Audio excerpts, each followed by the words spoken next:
John, let me warn you. It's bad. Real bad. It's Hickman. Hickman? Bob Hickman? He's been badly mutilated, John. Tortured, really. My God, Sam. Has Bob's wife, Catherine, been informed? When the call came in, I was told Hickman's captain was headed to their house. They have a little girl, don't they? Yeah, Valerie. Her name is Valerie. Look, John, I know you and Bob went back a long way. A long way? Hell, Sam, Bob and I went through the academy together. We shared a ride for 5 years. I'm that little girl's godfather. Sam, Bob was my best friend. Yeah, you could say we went back a long way. I'm sorry, John, Yeah, I'm sorry too. Sorry the city is so full of dirtbags, creeps, and losers. Bob was a great guy, Sam. A great cop. Who the hell would do this to him? What the hell was he doing out there? I don't know, John. It's your job to find out. My job is to pick up the body and find the cause of death.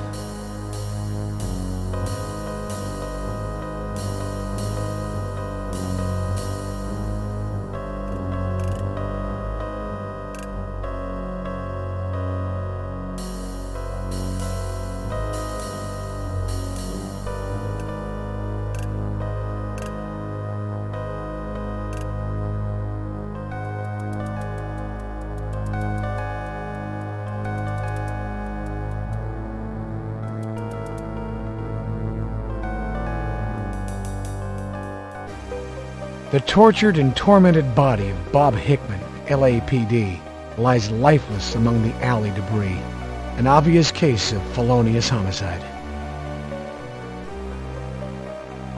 A lipstick-stained cigarette lies near Hickman's body. An empty holster can mean only one thing: another gun on the street. A gruesome sight. Contusions and burn marks appear on Hickman's abused body.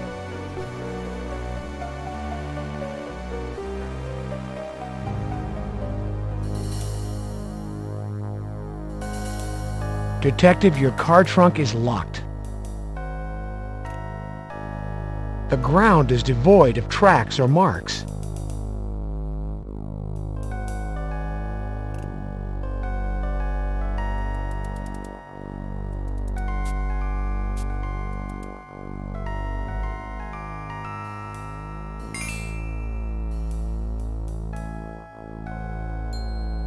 Your kit is not locked, Detective. Your keys. You're gonna lock them in your trunk. Hey, watch it.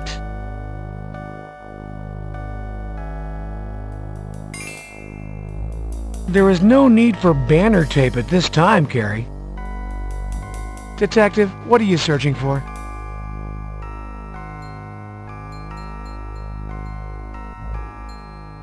Detective, what are you searching for? Detective, what are you... Detective, what are you searching for?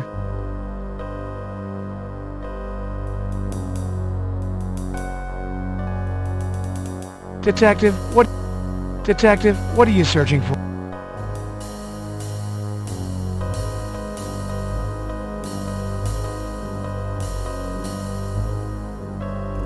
It's your department-issued homicide kit.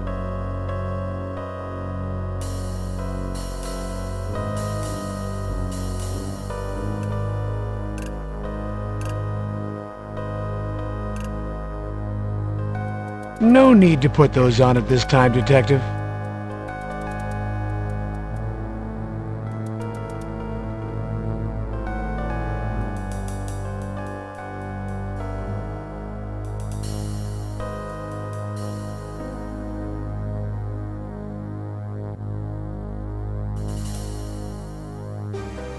The tortured and tormented body of Bob Hickman, LAPD, lies lifeless among the alley debris, an obvious case of felonious homicide.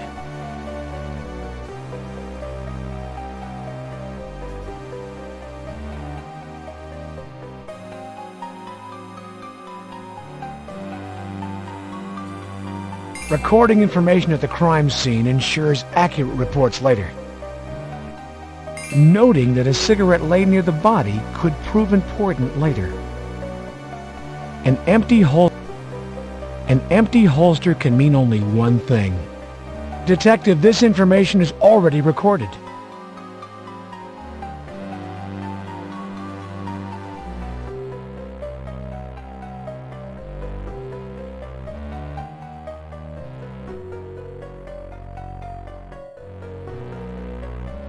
Detective, you need not handle the cigarette. S.I.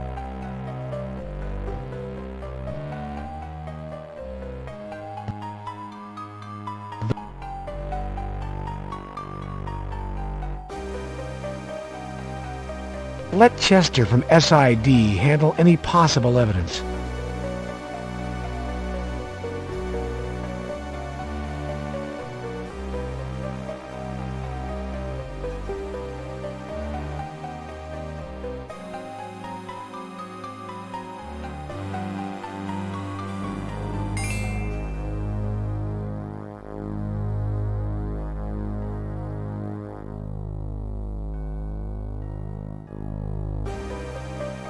The tortured and tormented body of Bob Hickman, LAPD, lies lifeless among the alley debris, an obvious case of felonious homicide.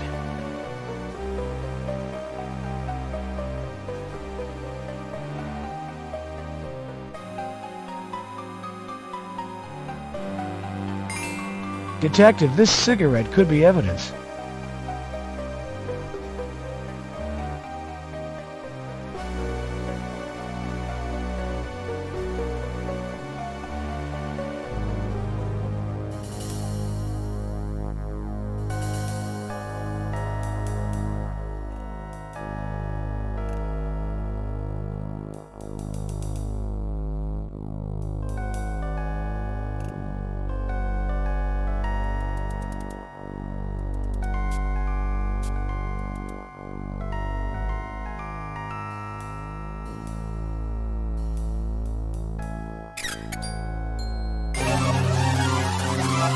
The body of a young boy lies strewn in the dumpster. Bullet wounds puncture the boy's body. He looks no more than 6 or 7 years of age.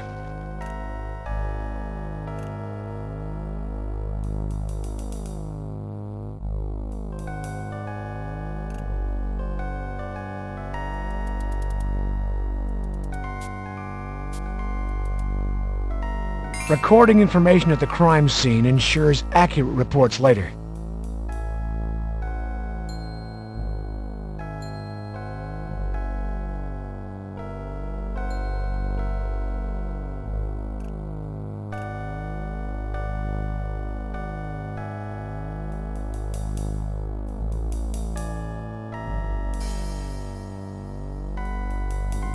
John, have you found something?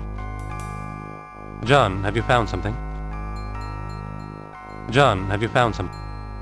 John, have you found something? John, have you found something? John, have you found something? It looks like it's going to be a busy night for you, Chester. Unfortunately, our streets are being taken over by violence. Innocent people being killed. It's uncivilized, sir. Talking to the wall, Detective?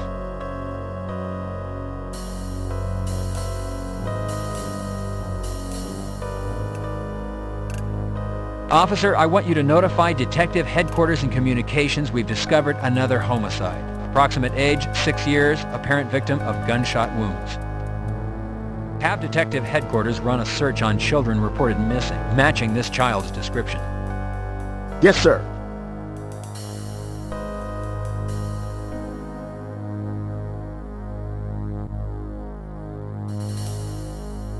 Sam, we're going to need another ambulance. There's a body of a young boy in the dumpster.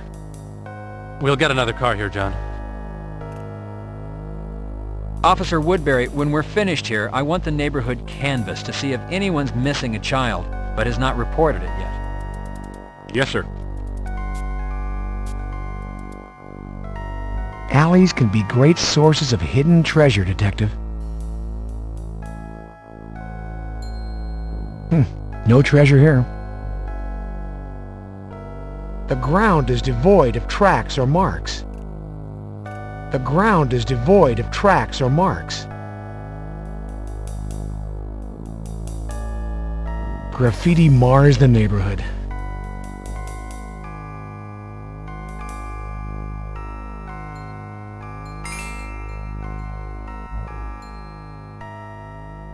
Graffiti is often left behind by gangs.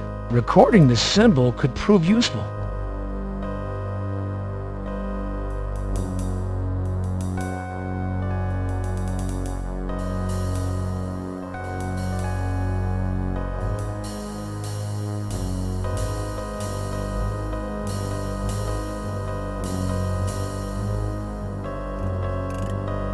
Finish what you start, Carrie. It's not time to leave.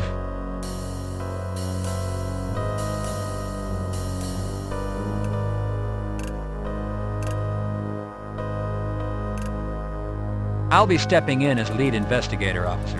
Can you tell me what the situation was when you got here? Yes, sir. Woodbury and I were on our regular patrol. We spotted the body as we drove by. We radioed in, then moved in on the scene. We checked the alley for possible assailants, but found no one. Everything is pretty much as it was when we arrived. That's it? Yes, sir. The body was just lying there. I didn't know him, but Woody told me that the deceased was a cop, undercover guy working the neighborhood. Oh, Pittman or something like that. It's Hickman, and yes, he was working the crash unit, although I didn't know he was working this neighborhood. You've never seen him before, and this is your regular district? Yes, sir, that is correct. I've never seen him before. Is there anything else you can tell me, officer? No, sir. Is there anything else you can tell me, officer? No, sir.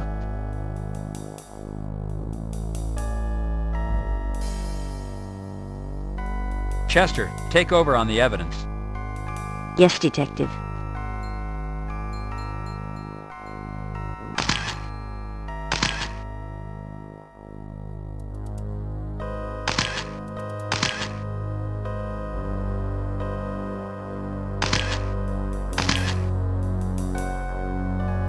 Whenever you're ready, fellas, I'm finished.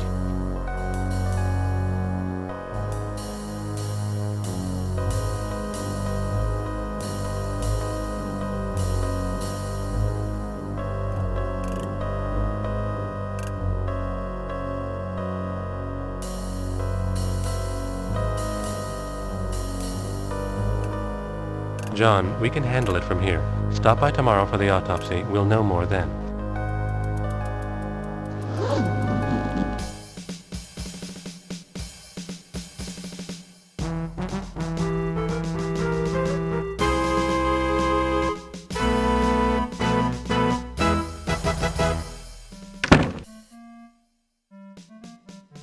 Harry Hickman's death isn't just your personal tragedy. It's a tragedy for the entire force. We've lost a friend, a father, and one damn good cop. As you know, you've been assigned the lead investigator on this case, and I'm going to be looking to you for answers. I'm going to ask you to put aside your personal feelings and deal with this investigation in a professional manner. If you don't think you're up to it, I want to know now. Neither you, the public, nor the department can withstand not knowing the truth. I want you to comb that neighborhood. I want every rock turned over and every person interviewed. Remember, Hickman was not the only fatality tonight. The family of that boy is grieving also.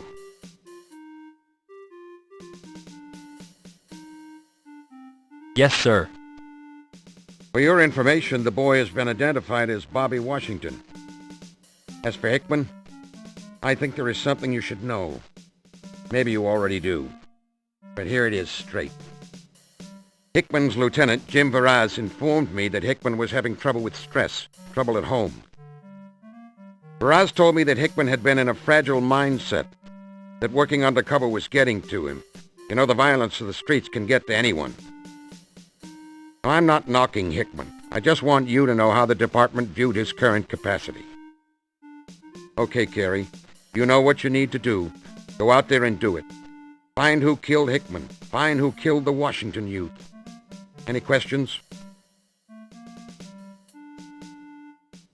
No, Lieutenant. All right, then. Get to work. And, Carrie, when you see Catherine, please extend my deepest sympathies.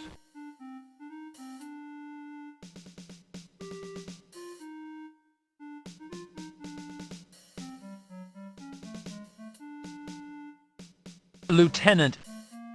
Carrie, you have your assignment. Go out and find yourself a killer.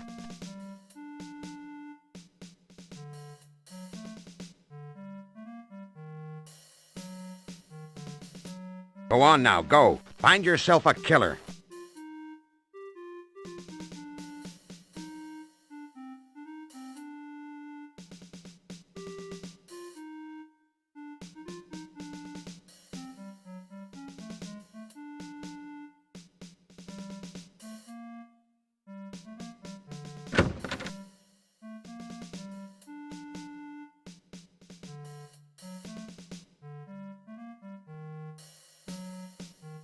Too bad about Hickman, Junior. Guess this hits you pretty hard, huh? Well, hell, don't let it. Damn scumbags out there. They're just goddamn lucky I'm a desk jockey. If I was on the street, I'd whip their collective disrespectful butts. You know, Junior, this case is gonna generate a lot of paperwork, a lot of calling. You're just goddamn lucky you got me as your partner in this one. Damn lucky.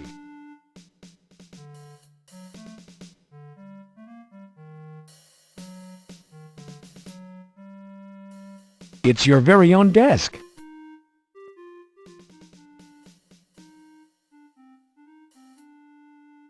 A memo from Lieutenant Block.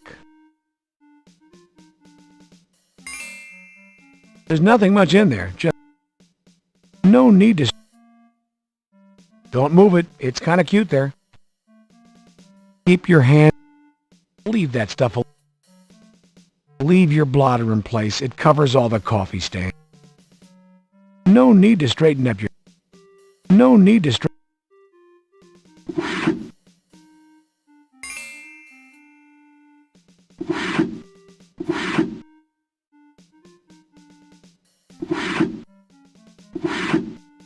You take a 3.14 follow-up report form out of your desk drawer.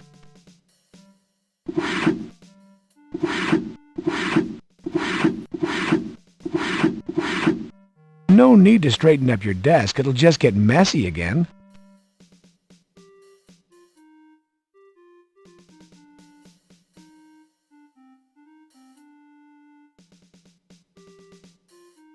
There's no need to reload at this time.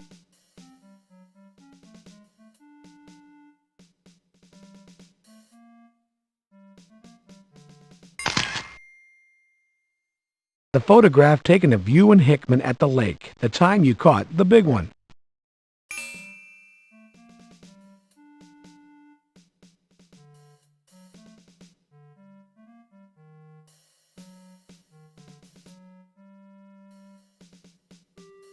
What you see is what you get, Carrie.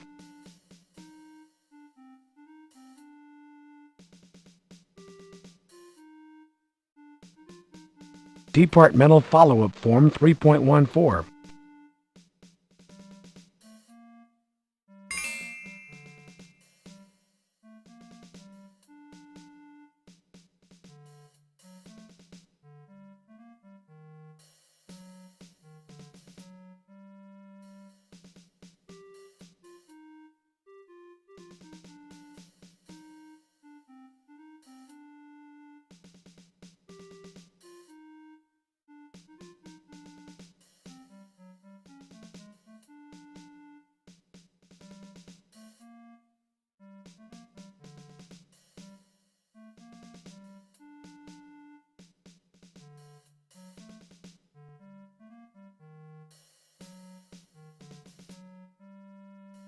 Departmental Follow-Up Form 3.1. You write up a 3.14 documenting the incidents relating to the alley.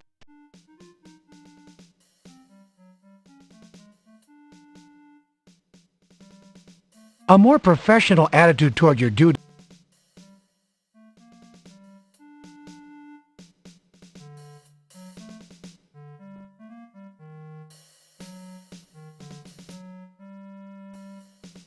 Here you go, Hal. Sure, Junior.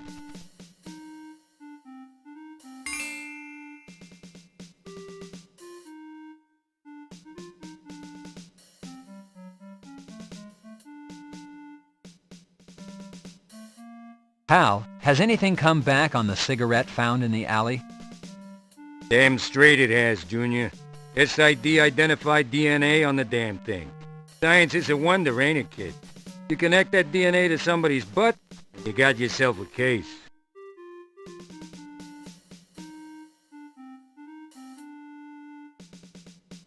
How about test results? Any preliminary information? I can't get nothing out of that damn Nobles. Spoke to that dingy tomato down there, Carrie or something. All she could say was, the toxicology tests and ballistics are running. She's damn lucky she doesn't work for me. That's all I can say. Damn lucky.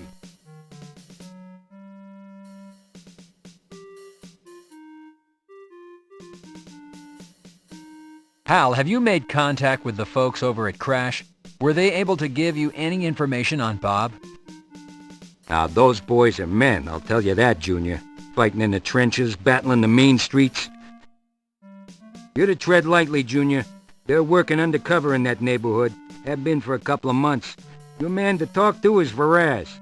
You got all that, Junior?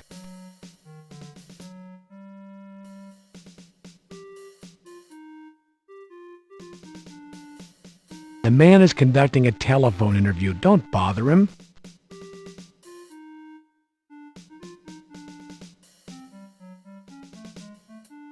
The Boar's Head was awarded to Senior Detective Addison Arcee for his fierce commitment to the force. What you see is what you get, Carrie.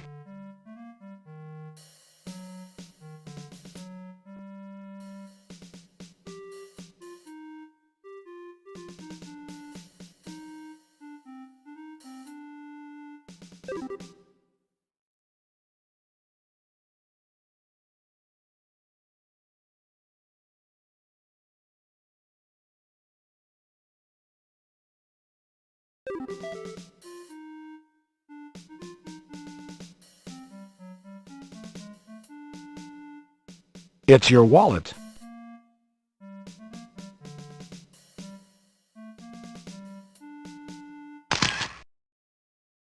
The photograph taken of you and Hickman at the lake, the time you caught the big one.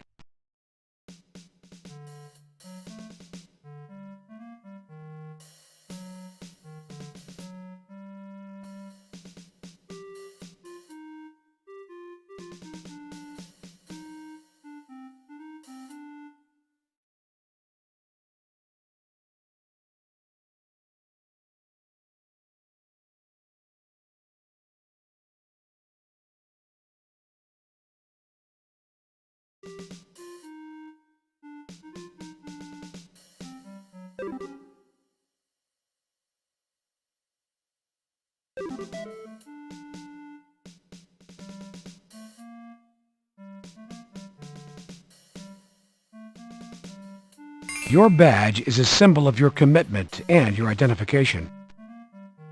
It's your wallet. It's your Beretta. Spare change. These are your car, department-issued handcuffs. These are your car, office, and home keys.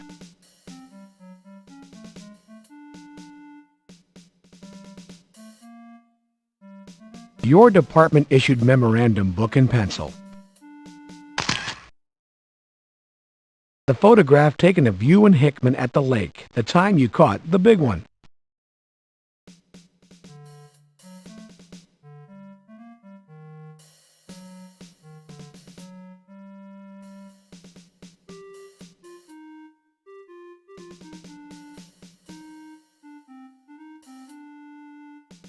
You adjust your time.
You call the elevator.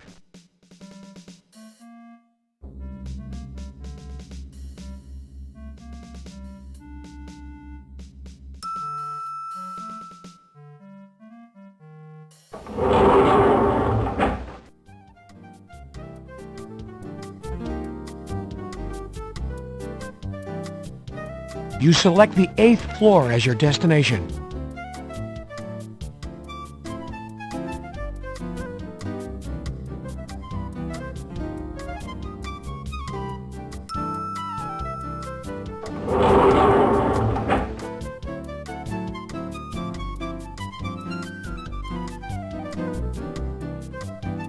Under construction. In other words, no access. You select the 7th floor as your destination.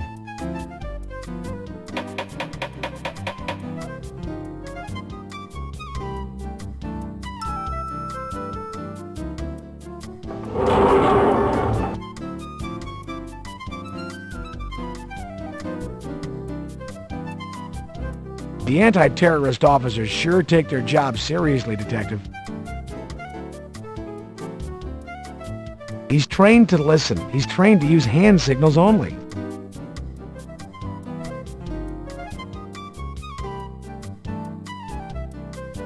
You select the 6th floor as your destination.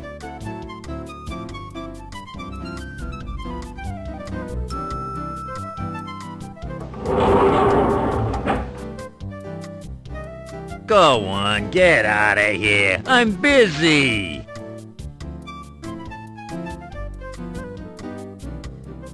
You select the 5th floor as your destination.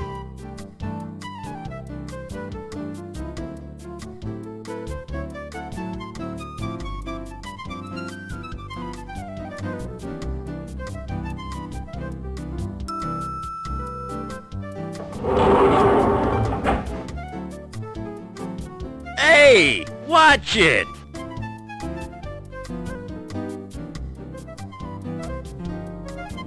You select the 4th floor as your destination.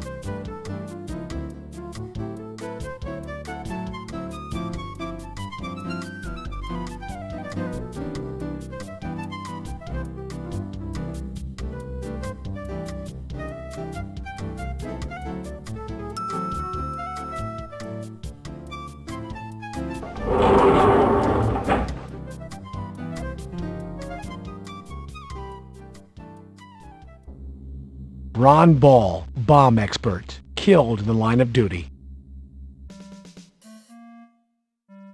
Carrie, there's no need to open this up and look inside. Grabby, aren't you? You can't reach the door from where you are.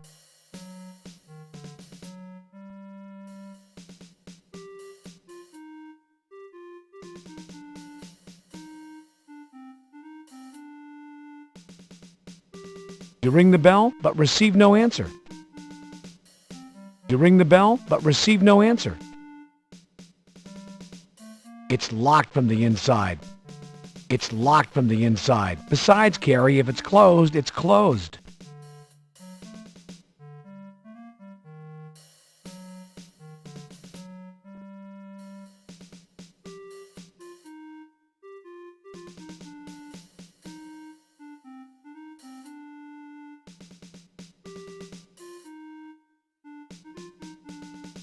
Pressing the button, you call the elevator.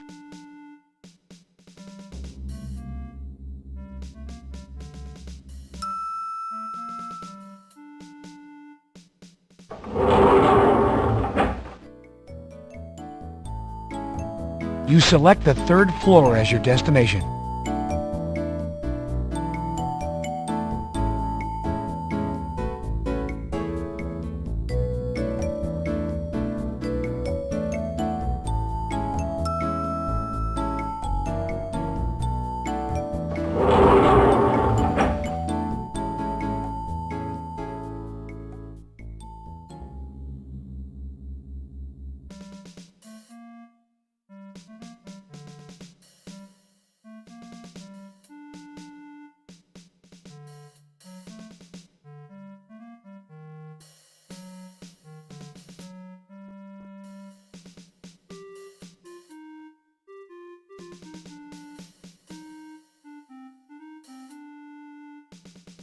You call the elevator.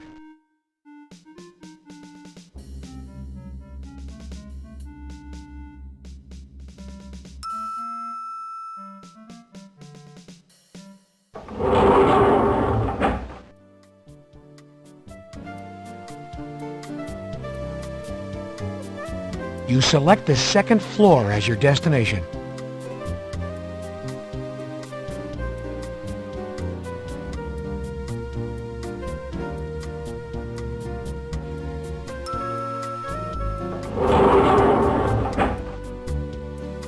Hey, I'm cleaning here.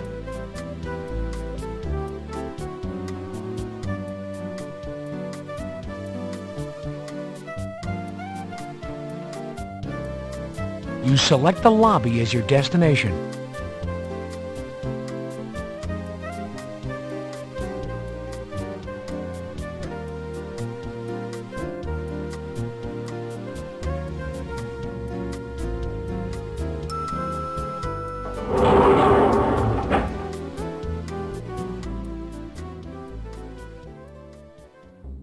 The lobby vending machine, circa 1972.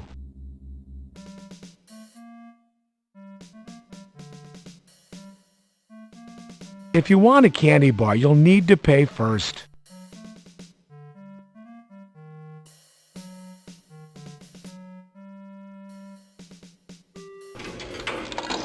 You drop 65 cents into the slot.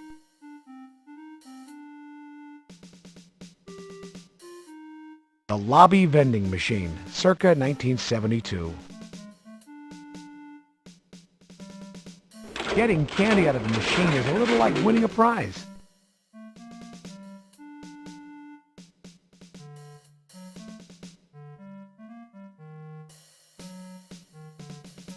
Chewy, crunchy, chocolatey candy bar.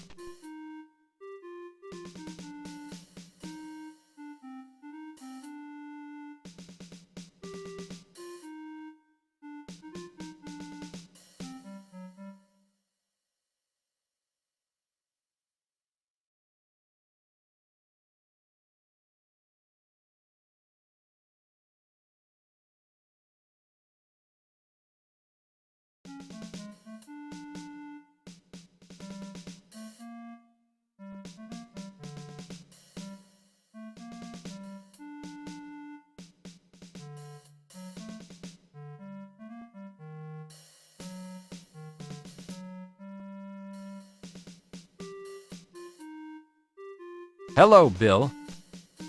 How's it going, Detective? Hey, Bill, seen any good movies lately? Well, Detective, I haven't seen any new releases. The wife and I are mostly renting videos and catching up on the summer movies we missed. You're looking healthy these days, Bill. You working out? Well, Detective, I try, but you know it's hard to get to the gym every day between work and family. Quiet. There's no yelling at... How's the family? I really don't know, Detective. I've been working a lot lately. You're looking healthy these days, Bill. You working out? Well, Detective, I try, but you know...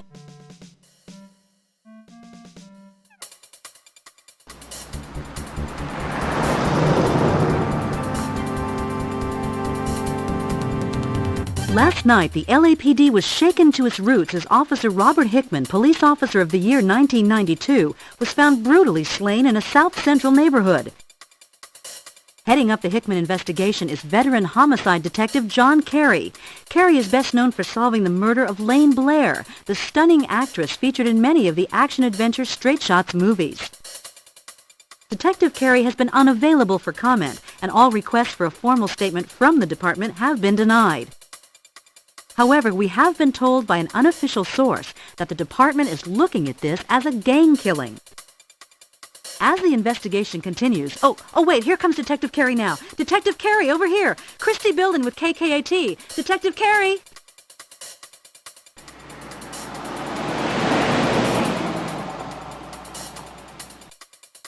Detective Carey, would you care to make a statement concerning the murder of Officer Hickman?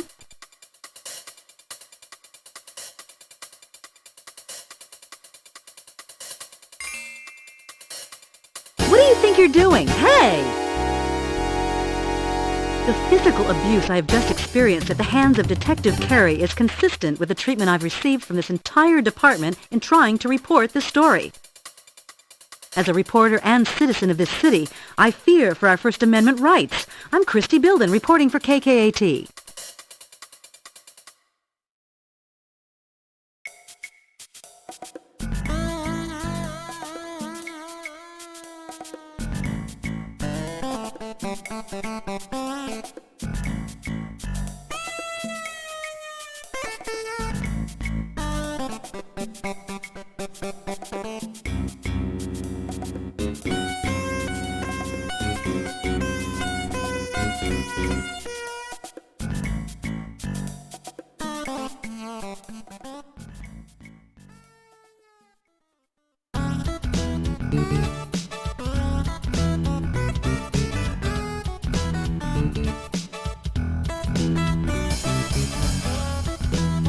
Entering the morgue always provides a sense of anticipation.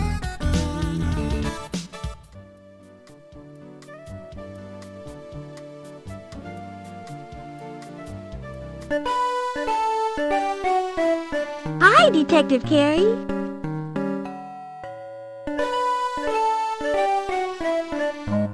Hello, Sherry.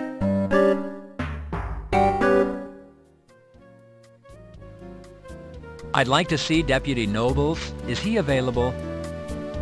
Show me your badge.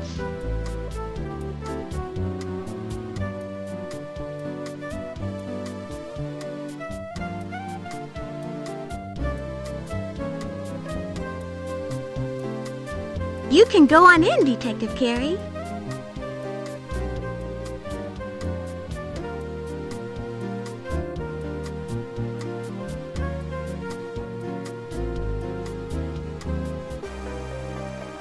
Hello, Detective Carey.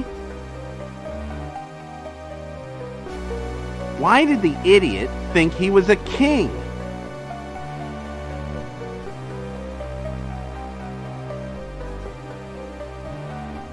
Morgue employees aren't issued badges. You're lucky.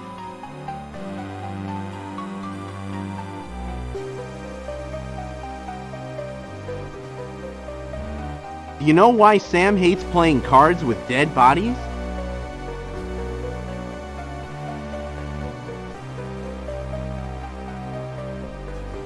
I don't know. Because they have perfect poker faces.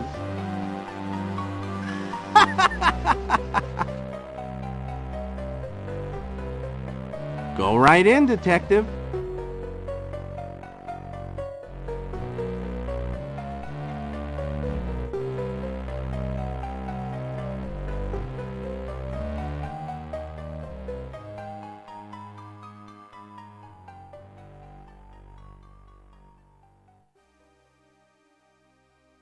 Hello, John.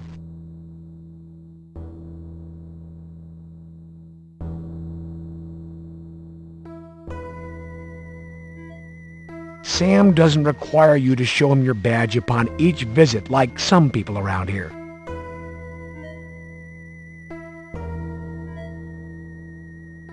Hello, Sam. I'd like to ask you a few questions, Sam. You got a minute? You bet, John. Fire away.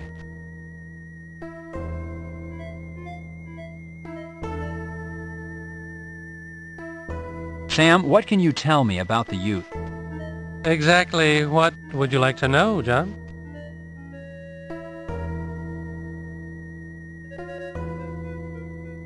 The boy's identification? Confirmed, and if so, by whom? The Lucky Mini Mart owner confirmed the body as Bobby Washington, a local neighborhood boy.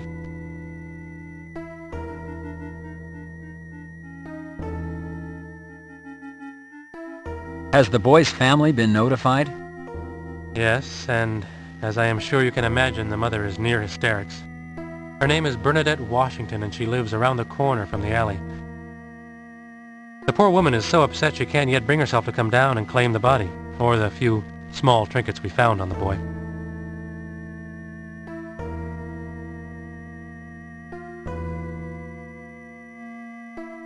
Sam, do you have a preliminary on the boy's cause of death? I counted 17 points of entry, John. The boy was mowed down, execution style. Cause of death, gang violence if you want a personal opinion. Professional opinion, the youth was killed by gunshot wounds to the head and body.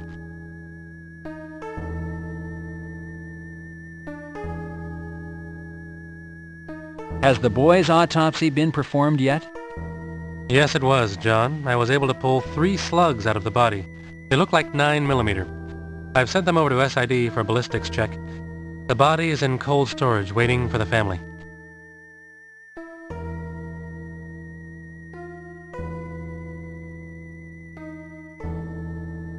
Sam, what can you tell me about Bob?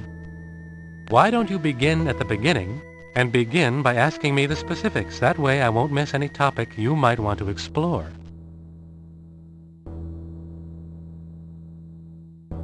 Sam, have you completed Hickman's autopsy?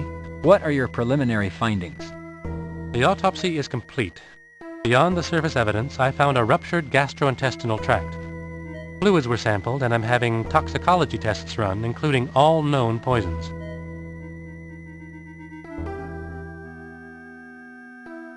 Sam, will you go over the physical marks found on the body? Yes. There are 2 injection marks on the upper left arm, the burn marks to the face and upper torso, the epoxied eyes, the missing index finger, and then there are restraint marks. The restraint marks appear where you would most expect to find them, on the ankles and the wrists. At these points, I found fibrous material, all very consistent with what you would expect to find at a torture scene.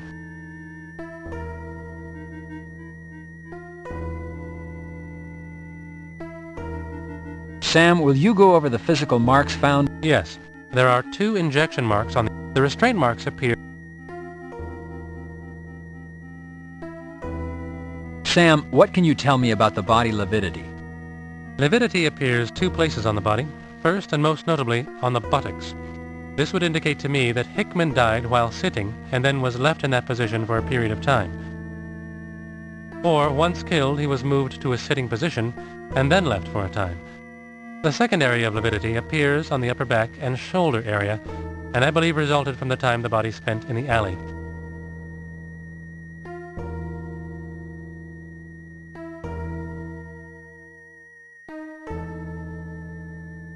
What about fibers or hairs, Sam? Were you able to find anything substantive? Actually, John, I was able to lift fibers from the areas of restraint. I imagine these will turn out to be rope of some kind. Of course, the body was covered in alley debris, so it is difficult to determine what extraneous materials will actually pertain to the killer or killers.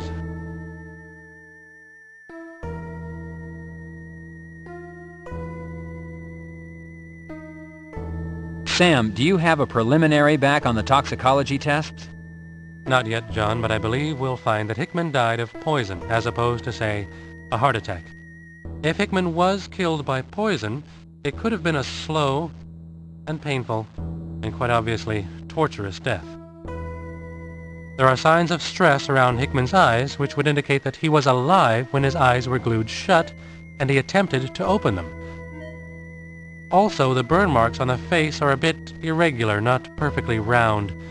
This could be attributed to Hickman jerking or pulling away as his face and body were burned. All in all, a gruesome end.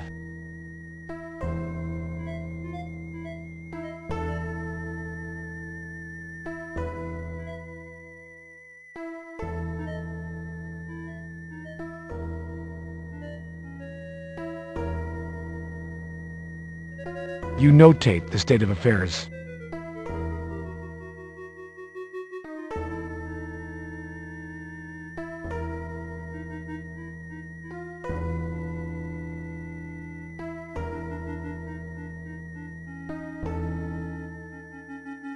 What is it you wish to notate? Sam Nobles is a walking encyclopedia of information.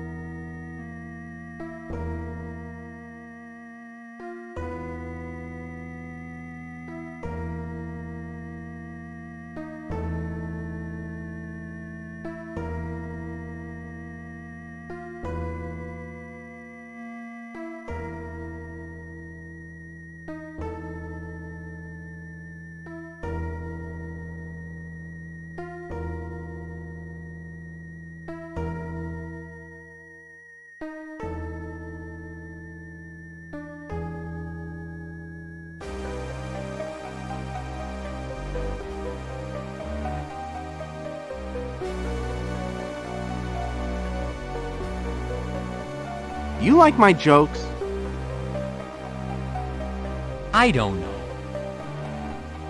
Well, that's okay, 'cause I got 1,000,000 of them.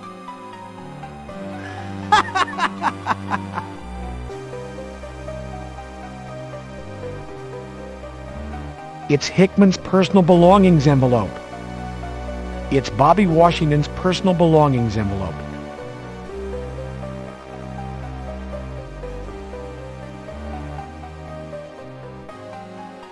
You pick up Hickman's personal belongings envelope. You pick up Bobby Washington's personal belongings envelope.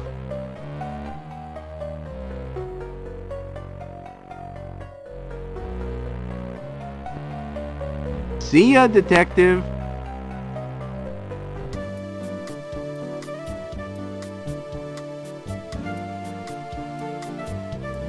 Those belong to the county, not you. Goodbye, and have a nice day, Detective Carey.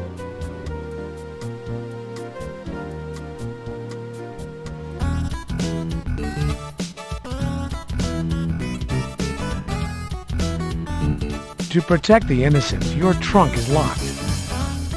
Leaving?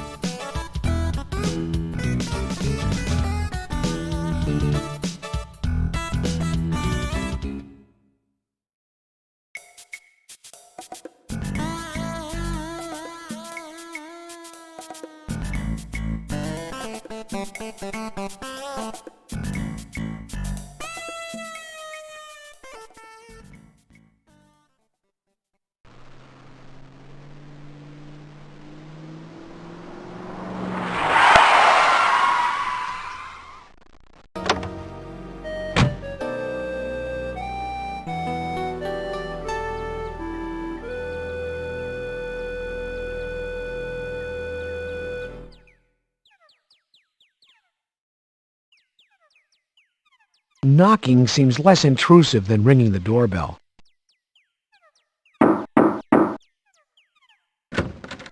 What a cute kid Valerie is.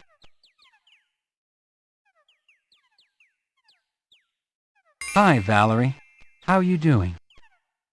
Hi, Uncle John. You want to come in?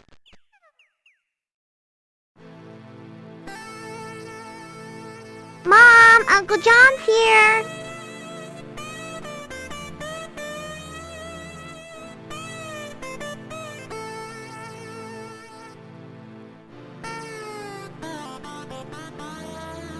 Bob Hickman's personal belongings. The weight of the envelope in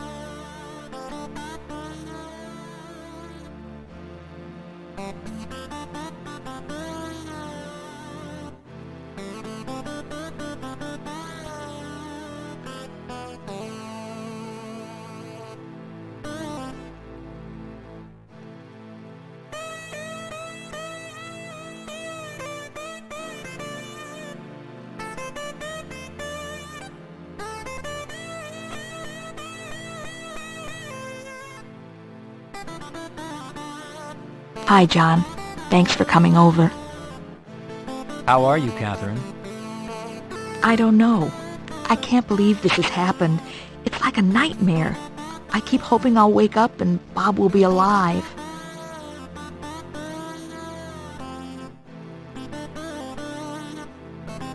Catherine, I've been assigned lead investigator on this case.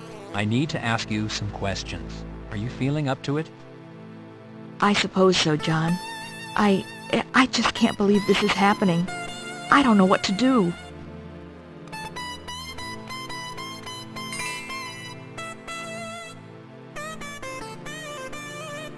Catherine, these are Bob's personal effects. They were released by the deputy coroner.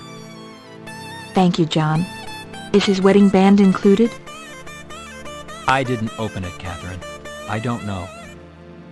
John, this was Bob's Kevlar vest. I'd like you to have it. Maybe it will keep you safe.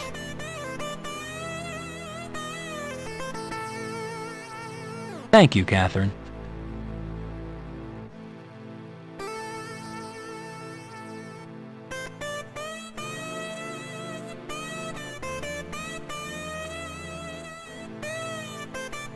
Catherine, the department is aware of the fact that Bob was taking sedatives to... John, how could you say that about Bob? I'm sorry, I can't talk about this right now.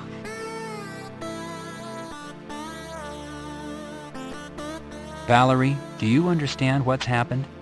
I think so. Mommy says Daddy's in heaven and he's not coming home anymore. You know, Val, that you always have your Uncle John if you need anything, right? Valerie, can you remember anything that happened the night your dad went out and didn't come home? Well, my mommy and Daddy were fighting about his work coming home. Was your dad bringing a lot of work home, Val? I don't know. He always kept it in the closet. That's a nice dress you're wearing, Valerie. Thanks, Uncle John. It's okay. That's a nice dress you're wearing, Valerie. Thanks, Uncle John. It's okay.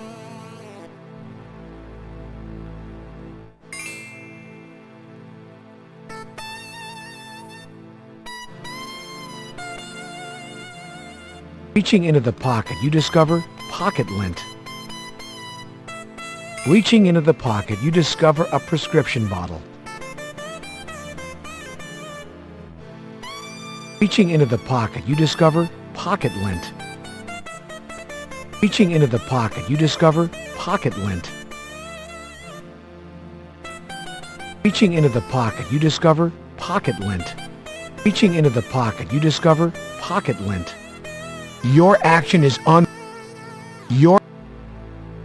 Show a little respect, detective. Keep your hands to yourself.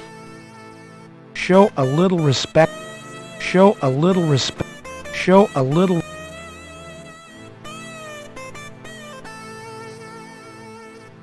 That's a nice dress you're wearing, Valerie. Thanks, Uncle John. The cushions are soft. The cushions are soft. The wood grain is smooth.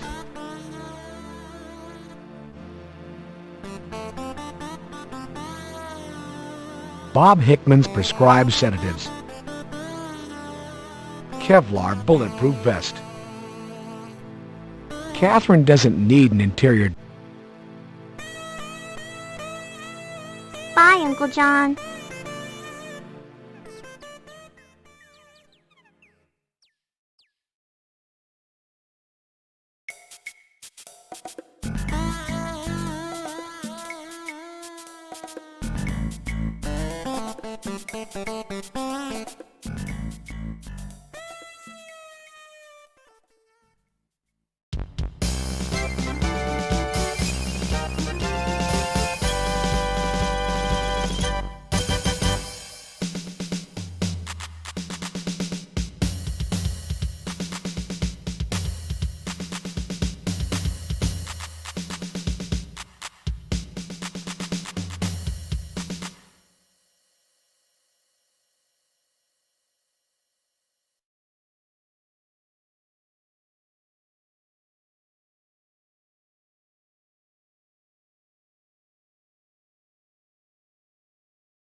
You turn the knob and open the door, detective.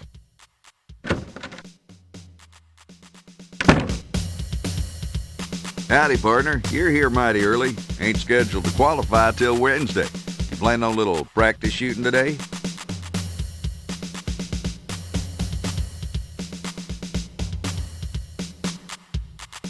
How are you, Bert? Well, cowboy, I ain't complaining. Life's good.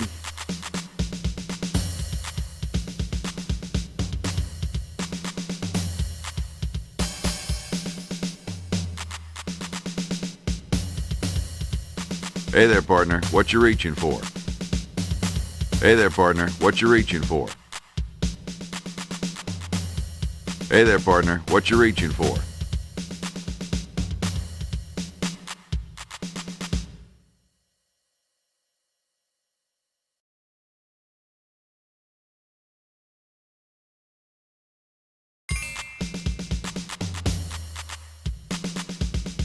You fill the form out according to department specifications.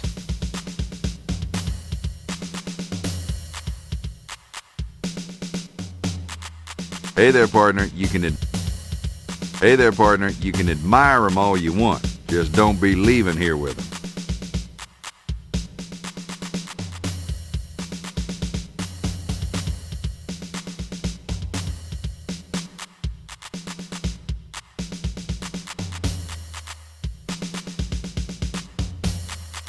It's your Parker Center identification badge. Qualification form 30.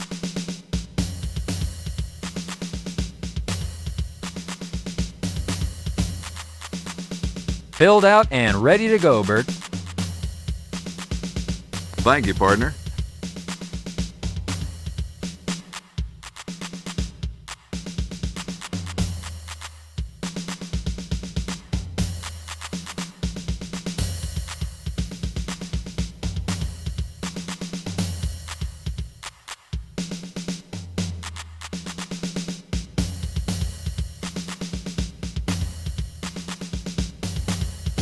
Whoa there, partner. You ain't ready for the range yet.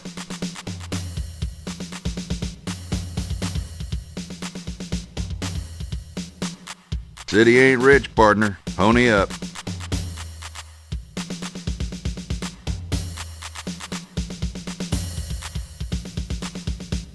Thank you, partner.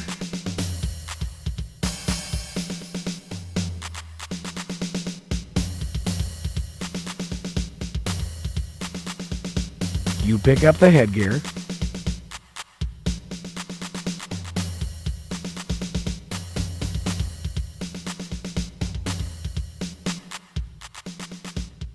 Officers, take your field positions, please.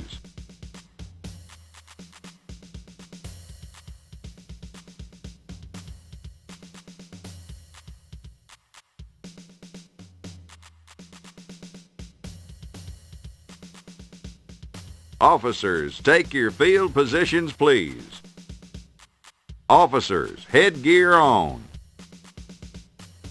The range is divided into two areas, the field and the observation area.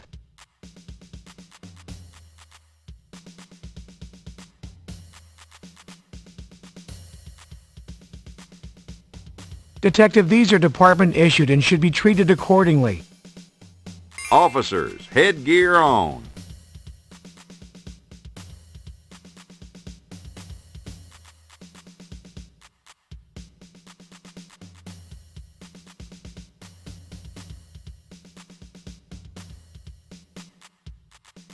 All firearms to low ready.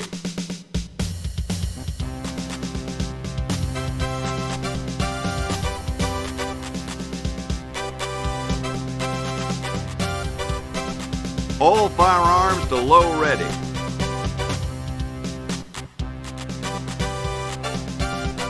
No need to reload. Your Beretta. Phase 1. Ready on the right. Ready on the left. Attention.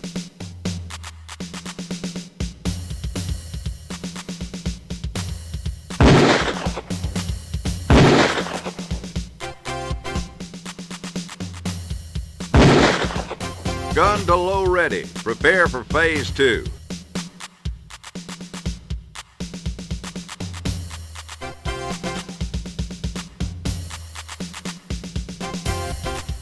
Phase 2.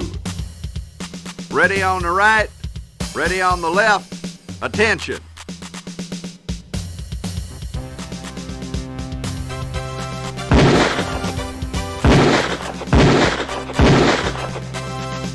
Gun to low ready. Prepare for phase 3.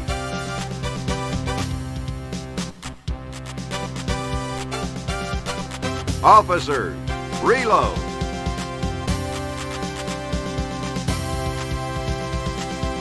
You load your Beretta.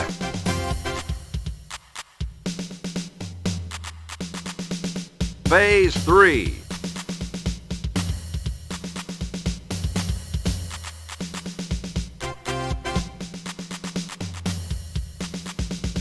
Ready on the right, ready on the left. Attention!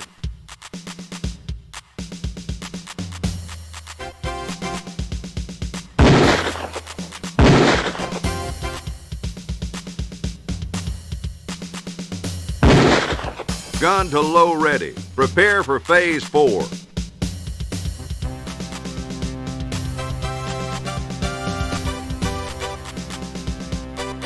Phase 4. Ready on the right, ready on the left. Attention.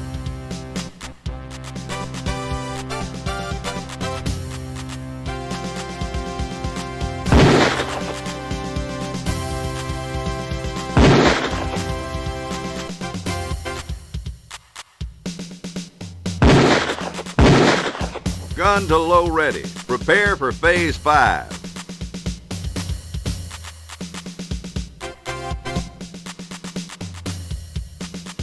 Officers, reload.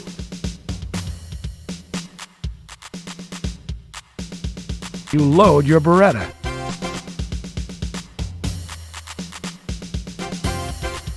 Phase 5. Ready on the right, ready on the left. Attention.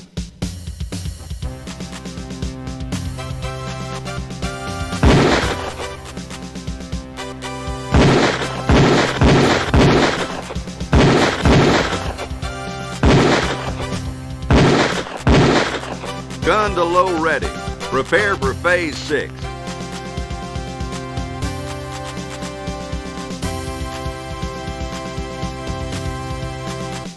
Phase 6.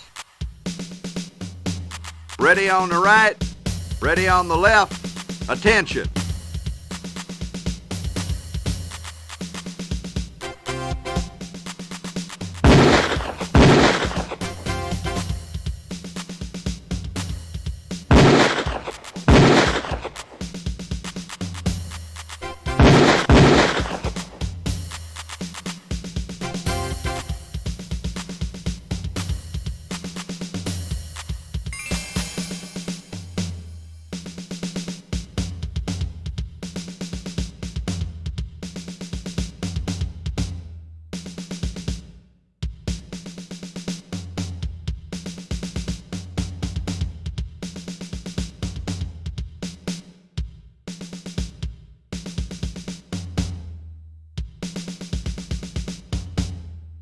That there was some shooting, cowboy.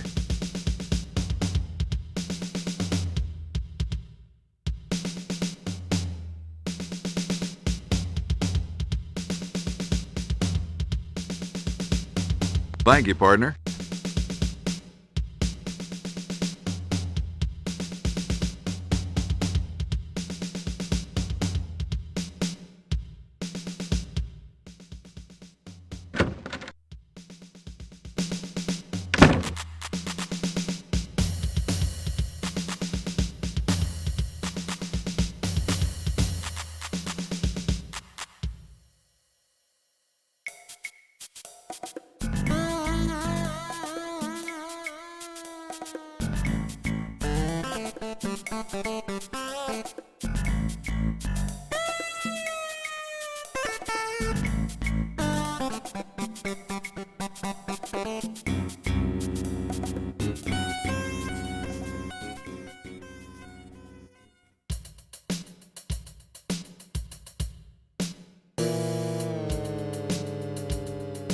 Graffiti mars the neighborhood. Graffiti mars the neighborhood.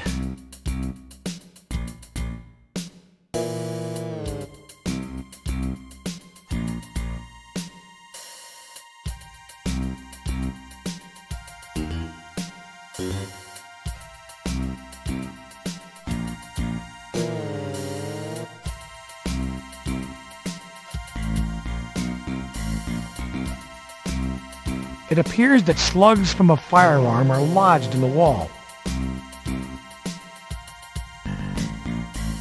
It appears that slugs from a fire...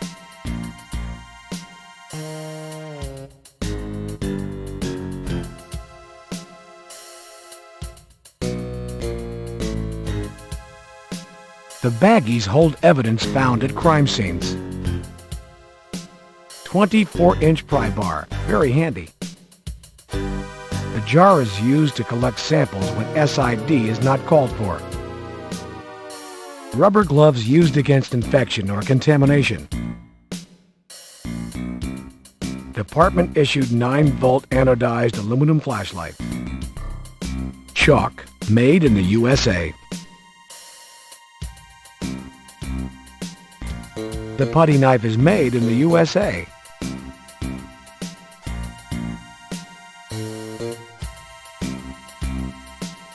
Carrie, be more specific. Carrie, be more specific. Carrie, be more specific. Be more specific, Carrie. Carrie, be more specific. Carrie, be more specific. Be more specific, Carrie.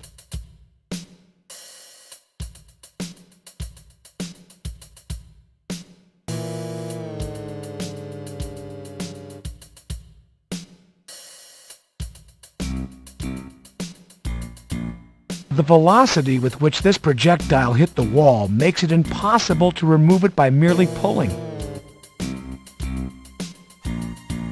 The velocity with which this projectile hit the wall makes it impossible to remove it by merely pulling.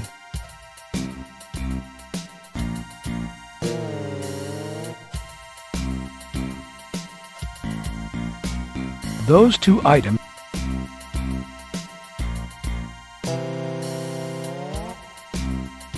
The putty knife is made in the USA.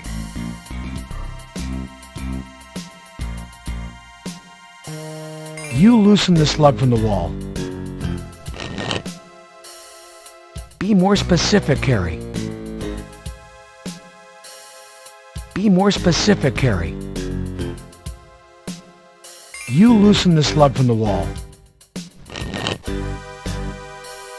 You loosen the slug from the wall. You loosen the slug from the wall. Carrie, be more specific.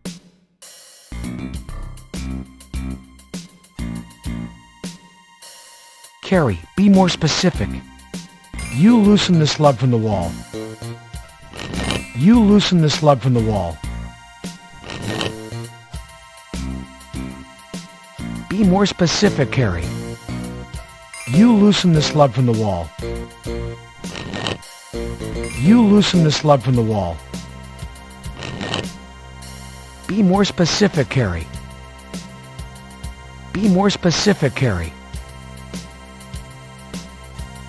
Be more specific. You loosen the slug from the wall. You loosen the slug from the wall. You loosen the slug from the wall. You loosen the slug from the wall. Carrie, be more specific. Carrie, be more specific.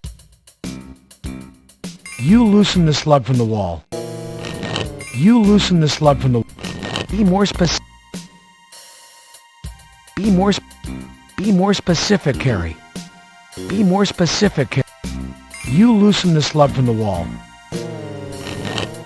You loosen the slug from the wall.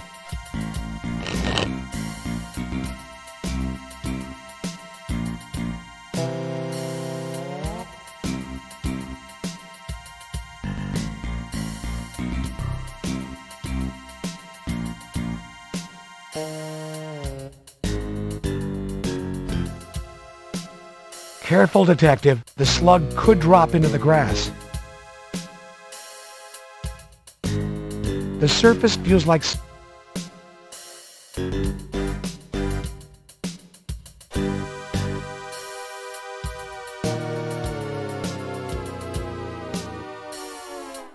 Detective, be more specific.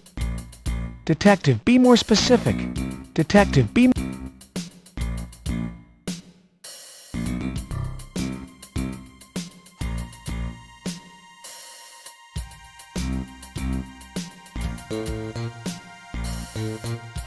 Be more specific. Be more specific, Carrie. Be more specific, Carrie.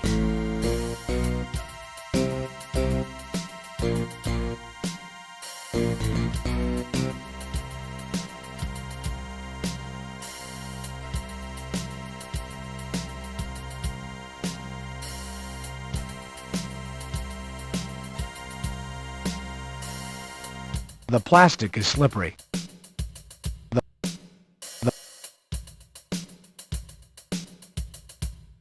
Detective, be more specific.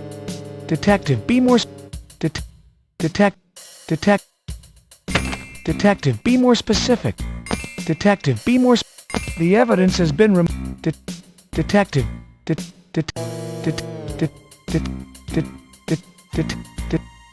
Detective, be more The evidence has been removed.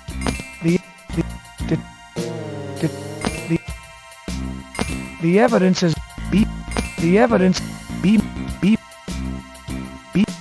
the evidence has been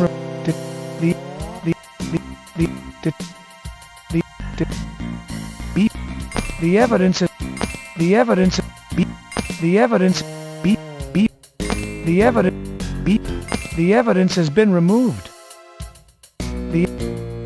The evidence has been removed. The evidence has been removed. There is nothing of value to your case to collect.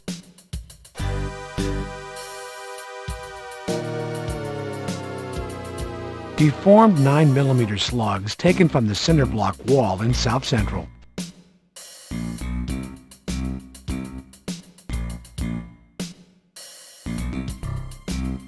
It's amazing this wall withstood the fire that burned this building down.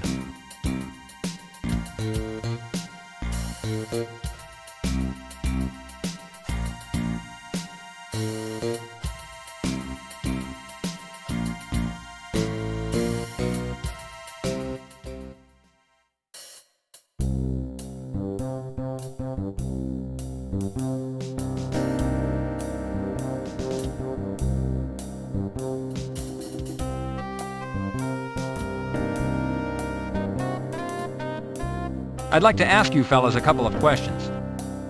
Yo, baby, who be you? Ooh, the man. He's got his credentials. I ain't seen no brass coming around here. You want to be showing me something, baby? I be talking. This is a serious matter. I'm investigating the murder of a police officer and a young boy. I'd like to ask you and your friends some questions. Yo, baby, I ain't got nothing to say. Are you interested in talking? Shit, man, I got nothing to say. Are you interested in talking? Shit, man, I got nothing to say. This is a serious matter. I'm investigating the murder of a police officer and a young boy. I'd like to ask you and your friends some questions. Yo, baby, I ain't got nothing to say.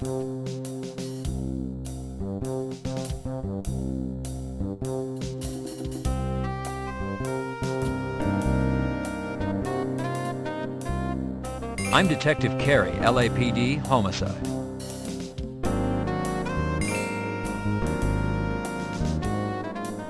I'm Detective Carey, LAPD.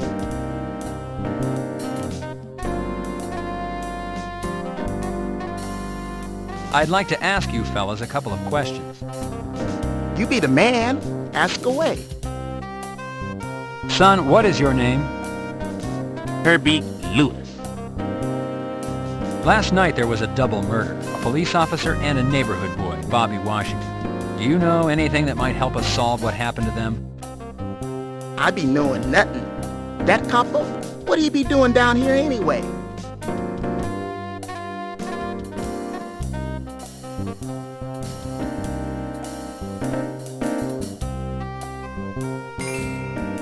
What's your name, young man?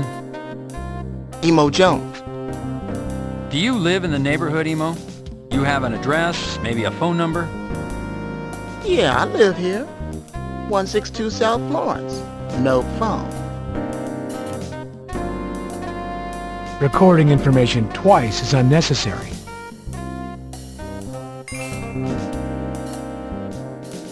Do you live around here, son? Shit, I live with my grandma down on Hoover.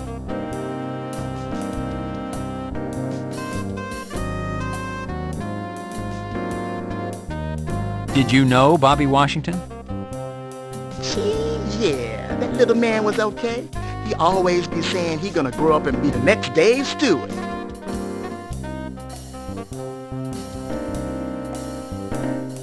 You a big baseball fan? I see you've got a baseball.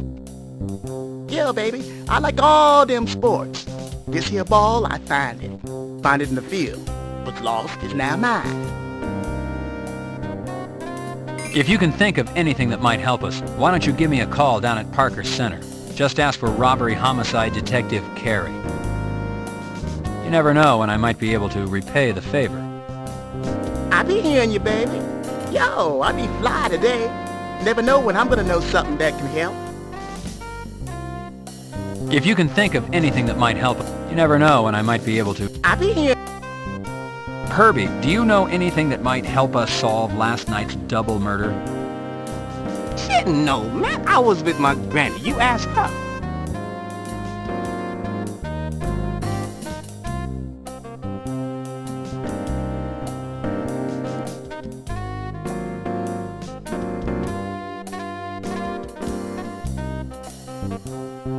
Talk is, you're a cop. Cops are bad for my business. My advice to you, keep moving.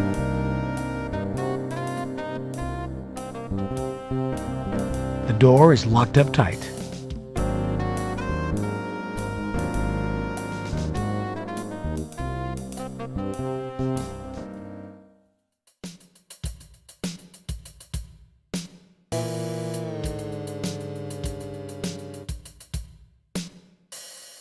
This man was at the crime scene last night.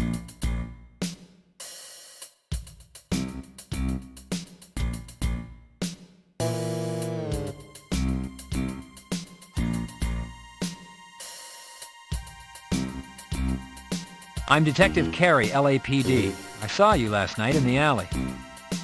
Got some spare change a fella can have? Got some spare change a fella can have?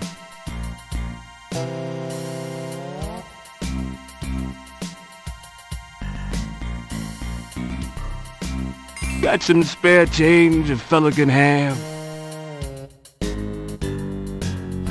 God bless you. I'd like to ask you a few questions. Yeah, okay, sure.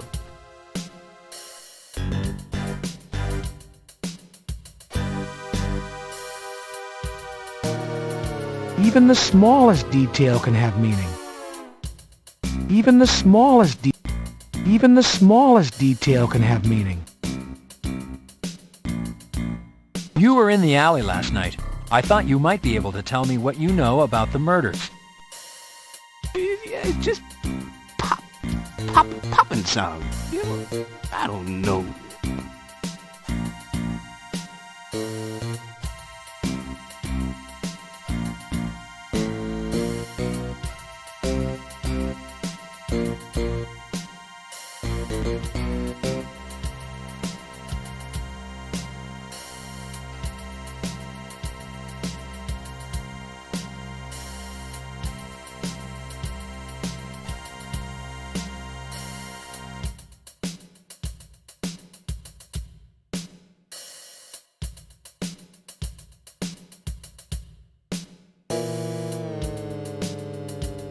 Can you recall any unusual activity in the neighborhood last night? Any arguments or unfamiliar people?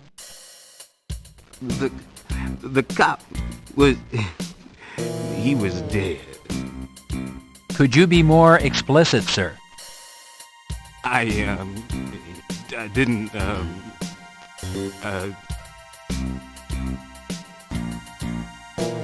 Sir?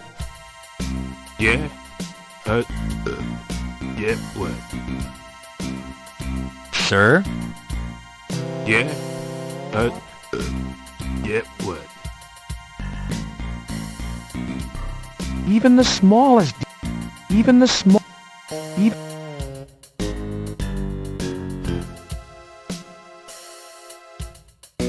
Excuse me, I'd like to talk to you. Chill, 5-0. I'm conducting business.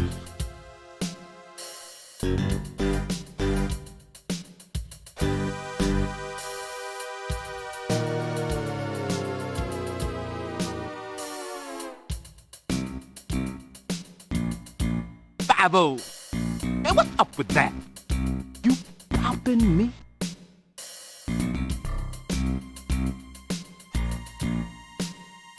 Excuse me, I'd like to talk to you.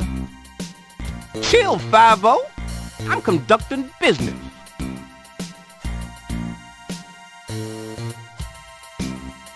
Yo, chill, man.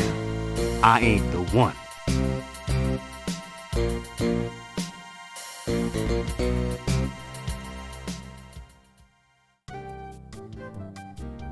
I'm Detective Carey with the LAPD. Everybody know who you are. You big cop. Bring big trouble.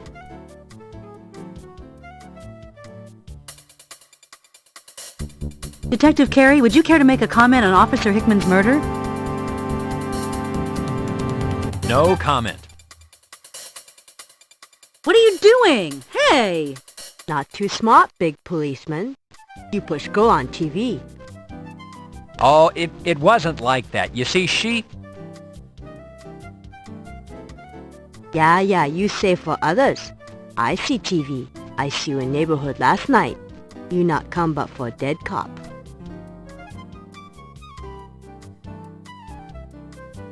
I know you a cop.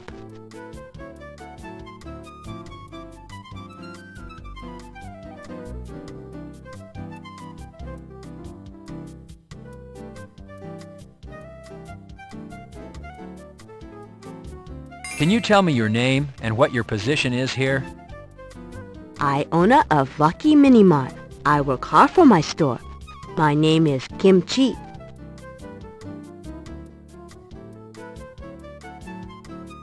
You've already recorded the information. I'd like to ask you a few questions. Okay, you ask.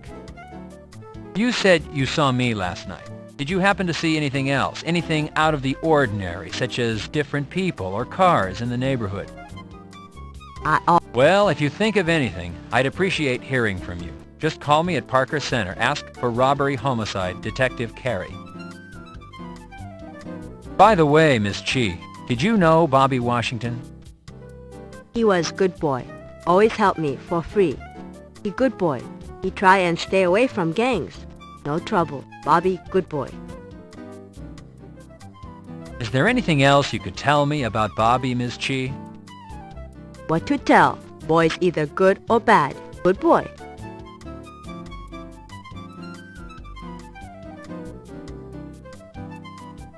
I was wondering if you'd remembered anything more about last night's events? I run business. No time to run around and do your job too. You want to buy something?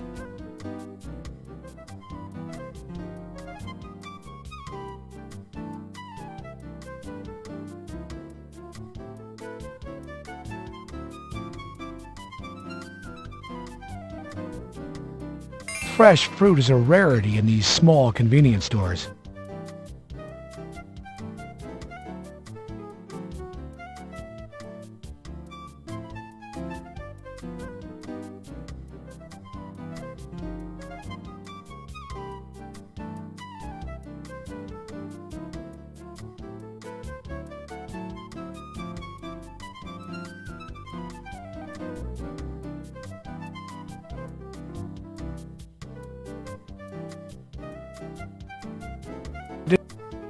That too much. Apple old. Cost you less.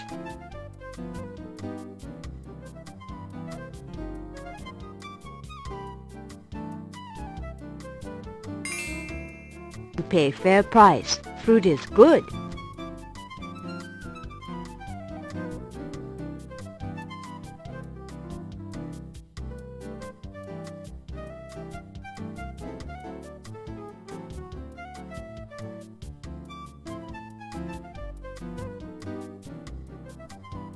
Carey, you have no time to read the paper.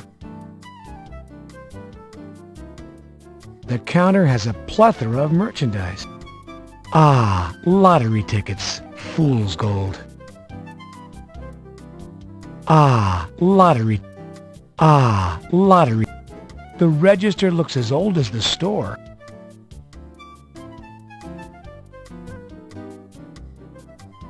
The shelves are stocked with canned goods. Nothing unusual about that. Amico glue, industrial strength. Amico glue, Amico glue, industrial strength.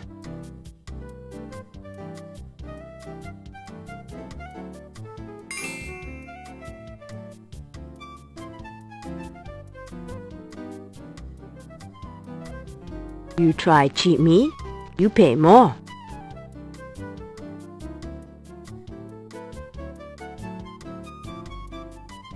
You smart. You know a good buy when you see it. You shop here again.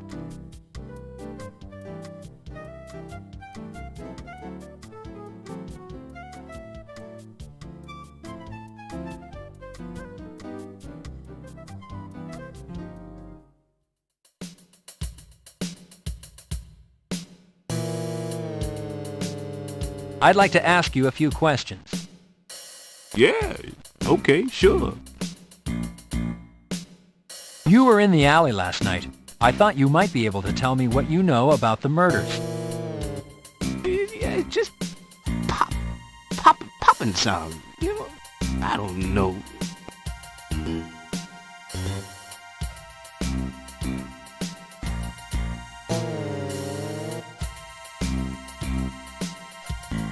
Even the smallest detail can have...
The child looks to be about 5 years old. The fence is marred with graffiti, an urban blight.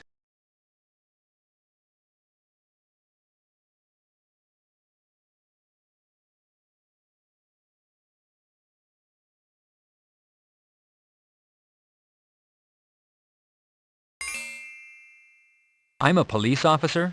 My name is Detective Carey.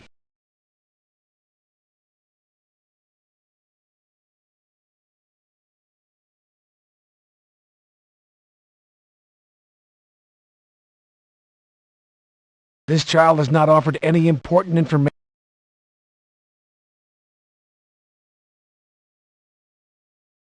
Can you tell me your name? My name is Lysandra. Do you know your last name? Uh-huh.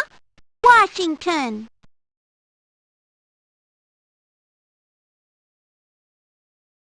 Can you tell me where you live? I don't know. I live down the street.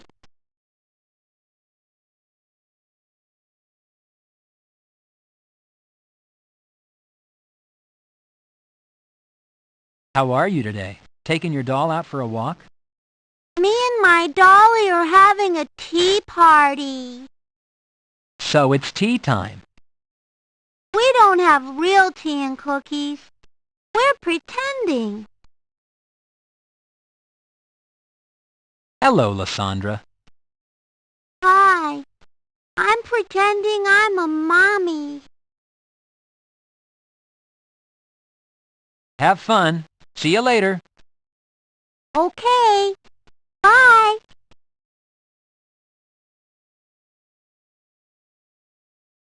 This child has not offered any important information regarding your investigation.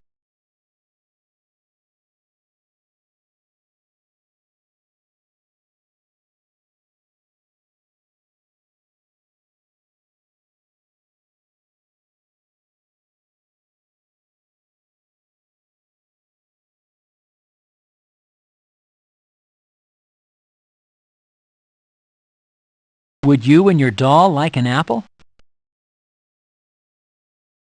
Thank you.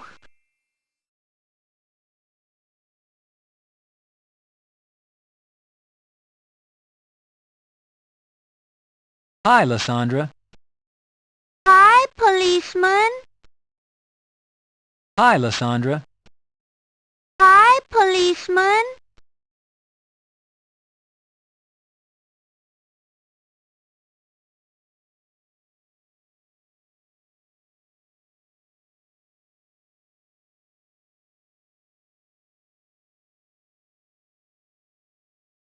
Mrs. Bernadette Washington, mother of Bobby and Lysandra.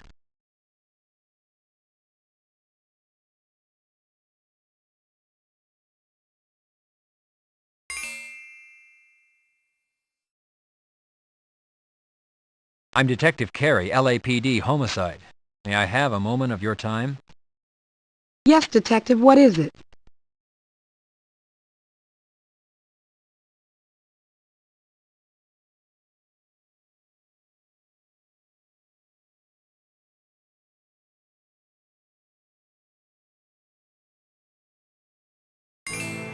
Mrs. Washington, these are the items found on Bobby's person the night he was killed. I'm so sorry, ma'am. Thank you.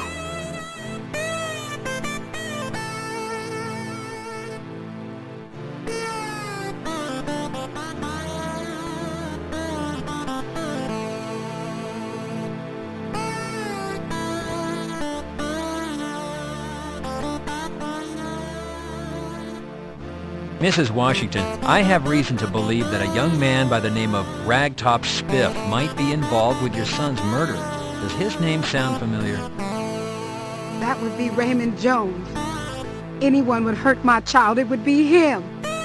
He's always showing off some gun and bragging about big money. Mrs. Washington, if there's anything the department or I can do, please call. There's nothing anybody can do. Nobody can bring my son home.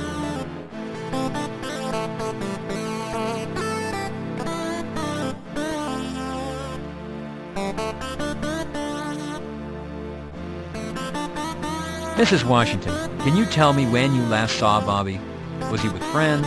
Did he tell you where he was going? He was heading out to play ball. He loved baseball.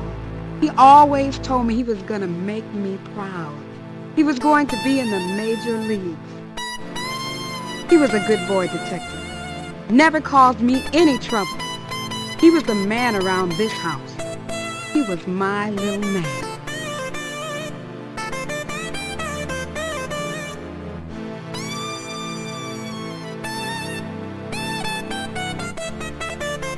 Mrs. Washington, what time of day did you last see Bobby? He left the house after dinner, maybe around 6:30. Headed over to the field to play ball. He was always over there practicing his pitching.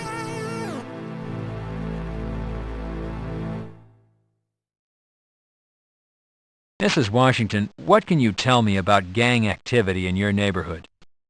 I don't want to end up dead like my son, Detective. I've got a little girl who needs me. If you want to find out about the gangs around here, why don't you ask around to some of the young men? Not all our boys want to be part of a gang. Maybe one of them will talk to you.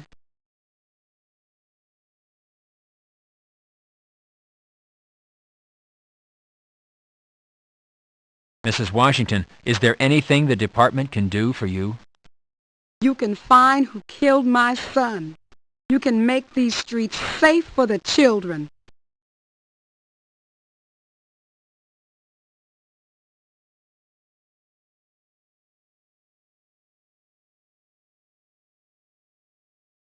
Refrain from taking notes at this time. The situation is sensitive, and you wouldn't want to alienate Mrs. Washington.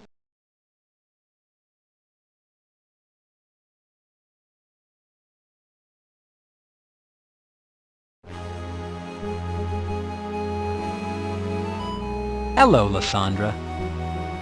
Hi. I'm pretending I'm a mommy.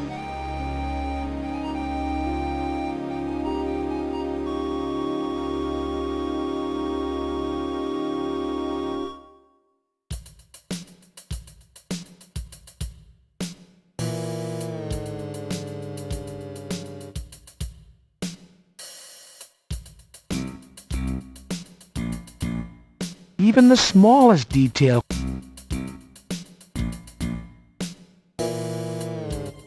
I'd like to ask you a few questions. Yeah, okay, sure. You were in the alley last night. Can you recall any unusual activity? Could you be more explicit?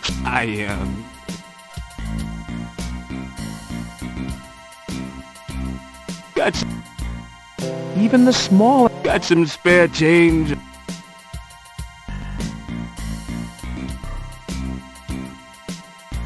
Got some.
That'll get you in, but you won't be able to move around without your ID, so we might as well take care of that now.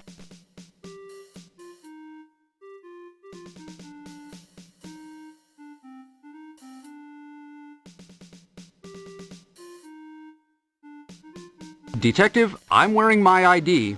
I serve as an example to all. Detective, You attach your Parker Center ID to your suit.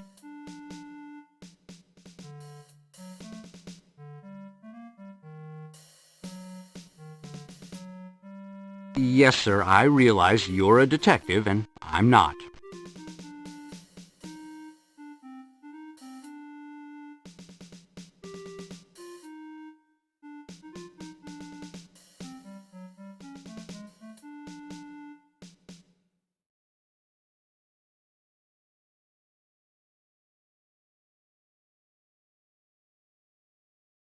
You press the button to call the elevator.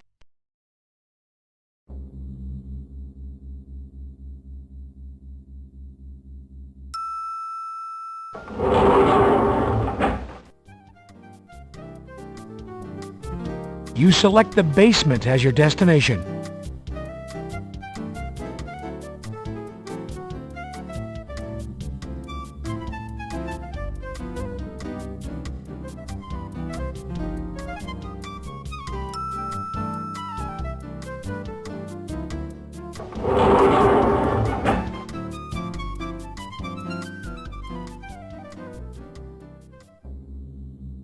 If you want to talk to Chester, get a little closer.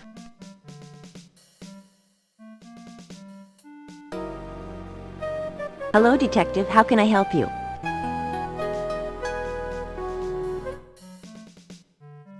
Hello, Chester.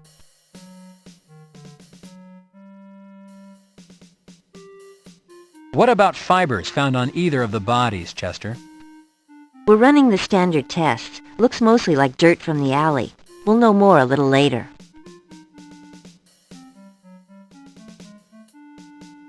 What have you been able to establish with the cigarette found in the alley, Chester? We're in luck there, Detective. Upon testing the lipstick, we found traces of DNA. We're following through on that with additional testing. Find another cigarette with the same lipstick and maybe we'll have our killer.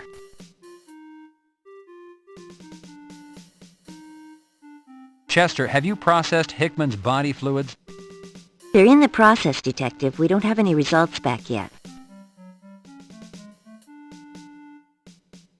Chester, have you begun ballistics testing on the slugs taken out of the Washington youth? Yes, Detective. As a matter of fact, Hickman's service piece is on record. I'm running a match test.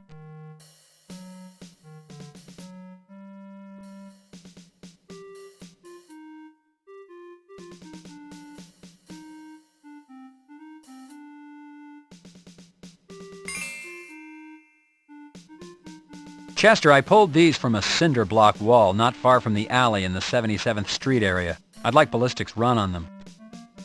I'd like to comply, Detective. However, they need to be processed first. Take them to Teddy with the appropriate paperwork and I'll get right on it.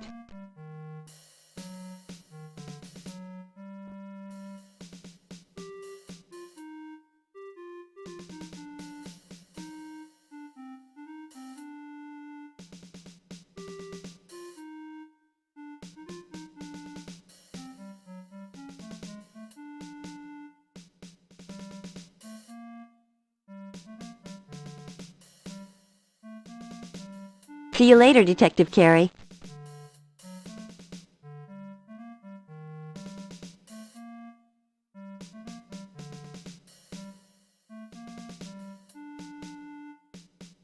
Last paint job, 1978. Authorized personnel only.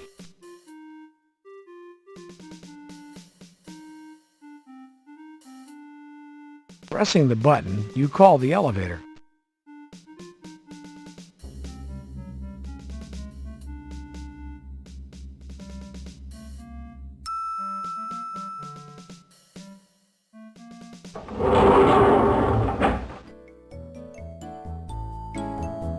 You're currently in the basement.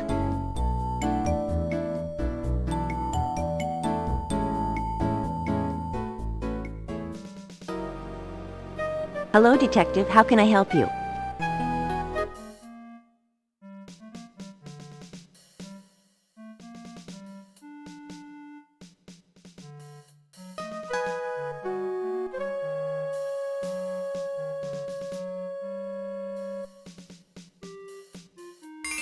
Chester, I found these at Hickman's. Apparently he was taking them regularly. Could he have overdosed on these things? Detective, these are Valium, 5 milligrams. Hickman weighed, what would you say, 170 pounds? Hickman would have to have taken what's left in this bottle and coupled it with something else to have killed himself. No, these didn't have anything to do with his death.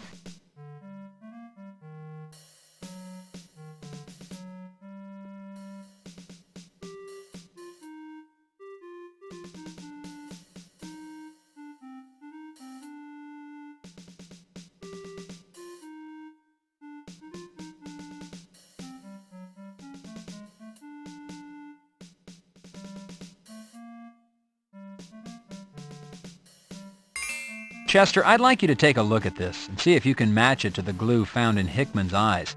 I purchased it in the neighborhood where Hickman was found. I know it's a long shot. Hold on, Detective. I only need a sample.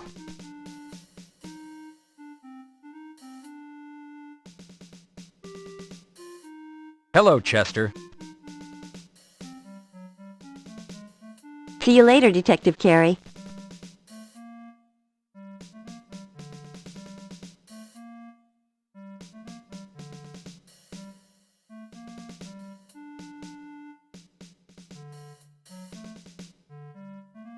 Pressing the button, you call the elevator.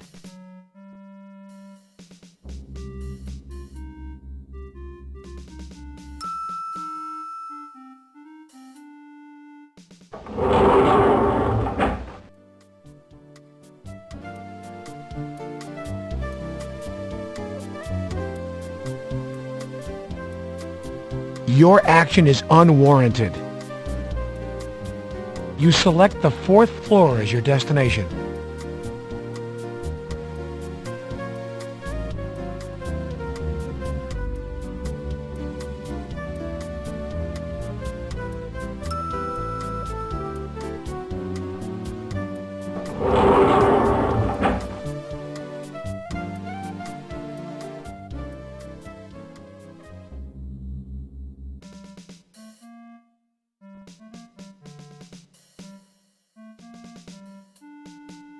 Nice to see you, Detective Carey. Can I help you, sir? Hello, Teddy. Fine, fine. Everything's fine. Thank you.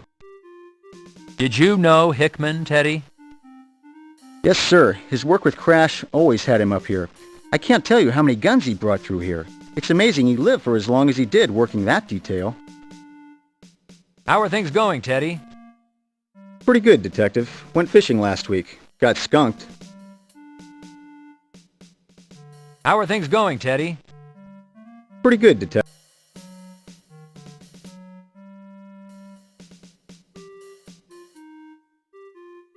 Detective Carey, how would you like these handled?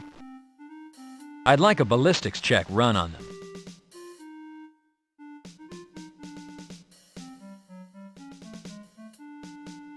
I'll write up the paperwork for the ballistics test. Then they'll be shelf-stored if you need them in the future for trial, sir.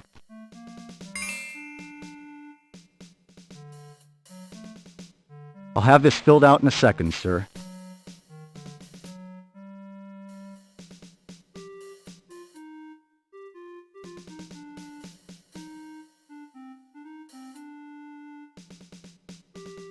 Yep, feels like Parker Center. Yep, feels like Parker Center. Yep, feels like Parker Center.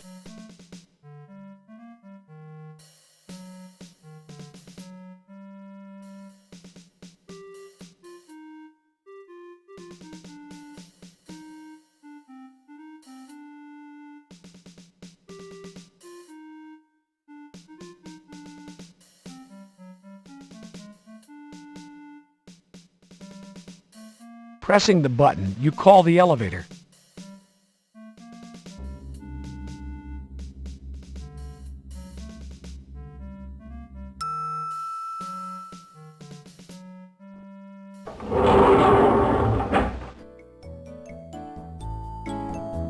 You select the third floor as your destination.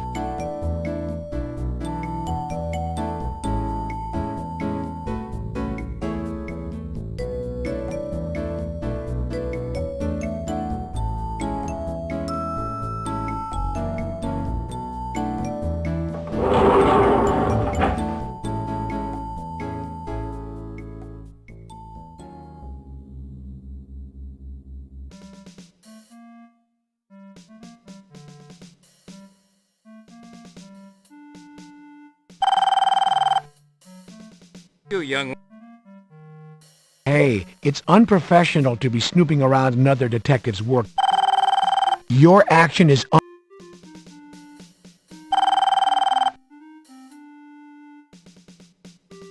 Hey, it's your very own desk.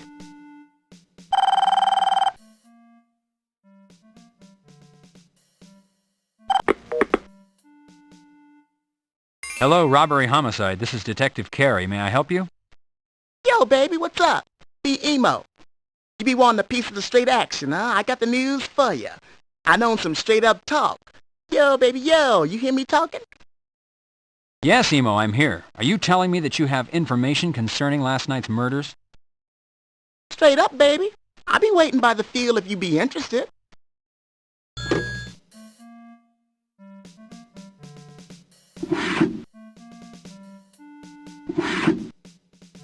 You take a 3.14 follow-up report form out of your desk drawer.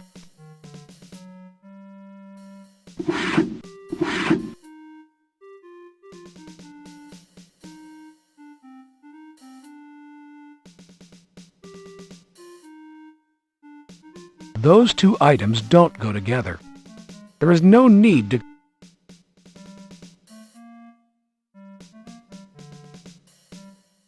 Departmental Follow-Up Form 3.14. There is no need. Those two items. There is no need. Those two items don't go together.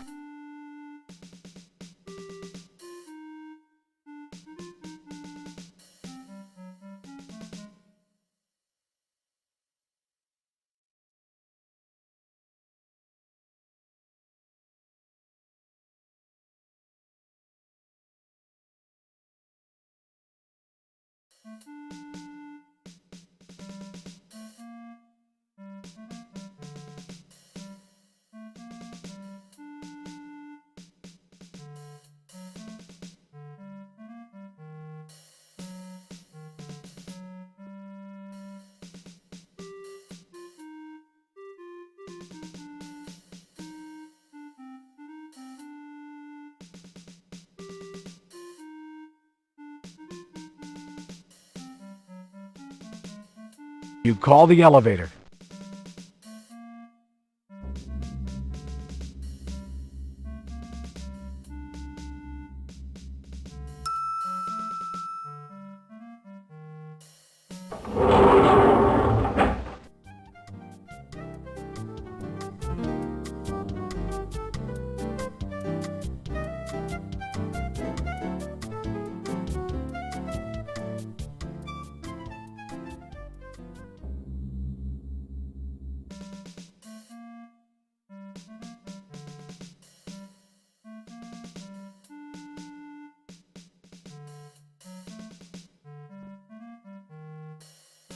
Hal, has anything come back on the cigarette found in the alley?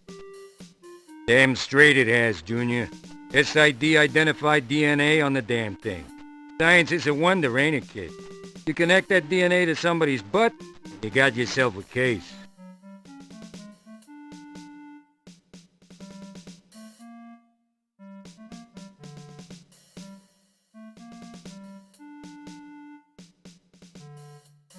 How about test results? Any preliminary information? I can't get nothing out of that damn Nobles. Spoke to that dingy tomato down there, Carey or something. All she could say was, the toxicology tests and ballistics are running. She's damn lucky she doesn't work for me. That's all I can say. Damn lucky.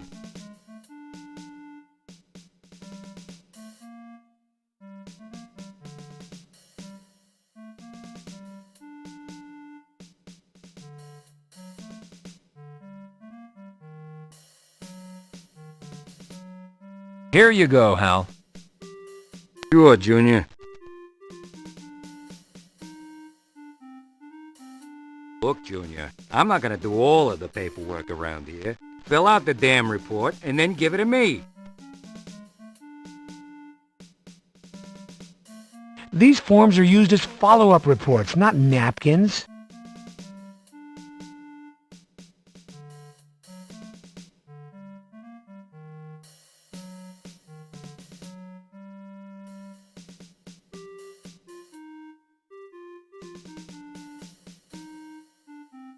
Your department issued memorandum book and pencil. The simulated leather notebook is well worn. Standard weight. There is no need to complete an additional report on the incidents regarding the alley at this time.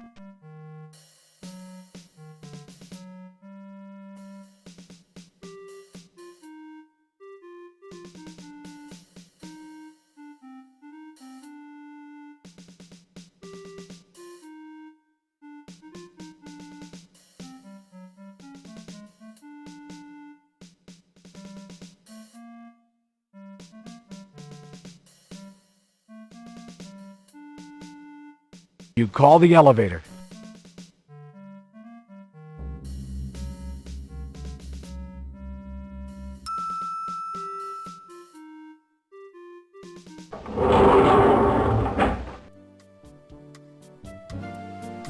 You select the basement as your destination.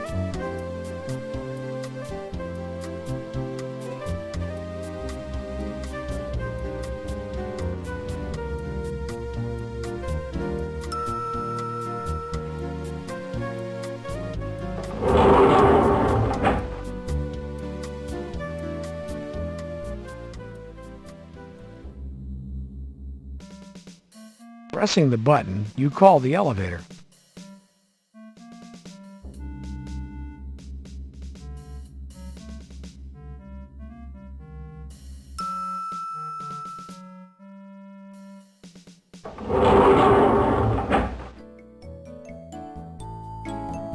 You select the lobby as your destination.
Oh, shit!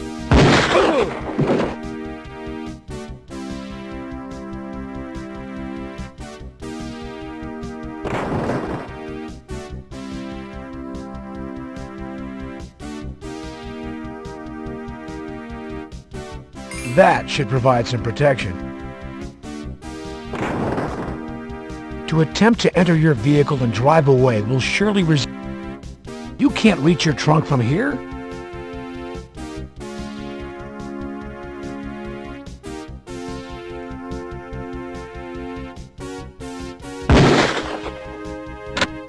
You've run out of rounds for your Beretta.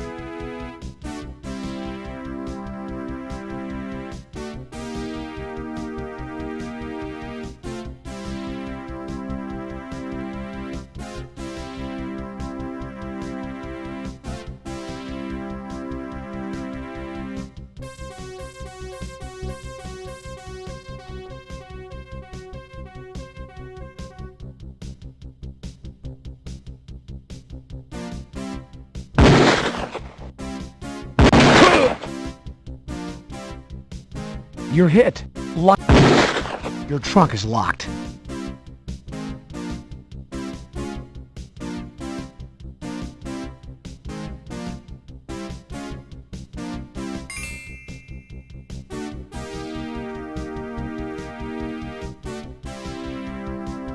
The shotgun is locked. You unlocked the shotgun, Carrie. Detective, what are you searching for? Detective, what are you searching for?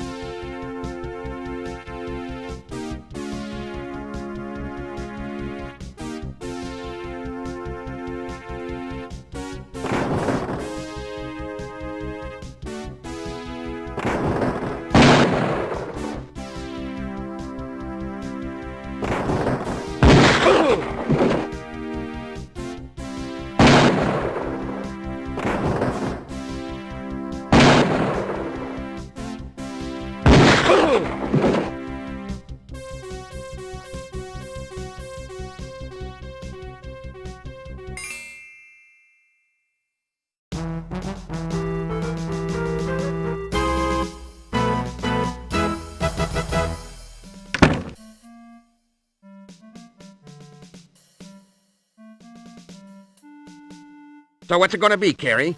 You gonna act like a pro or a spoiled brat?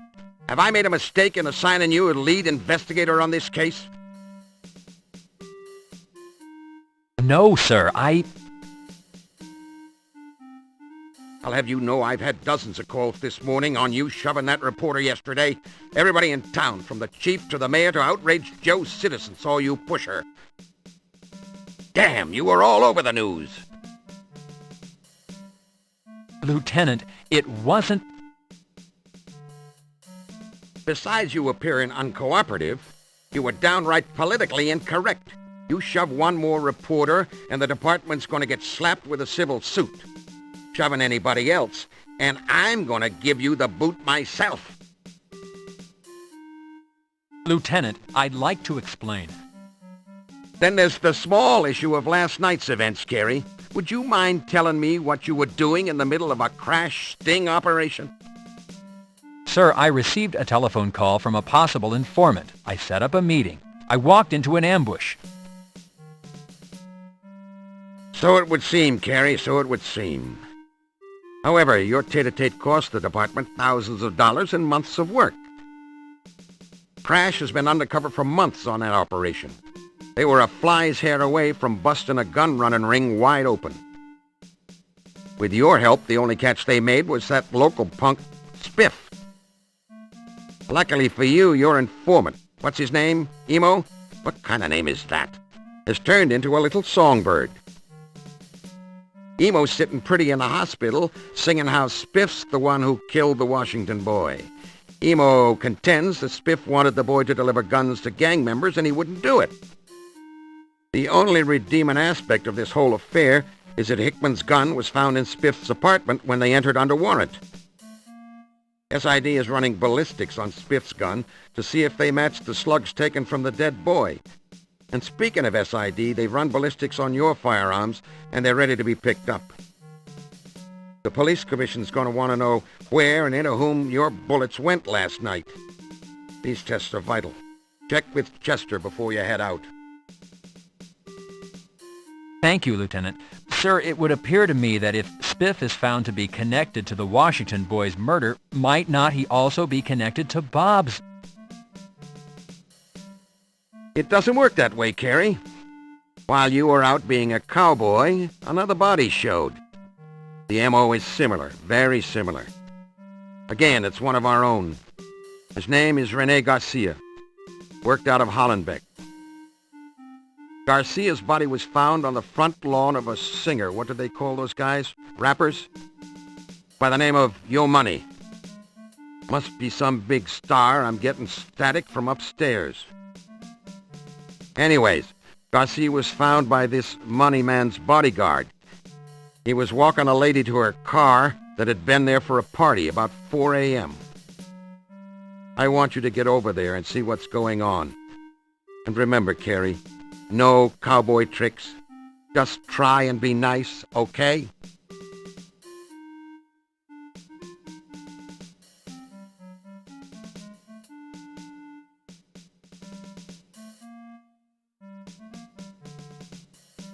Lieutenant.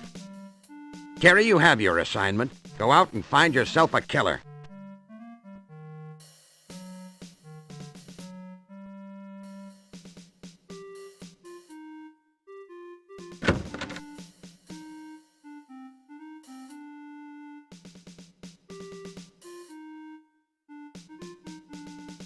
Yeah? You can just drop dead. Goddamn broads. Hey, Junior, that was quite a shootout last night. Heard all about it. You're goddamn lucky one of those punks didn't blow your head off. I want you to listen up, Junior.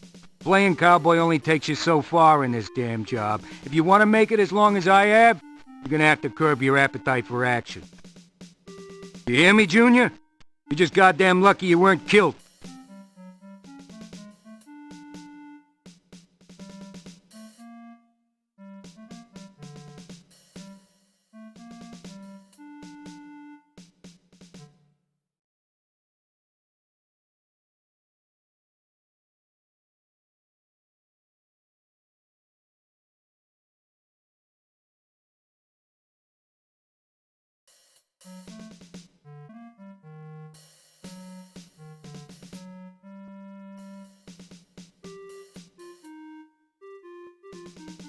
Those two items don't go together.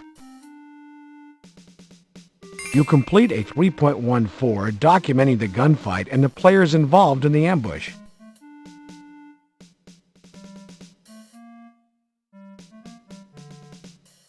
You'll need to stand up and move to accomplish that.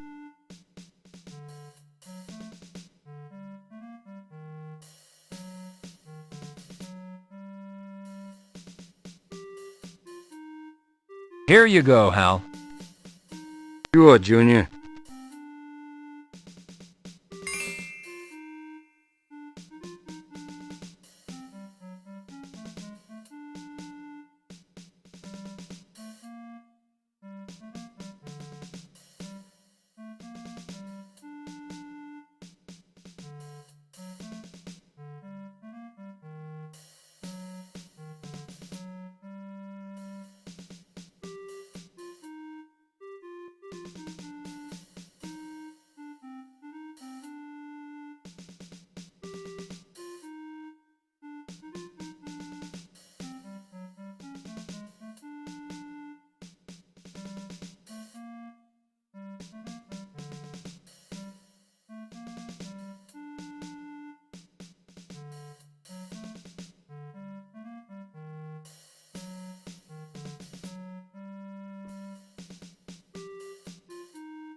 It's your very own desk.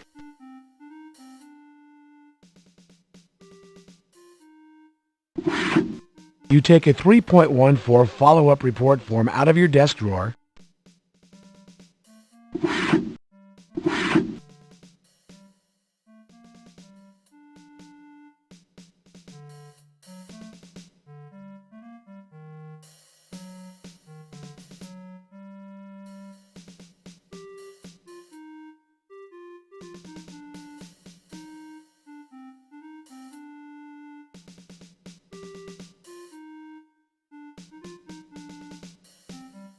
You call the elevator.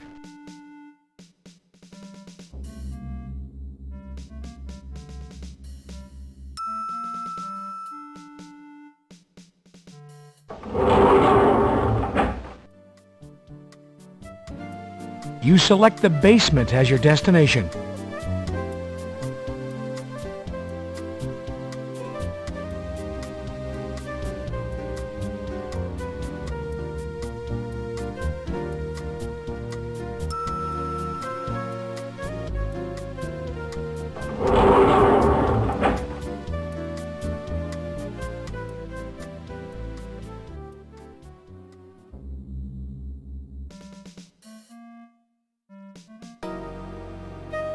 Hello, Detective. Here to pick up your firearms? They're all ready.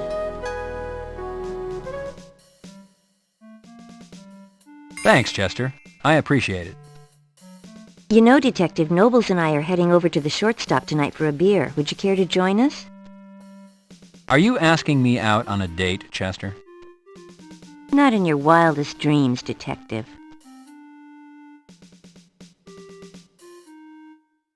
What did you discover about the spent ammo I turned into property yesterday, Chester? They match the slugs taken out of the Washington youth. They don't match with Hickman's ballistics test on file. Chester, are you running ballistics on Spiff's gun? Yes, I am. It looks promising as it's a 9mm and it has a high-capacity magazine. Were you able to find anything out about the glue you sampled? Yes, Detective. It is an industrial-strength glue which shares properties with the glue found on Hickman's eyes. The problem with tracing the glue is that it's sold all over the city, not just where you found it. We use the same brand here at Parker Center.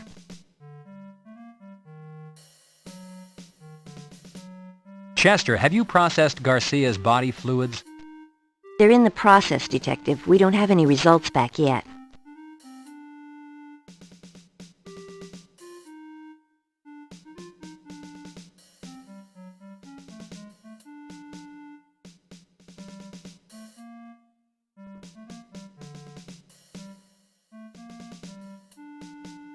Don't forget the shortstop tonight, Detective.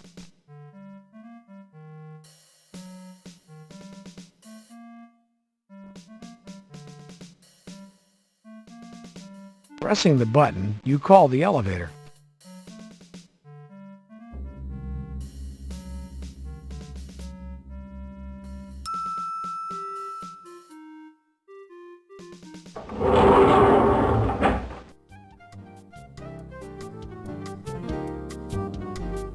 You select the lobby as your destination.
The body outline of Officer Rene Garcia.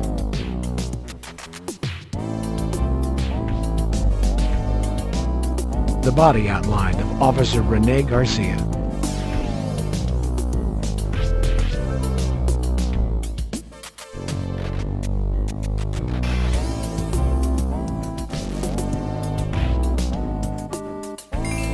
Notating the crime scene's relationship to the house could prove important later.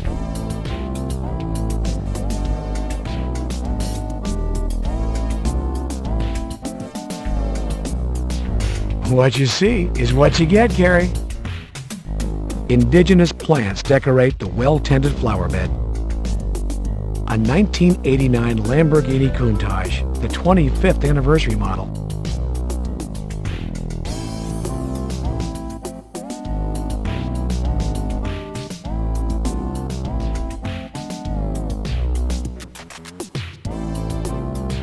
Indigenous plants decorate the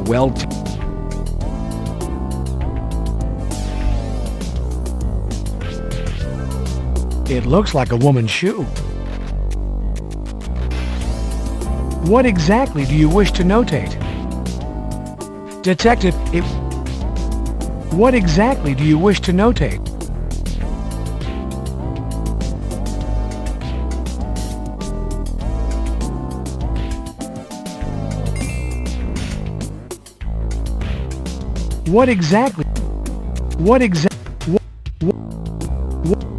What exactly?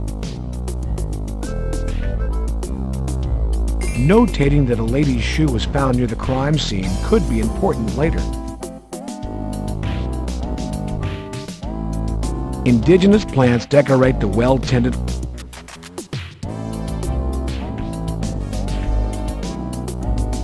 Indigenous plants decorate the home of Yo Money, mega superstar rapper.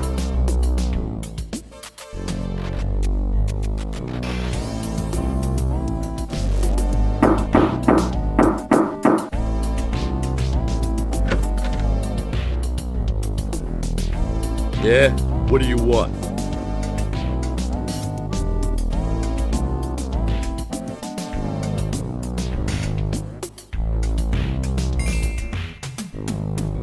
Hello, I'm Detective Carey, Homicide LAPD. I'm here to speak with Yo Money. Is he available?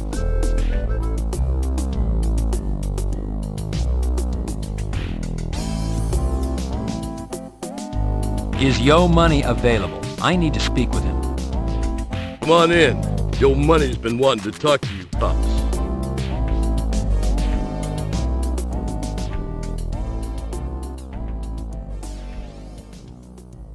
Well, look who's here, our representative from the police department. It's about time you got here. Have you seen the mess out in our lawn? Do you have any idea what kind of field day the press is having with this? Do you have any idea what this is doing to record sales? A dead cop on our lawn. What the hell are you doing about it? I think you people planted that dead cop on our lawn. Probably knew something he shouldn't. And what better way to diffuse attention than to dump him on the lawn of a controversial rapper? This is such bullshit. I want that yellow tape off our lawn immediately. I want the persons responsible to own up. If this screws sales on Money's record, I swear I'll make sure some butt is kicked.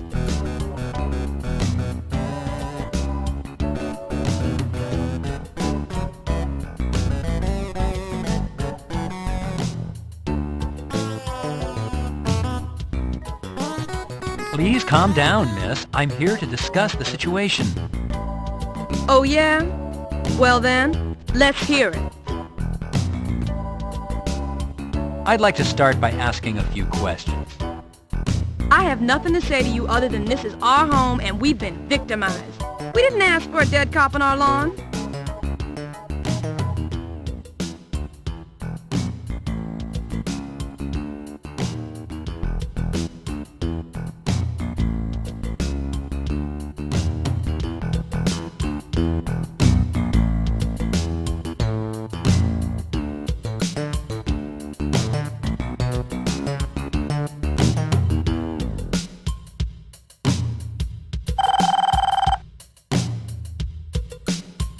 Hello? What do you want? Knock this crap off. Quit calling us. Oh yeah? Bullshit. Quit calling. Do you understand? Careful, you're gonna leave smudge marks.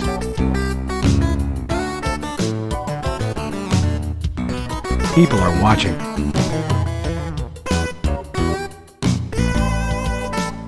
I'm Detective John Carey, LAPD Homicide. Yo, sup?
No time to say hello, Detective Carey?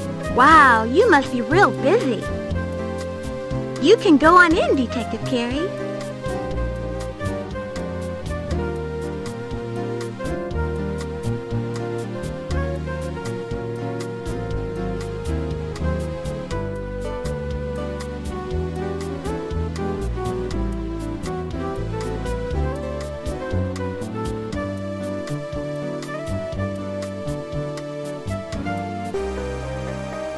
Hello, Detective Carey.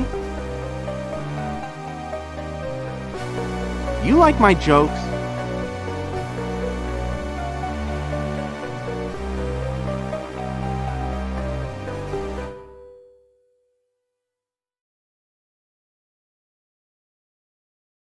He's sure in a bad mood today.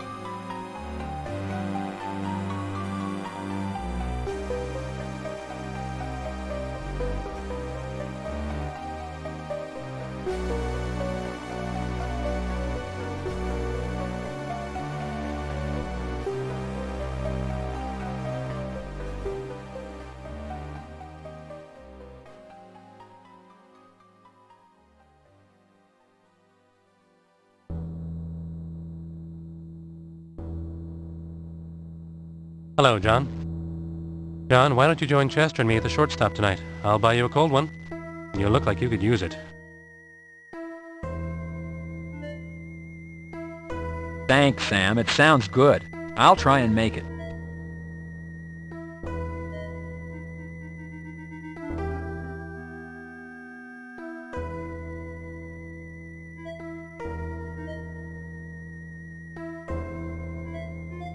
Sam, what can you tell me about Garcia? Just about anything you want to know pertaining to how he was killed. The who and the why are up to you.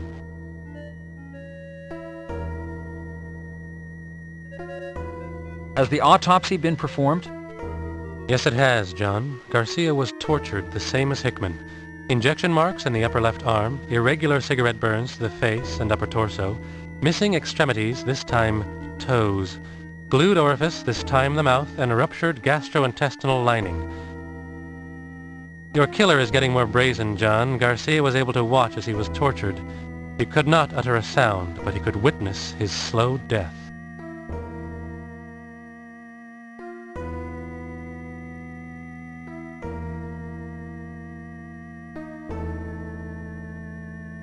In your opinion, Sam, what's the cause of death?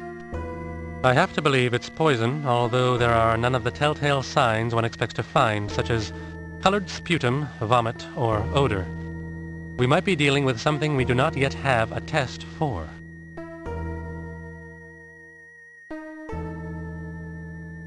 Was there lividity on Garcia? Yes, once again, there was primary and secondary lividity. Primary was located on the buttocks, secondary on the upper back and shoulders. I would venture to say that Garcia was tortured and killed while sitting up, left for a while, and then moved. Your killer has transportation, John. He could strike anywhere.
Sam, what are the distinguishing physical marks? The body had restraint marks on the wrists and ankles. I was able to lift fibers from these areas. I sent them over to SID for analysis. There were bruises behind the shoulder blades that lead me to believe Garcia's arms were tied over his head.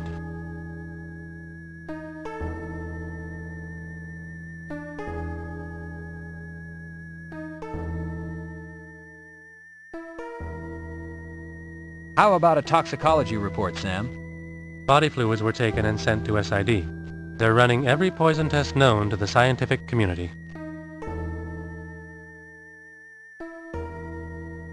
The burn marks, they're consistent with a cigarette burn? Yes, I was able to lift ash samples out of the burned skin. I sent them to SID for analysis.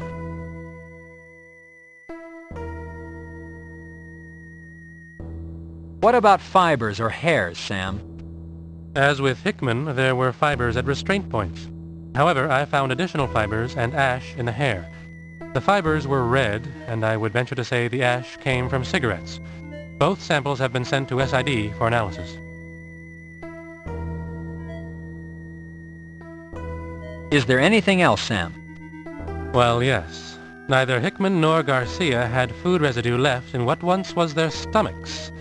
That's rare. There's almost always residue. I might mention to you that Garcia's mother came down to claim the body and pick up any personal effects. Apparently no one had mentioned that her son was found naked. When I told her, and that consequently there were no personal effects to speak of, she went ballistic. A word of warning, John, I think she's gunning for you next.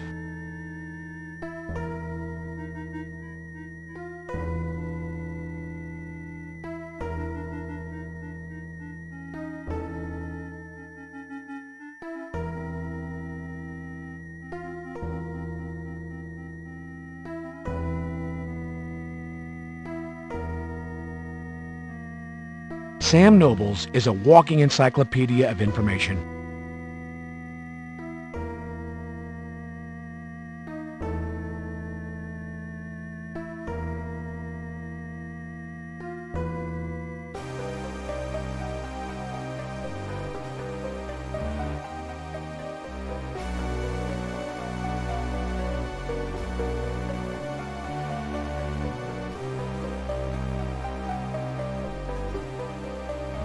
You don't work here, and these aren't your things. You open the door and head to the lobby.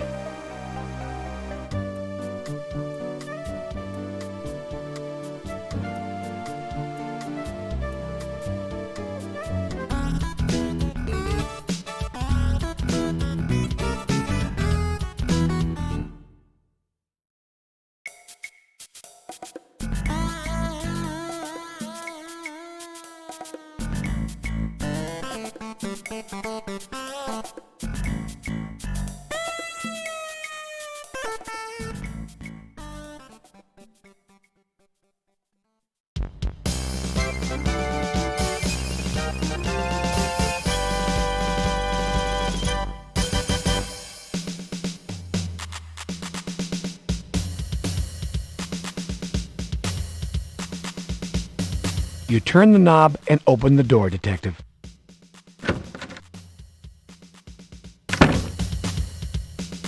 Howdy, cowboy. Heard about it last night. Quite a gunfight.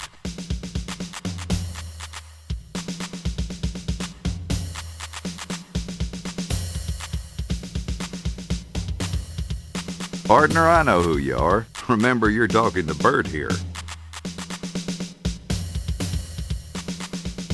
How are you, Bert? Well, cowboy, I ain't complaining. Life's good.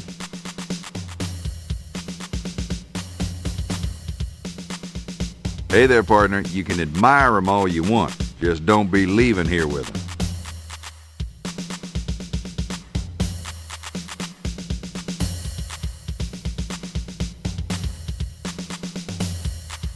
Well, thank you just the same, cowboy, but I live mighty comfortable on my salary.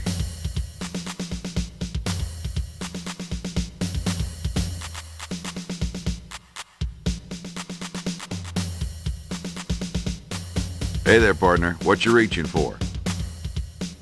Hey there, partner. What you reaching for?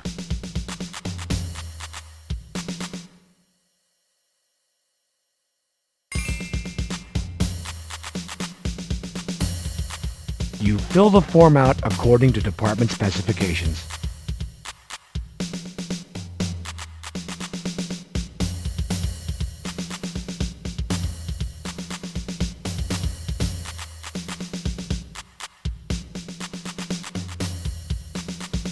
Qualification Form 13.5.1.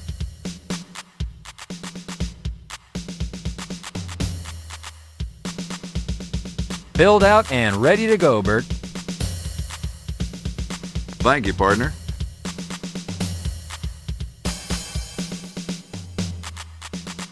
City ain't rich, partner. Pony.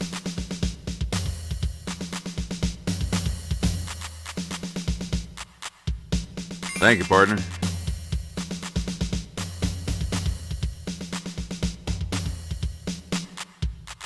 You pick up the headgear.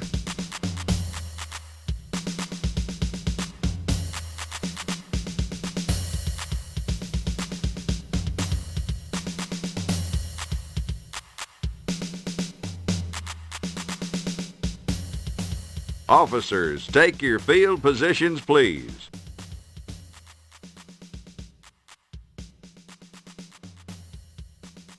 Officers, headgear on.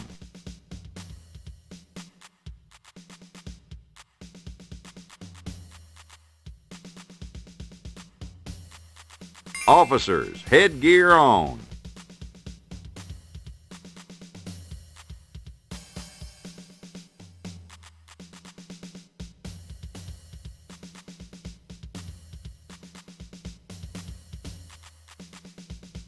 All firearms to low ready.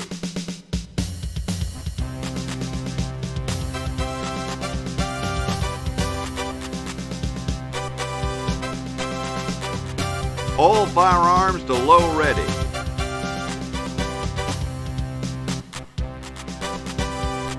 Phase 1. Ready on the right, ready on the left. Attention.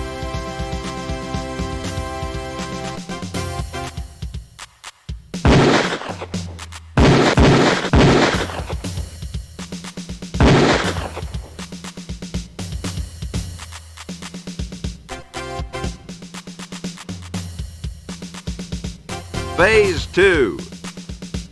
Ready on the right, ready on the left, attention.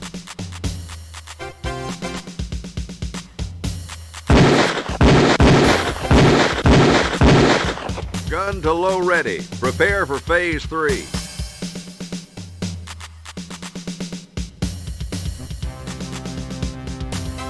Officers, reload. You look. No need to reload. Phase 3.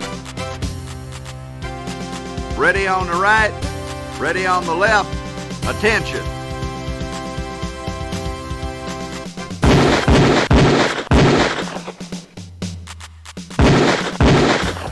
Gun to low ready. Prepare for Phase 4.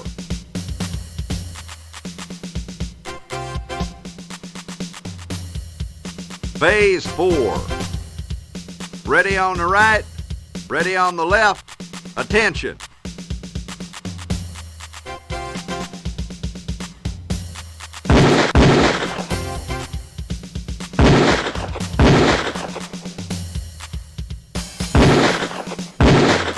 Gun to low ready. Prepare for Phase 5.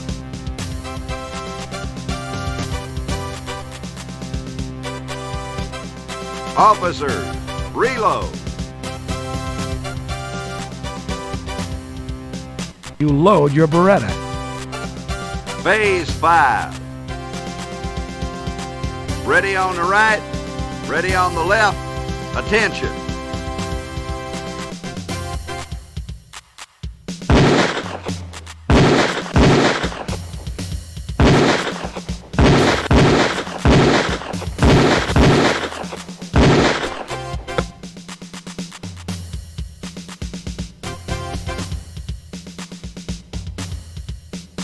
Phase 6. Ready on the right, ready on the left, attention.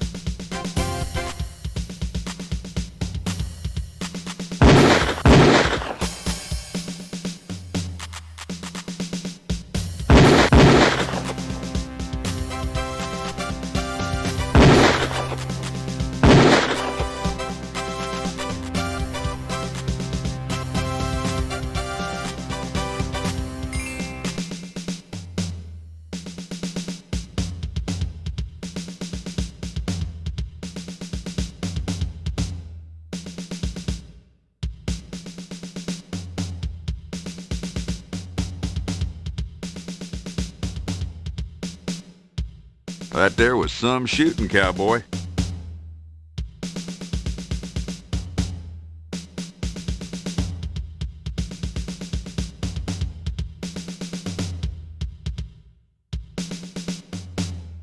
Thank you, partner.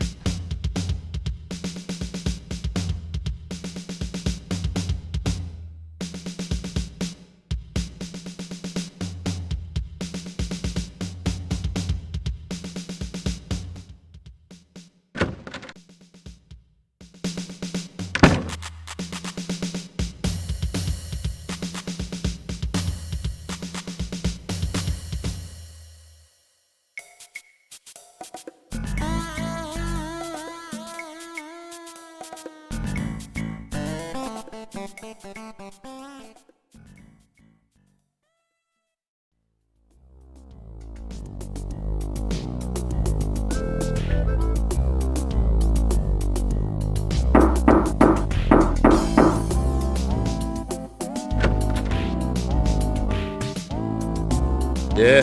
What do you want?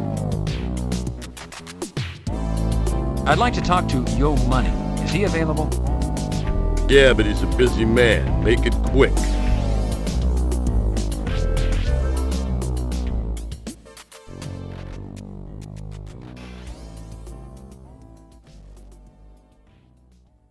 Hello, Money. Sorry to intrude.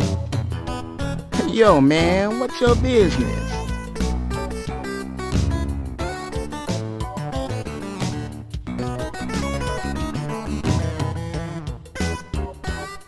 Money, this shoe was found in your front flower bed. Do you know where it might have come from? Well, lots of booty coming and going around here. Could you clarify yourself, Money? Ladies, babes, booties, strippers. Say, man, women.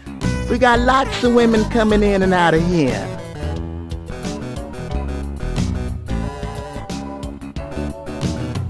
The ashtray is full of half-smoked, lipstick-stained cigarette butts.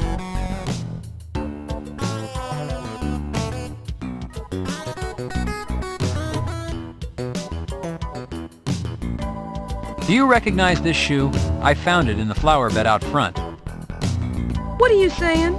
I'm some kind of cheap... No, I didn't mean to insult you. I found... Well, it's not mine. Do you recognize this shoe? What are you saying? No. Well, it's not...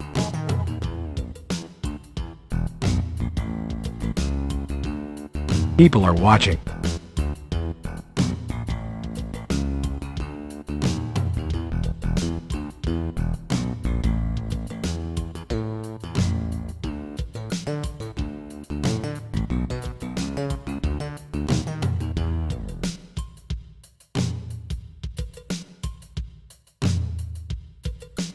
Money, who discovered Officer Garcia?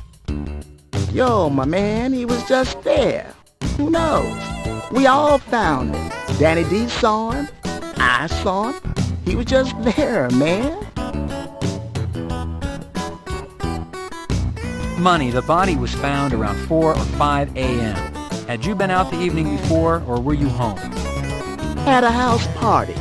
Some girls in, you know, a little party.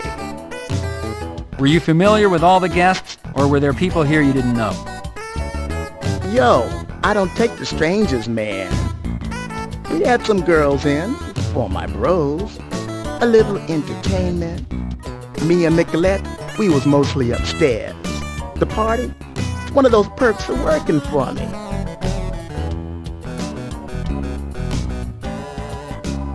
Money, your music is controversial.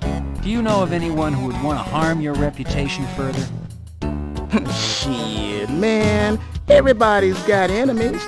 Ain't no different with me. Well, have you recently experienced any problems through the mail, telephone calls? There's this Nazi dude. Doesn't like to see a brother doing well. Sends me shit in the mail, a real asshole. His name is Walker. Dennis Walker.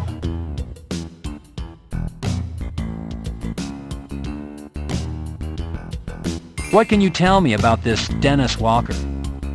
He's a racist asshole. For a while, he was driving by, hollering shit at my house. I got a restraining order. I still get shit in the mail. Ends up in the trash. Yo, man, he was arrested for trespassing on my property a while ago. Shit, he's a boil on a pig's butt. Oh, sorry, man, no insult intended. None taken.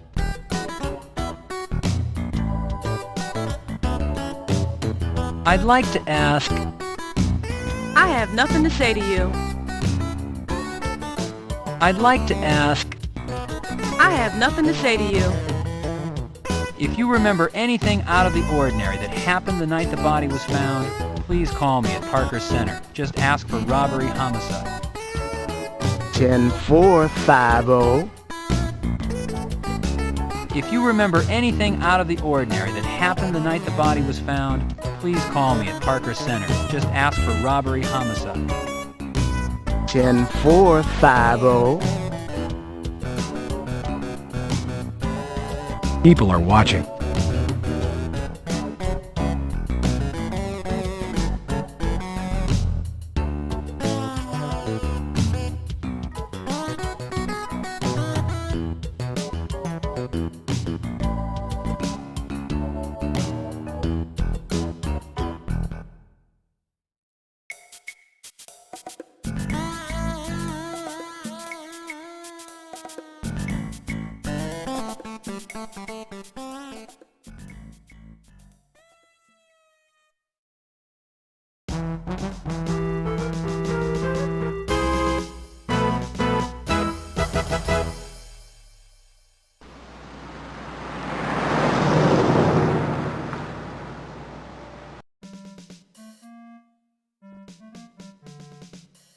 Halt! No entrance without proper identification.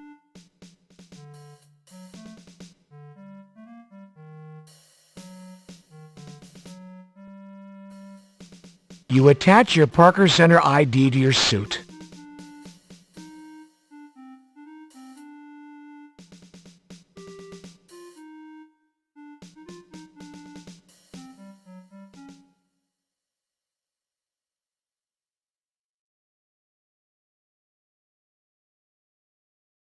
You press the button to call the elevator.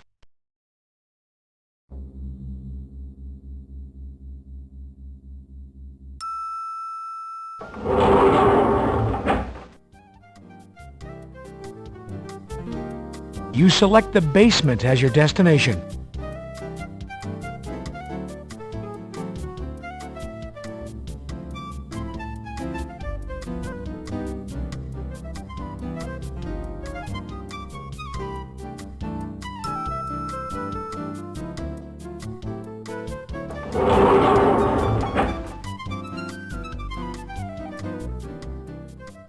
Pressing the button, you call the elevator.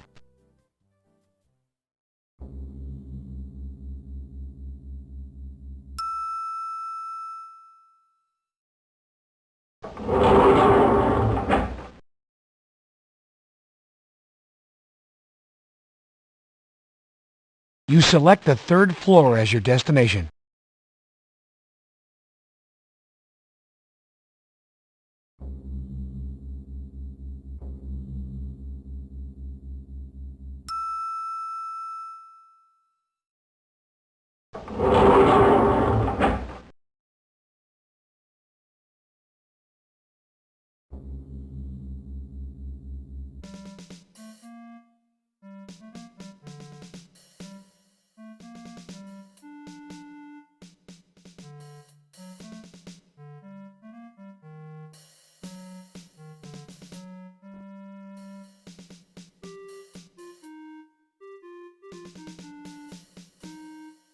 You complete a 3.14 documented.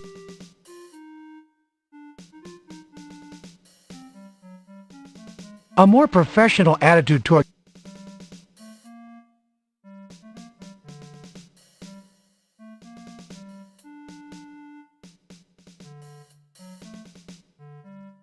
Here you go, Hal. Sure, Junior.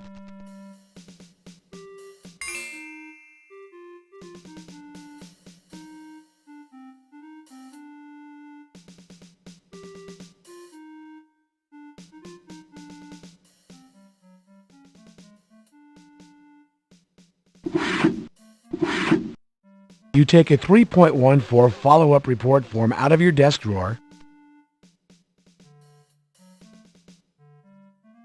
Your desk is covered with snippets from past cases in daily life.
No need to duplicate paperwork. You have already documented your conversation with Yo Money.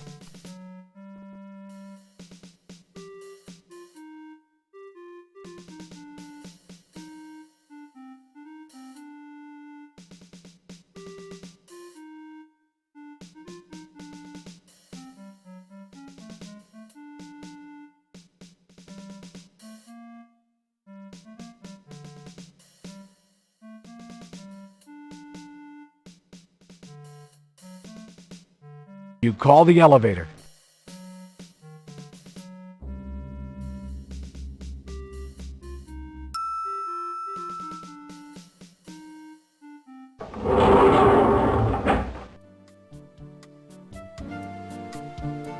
You select the lobby as your destination.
Hello, Lysandra.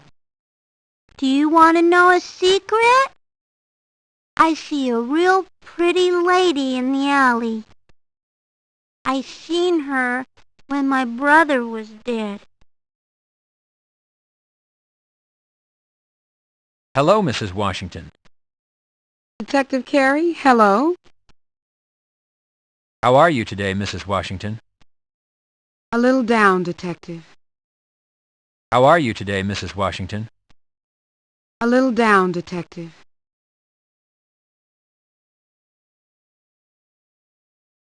What was this lady doing, Lysandra? She was smoking.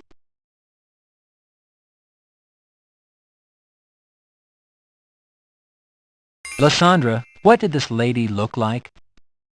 She was pretty. And she had pretty clothes. What was she wearing, Lysandra?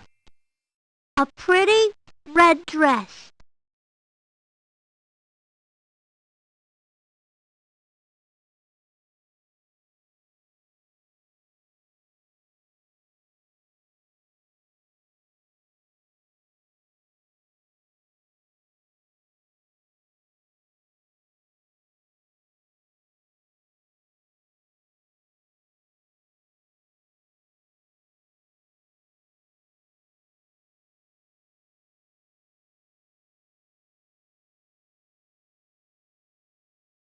Don't wander off. You're on assignment, you know.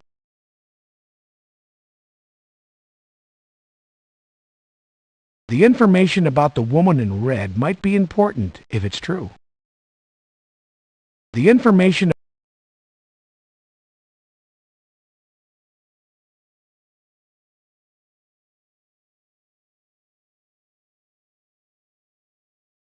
What was this lady doing, Lysandra? She was smoking. The information about the woman in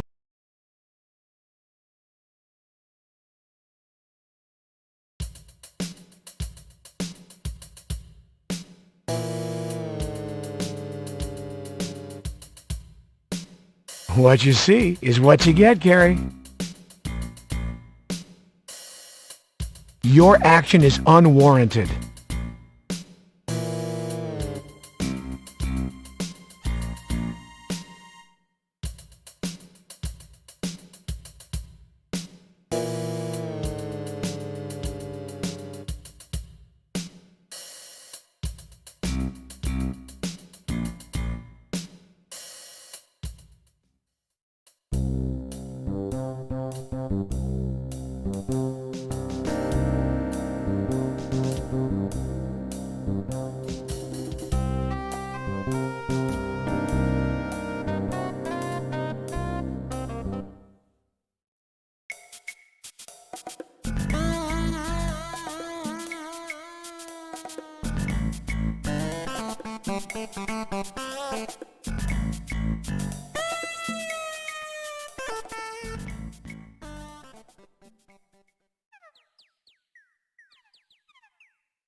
Both the apartment building and the neighborhood are run down.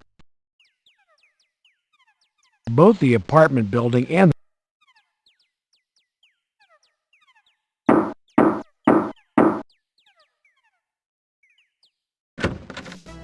Yeah?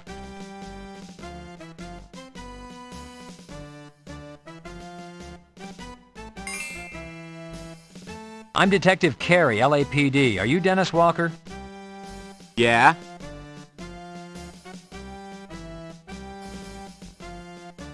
I'd like to ask you a few questions. Yeah, come on in.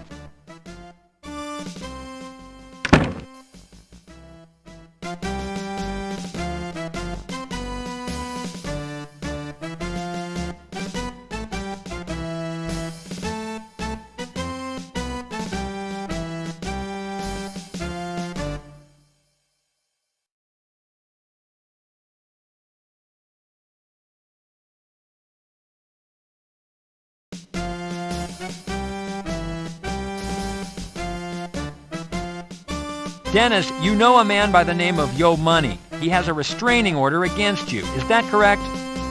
I can't hear ya!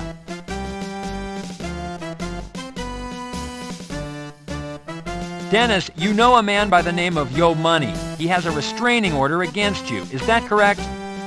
I can't hear ya!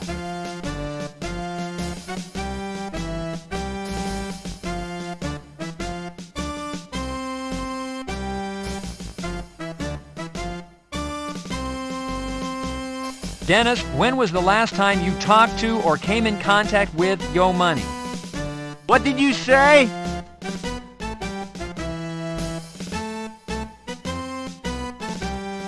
I can barely hear you. Could we turn it down a little? Go ahead, turn it down.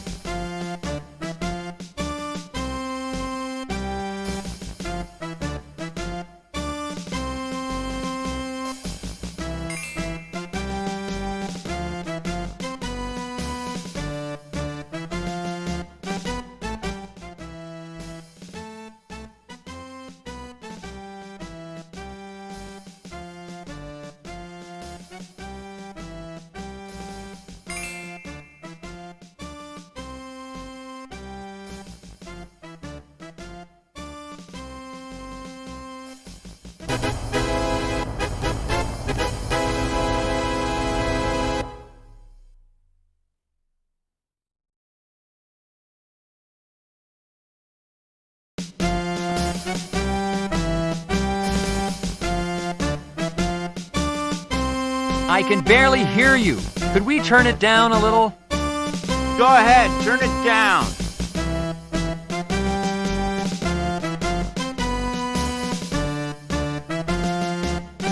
Mostly you're done. Walker has not threatened your life.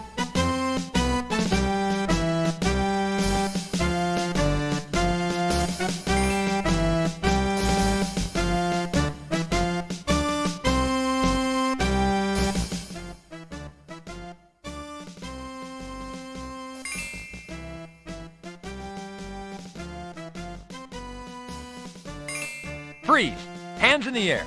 Keep them where I can see them. Drop the knife. Put your hands behind your head. Turn around. Drop to your knees. Now!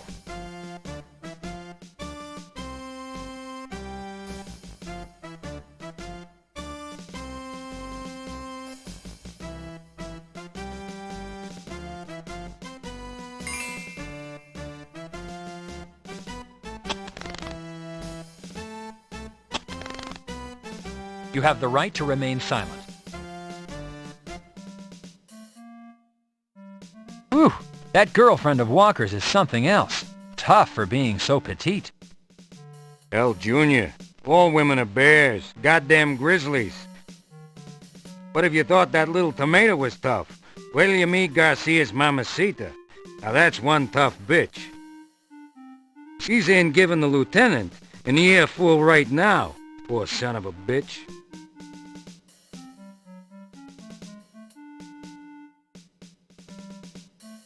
I am Rosa Garcia. Are you the detective investigating the death of my son?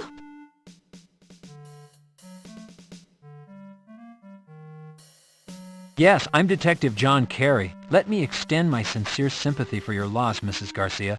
I didn't know Renee personally, but Well, I knew my son, Detective, and he was a good boy. He lived at home with me.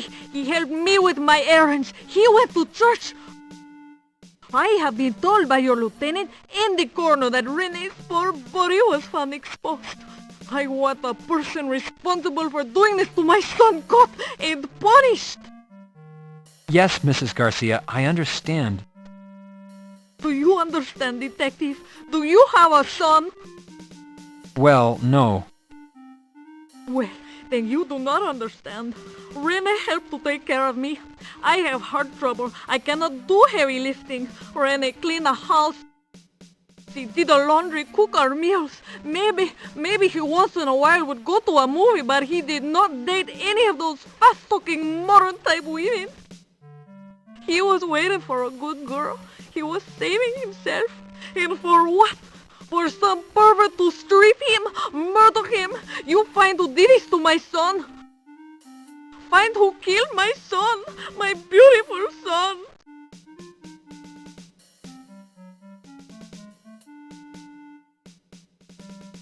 I see what you mean, Hal. Yeah, she's got one hell of a personality, huh, Junior?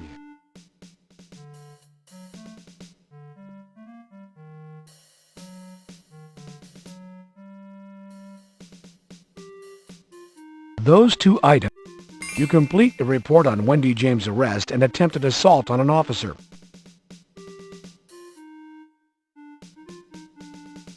A more professional attitude toward your...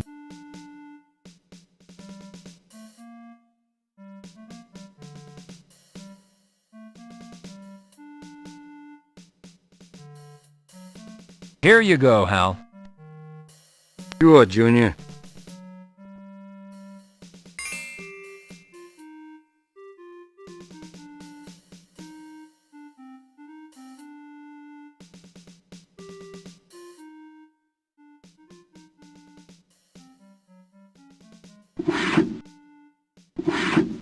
You take a 3.14 follow-up report form out of your...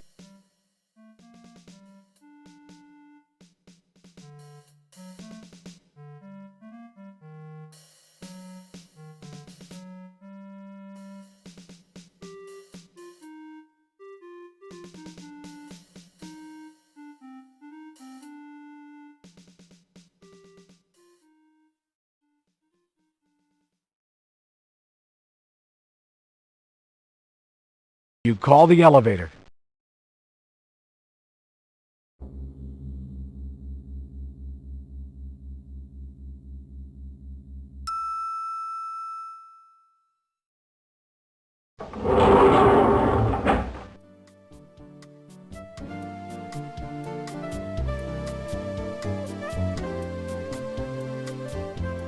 You select the lobby as your destination.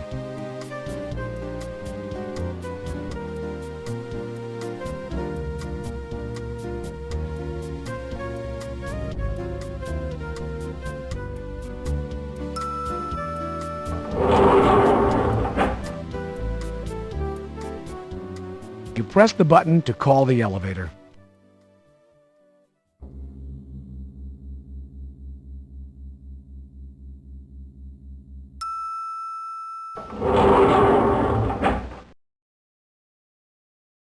You select the basement as your destination.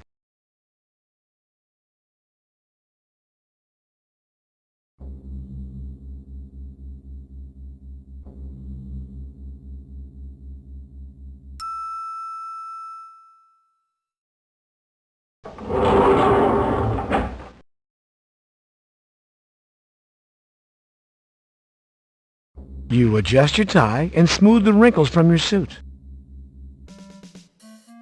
Pressing the button, you call the elevator.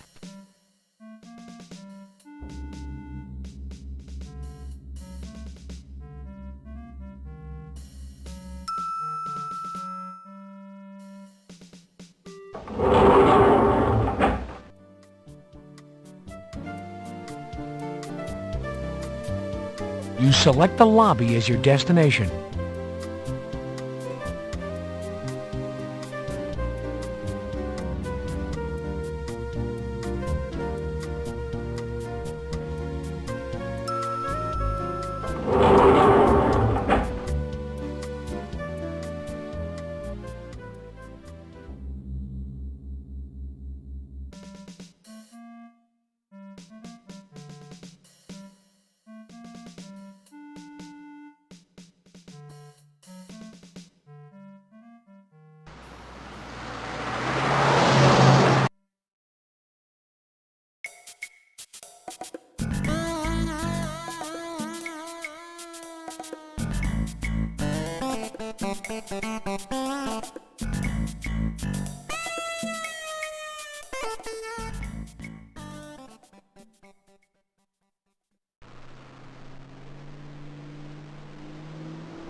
Knocking seems less intrusive than ringing the doorbell.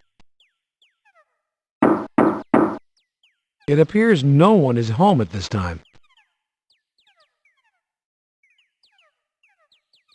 It feels like aluminum siding. It feels like aluminum siding.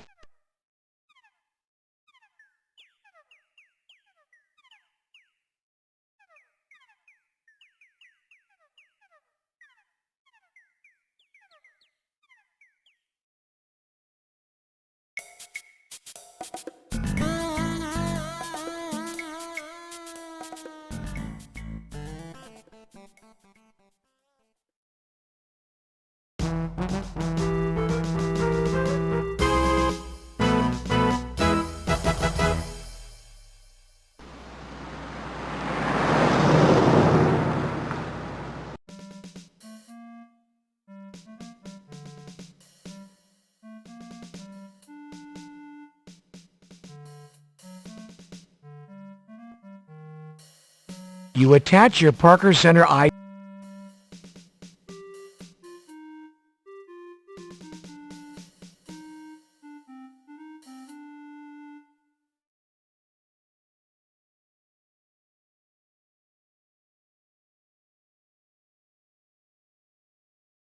You press the button to call the elevator.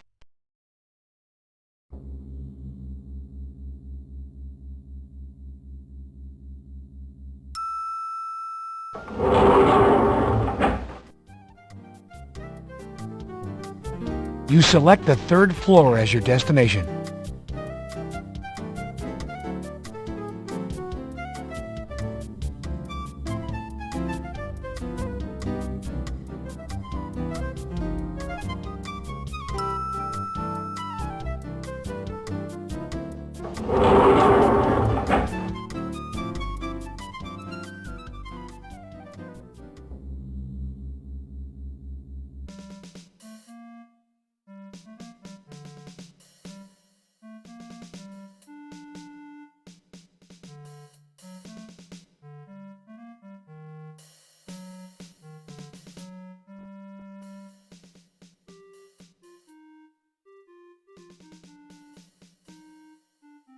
A memo from Lieutenant Block.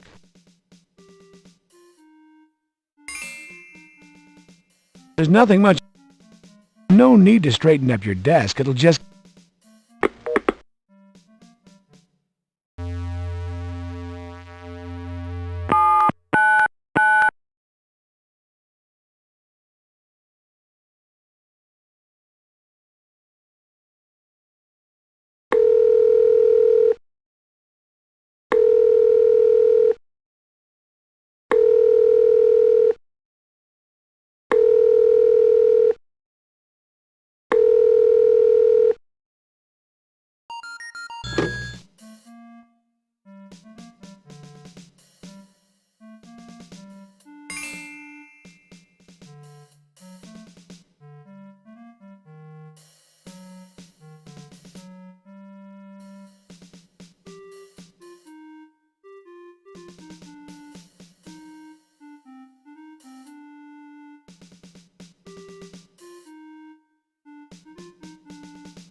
Come in.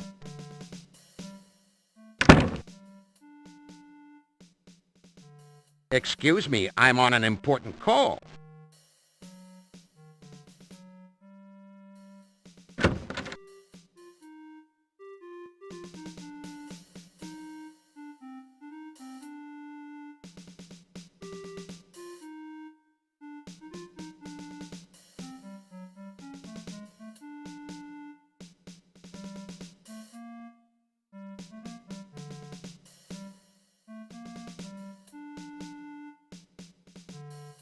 You call the elevator.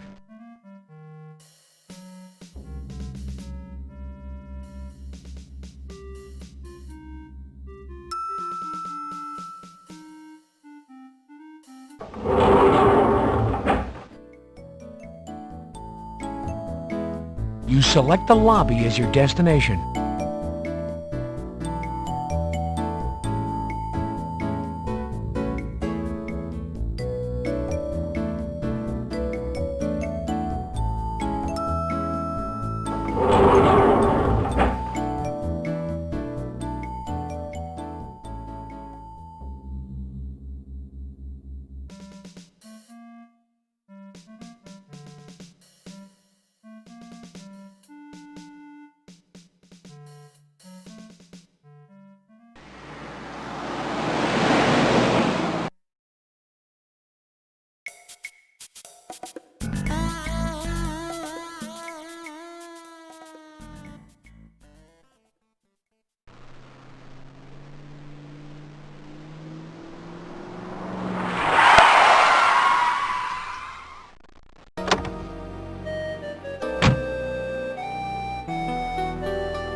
Knocking seems less intrusive than ringing the doorbell.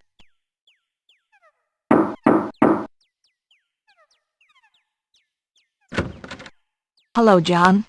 Won't you come in?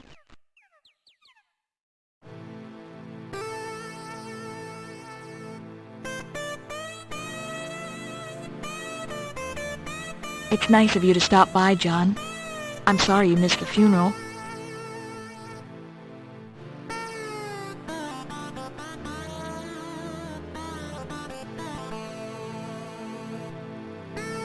Catherine, I wasn't informed about the time. I wanted to be there. I understand, John. I know how busy you are. I heard about the shooting you were involved in. When I realized you weren't there today, at first, maybe you'd been hurt. Then the chief told me you were fine. I was worried. Thanks for your concern, Catherine, but you don't need to worry about me. I should have called or... Oh, no. I know how you guys work. It's your life. I understand. I was wondering how the investigation was going. Nobody would really tell me very much today. I guess they didn't want to upset me. Well, there's good news. Bob's name has been cleared of any wrongdoing or involvement with the Washington boy's death. Bob's gun was retrieved and ballistics testing cleared it as the murder weapon. However, new evidence suggests that Bob's death is unrelated to the alley incident. It appears we might have a cop killer on our hands. Oh, John, that's horrible. Really horrible.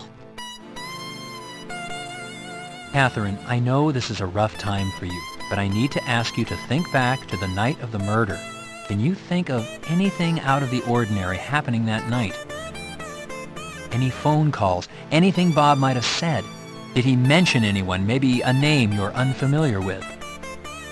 Bob and I had an argument. He went out, John. I don't know where he went or if he saw anyone. Thing is, he didn't take our car.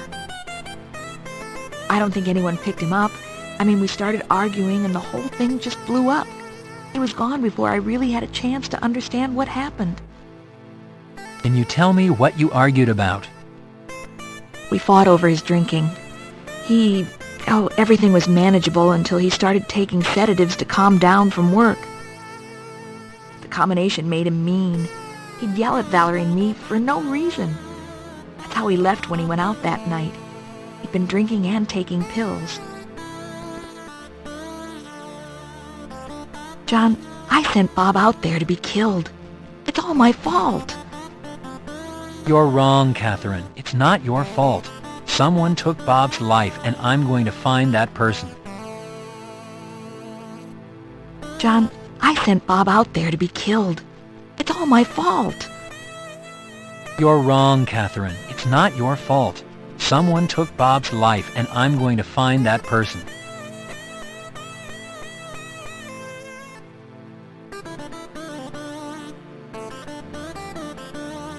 Don't take any notes, Detective. Catherine might do your...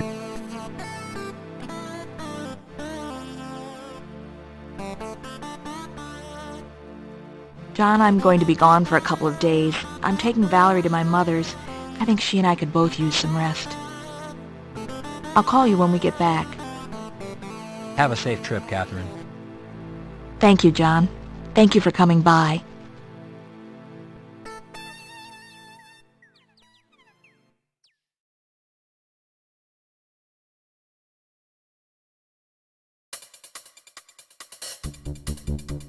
I'm here to tell you, the cops are dogging this investigation. No answers, just hype.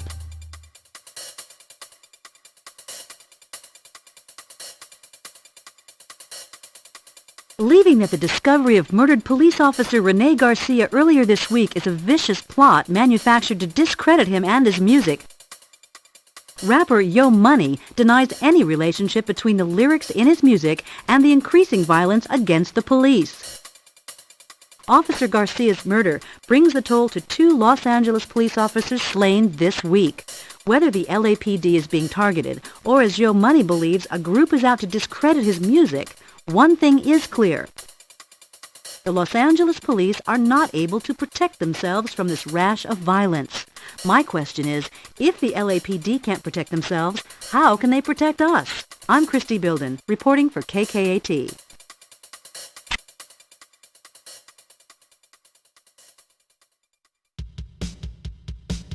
Ah, you bitch! What is she, though? Yeah, I got a safety right here.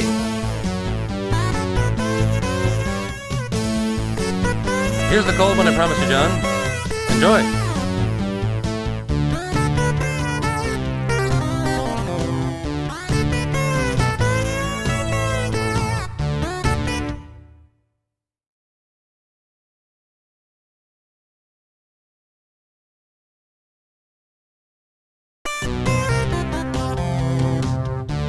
You look really nice tonight, Chester. Are you saying that because I usually don't look nice, Carrie? Chester. What kind of name is that? A last name, Carrie. Sam, sometimes it's so obvious you're Mensa. Chester, how come you became a cop? Same reason as everyone else. My father was a cop. Chester, how come you became a cop? Same reason as everyone else. My father was a cop. Rampart Division. Sam, how many autopsies do you think you performed? John, I have been in the autopsy business for over 13 years. There is no honest way I can tell you off the top of my head. Let's just say better than 5,000. Sam, what do you like to do in your free time? Well, John, I'm quite mesmerized with my personal computer. Did you know you can make spreadsheets, write letters, and play games on them?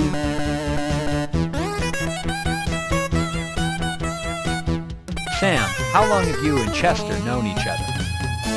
Chester and I have known each other for 5 years, Gary. At one time, we thought there might even be a little sexual tension between the two of us. Sometimes I think there still is. Oui, ma chérie?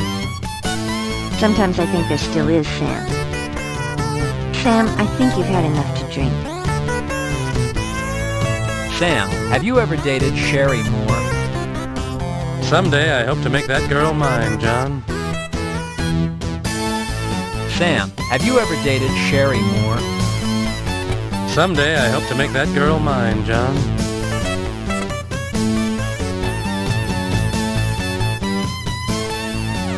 Gary, the mayor has requested your presence at a city council meeting first thing tomorrow.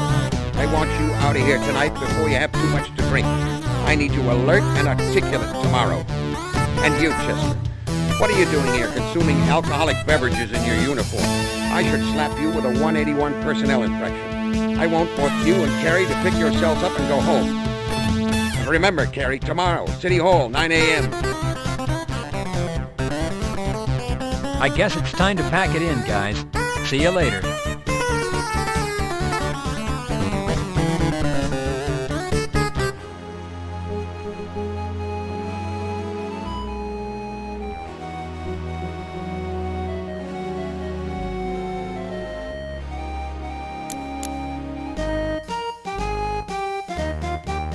Gary, another body was brought in this morning. Same M.O.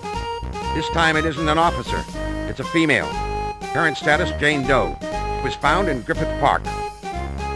The mayor and the city council want to ask you a few questions. Get up there, and remember, do not divulge anything that could harm this case.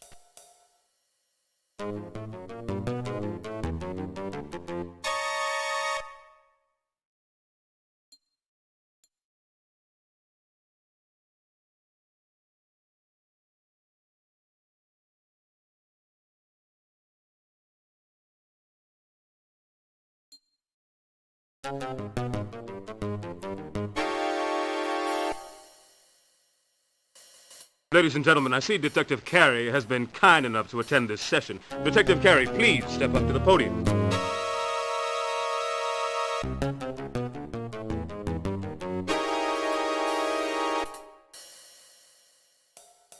Detective Carey, please step up to the podium. Detective Carey, my constituents are frightened and want answers. What is the status of your investigation?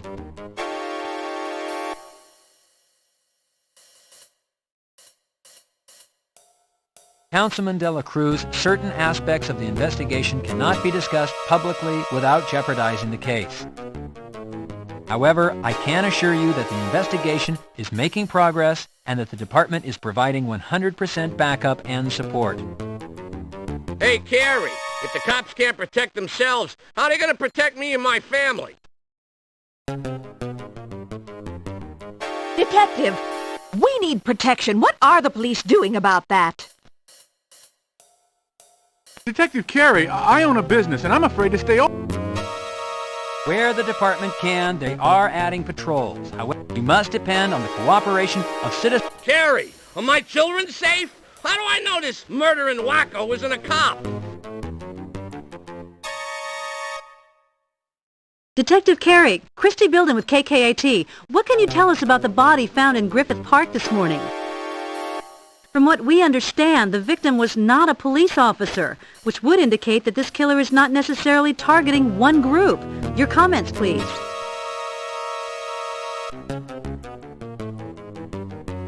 Miss Bilden, I was briefed about the homicide just this morning as I entered this council meeting. I have not yet been able to confirm or refute its relationship to my current investigation.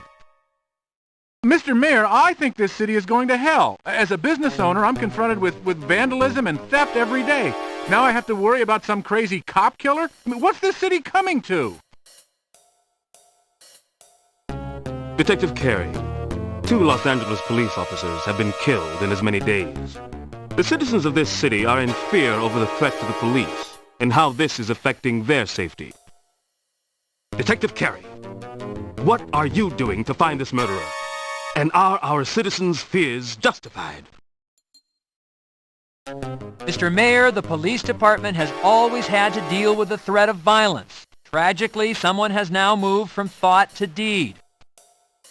However, I do not believe that there is a threat against the city as a whole, or that a random selection process is occurring. It is my belief that the Los Angeles Police Department is living up to the oath to protect and to serve.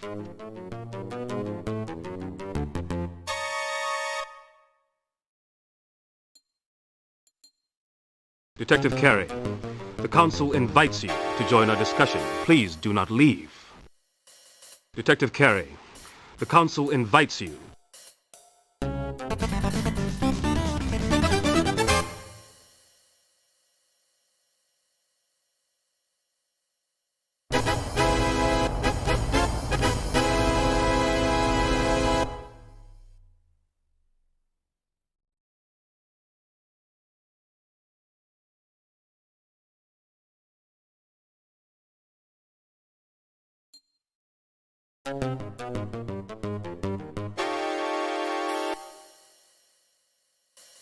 Ladies and gentlemen, I see Detective Carey has been kind enough to attend this session. Detective Carey, please step up to the podium.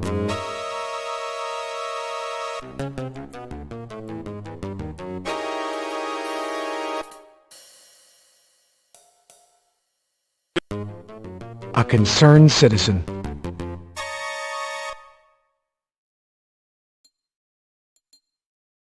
Detective Carey, my constituents are frightened and want answers. What is the status of your investigation?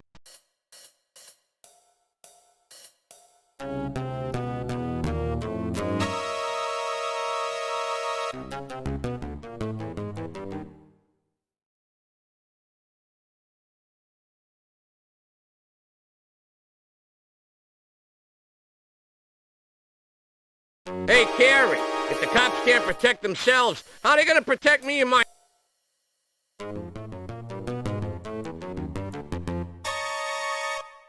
You exchange a full clip for the empty clip. Detective, we need protection. What? Detective Carey,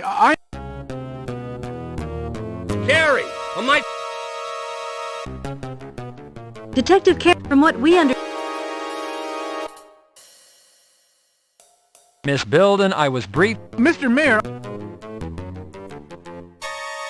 Detective Carey, 2 Los Angeles police... Detective Carey!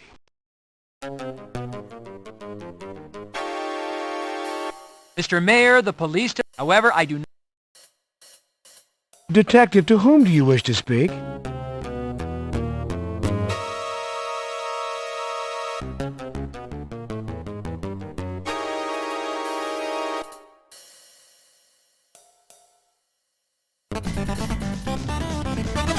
Generally, warning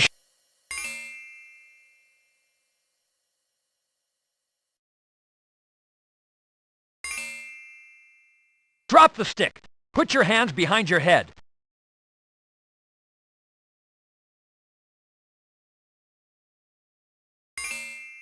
Turn around. Get down on your knees. Keep your hands where I can see them.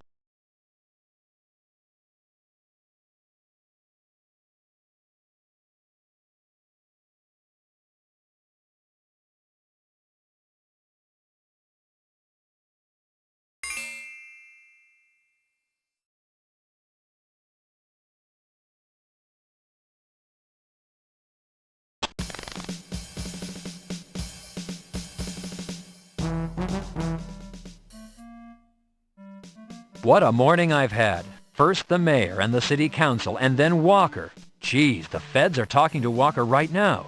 Apparently, he's a real special case.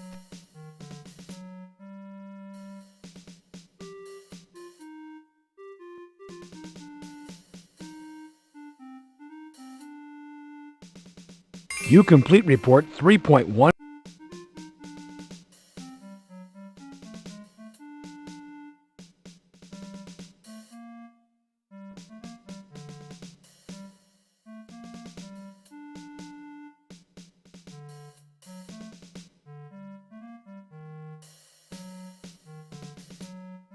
Here you go, Hal. Sure, Junior.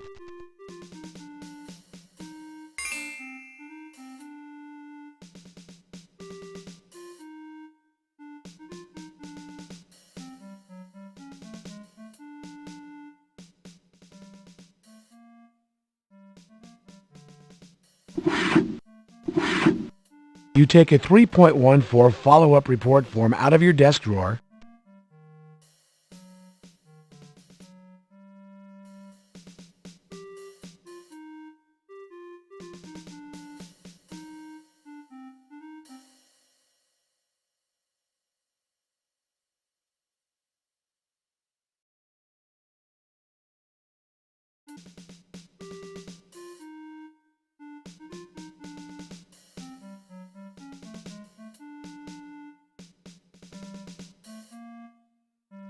No need to duplicate work. Your report on Walker is completed.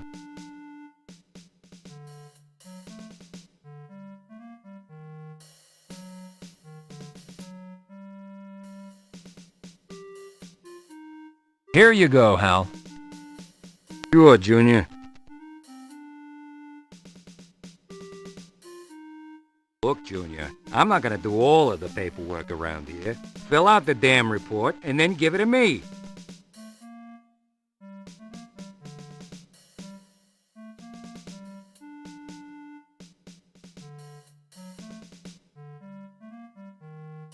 Departmental follow-up form 3.14.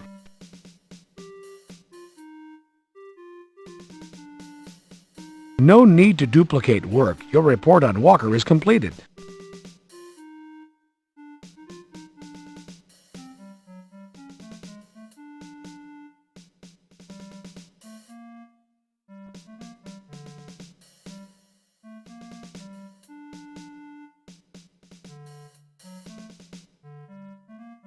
Hal, what have you heard about a body with a similar M.O. showing up at Griffith Park? Hell, Junior, it looks like it belongs to us. I wasn't there, but that Nobles was. He knows all about it.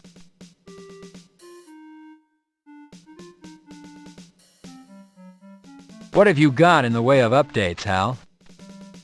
You're damn lucky you got me as a partner, Junior. I got friends everywhere. I was the first one my buddies over at Hollenbeck called. Seems they got the patrol car, Garcia's patrol car. Seems the damn thing was found abandoned at Hollywood and Vine.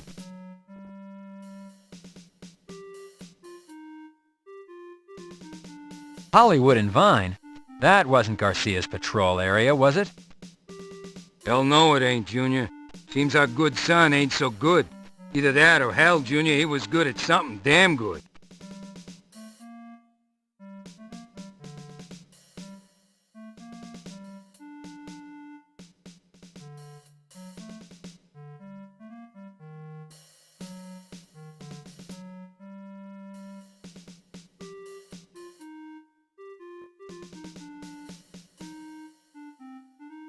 You call the elevator.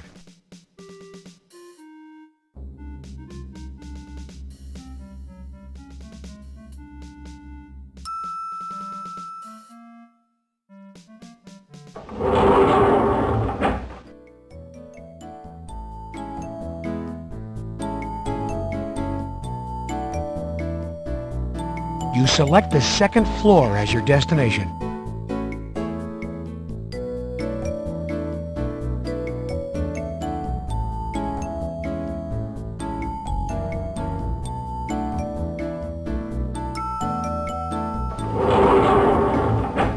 This line goes forever.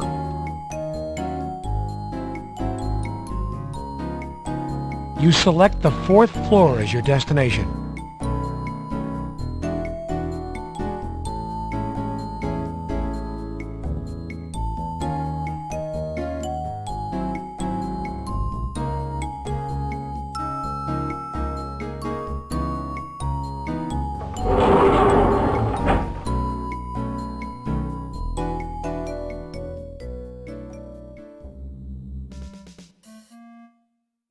Hello, Detective. Nice to see you, sir.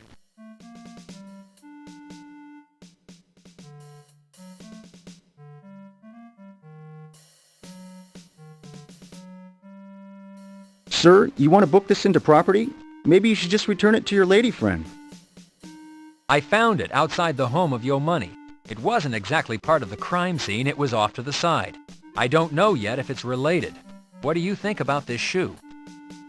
It looks like a shoe somebody would wear to entice or excite a man. I'd like to meet a lady who would wear a pair of these for me, and one of those little things, those little lace tops and bottoms. What do they call them? Teddies?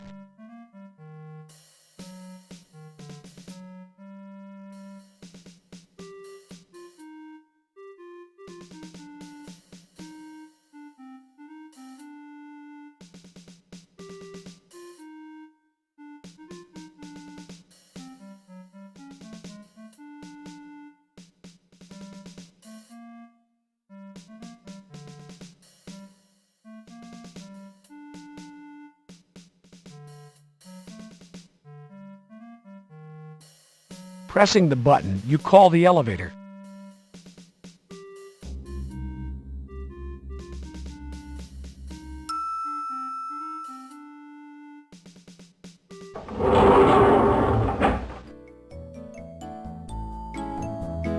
You select the lobby as your destination.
You turn the knob and open the door, Detective.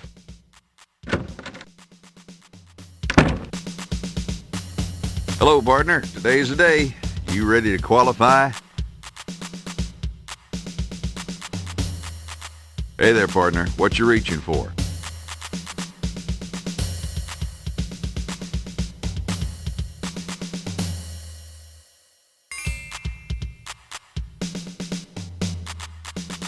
You fill the form out according to department specifications.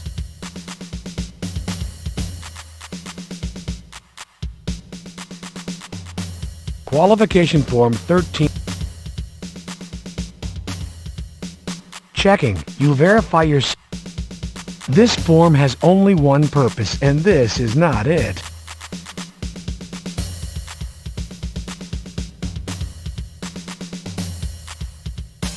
Here you go, Bert. Thank you, partner.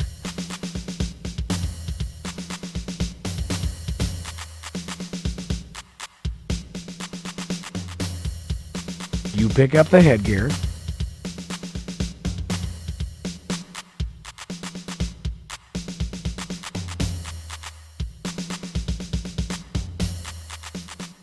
Officers, take your field positions, please.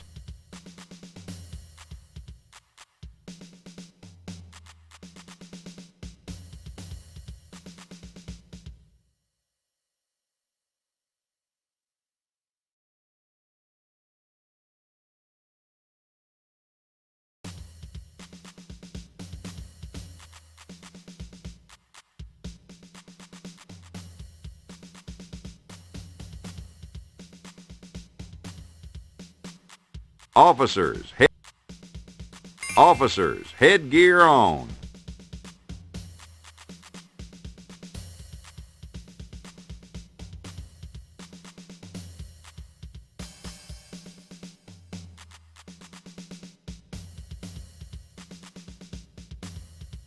All firearms to low ready.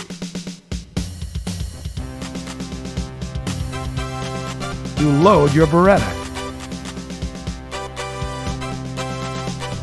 Phase 1.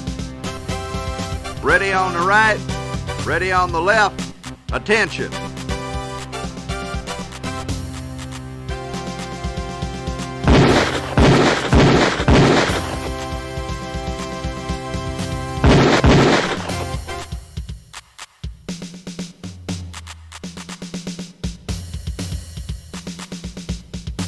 Phase 2.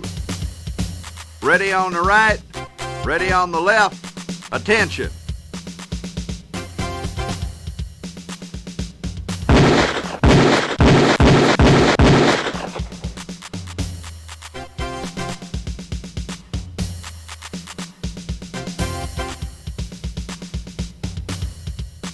Officers, reload. You load your Beretta. Phase 3.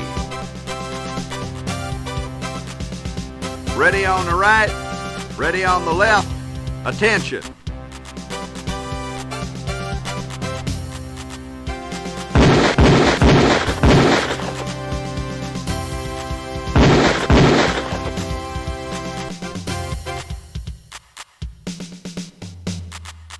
Phase 4. Ready on the right, ready on the left. Attention.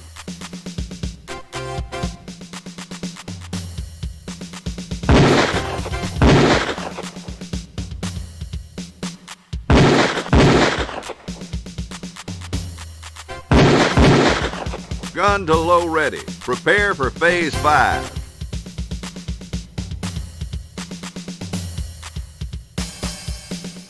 Officers, reload. You load your Beretta. Phase 5. Ready on the right, ready on the left. Attention.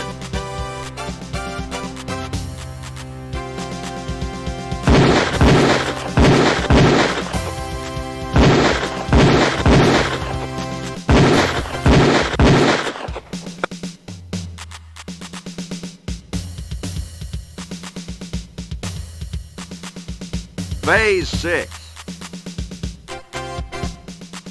Ready on the right, ready on the left. Attention.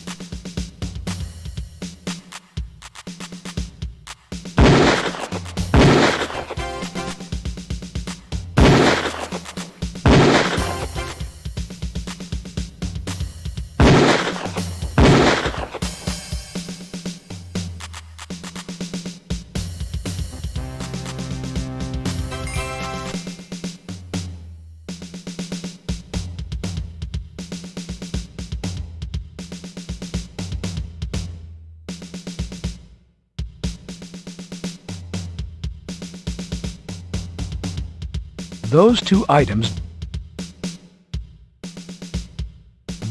items don't go together.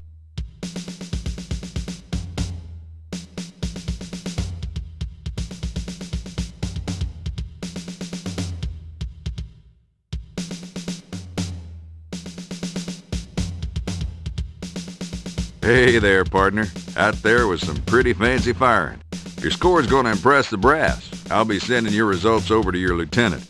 You're making him proud at Parker Center there, cowboy.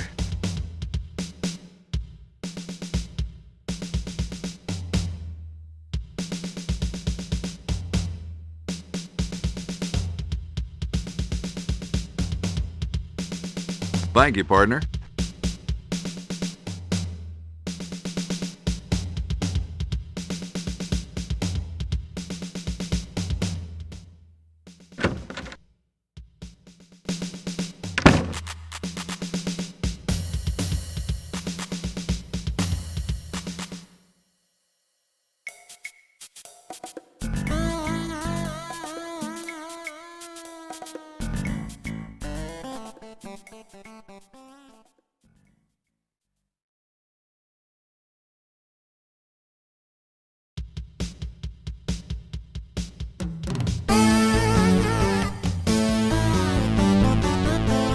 looks like the poster boy for Gold's Gym.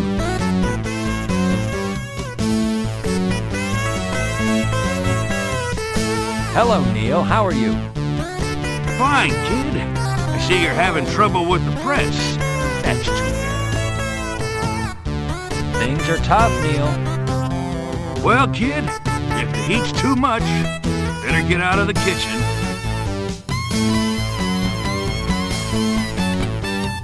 Feeling grabby. Feeling grabby. Feeling grabby.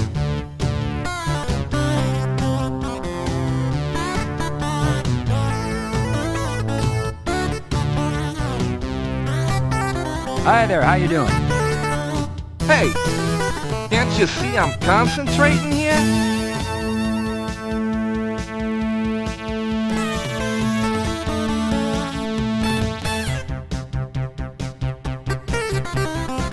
Don't bother. I'm a cop too.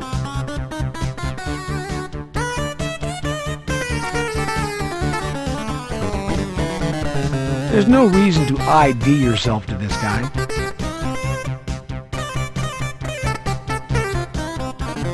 Hello, how are you? I'm not looking for any goddamn company, okay? Thanks anyway.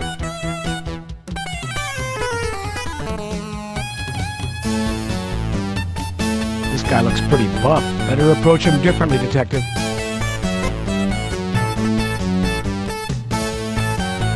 You take a few pretzels. You already have some pretzels. Feeling grabby.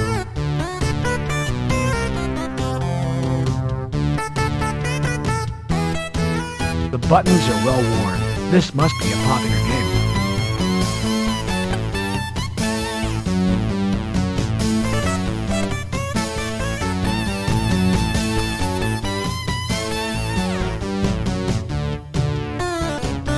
There's nothing like a relaxing game of Sand Warrior.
Taking a well-deserved break, you slip a few coins into the machine.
Hello, Miss. It's Ms., and I'm not interested.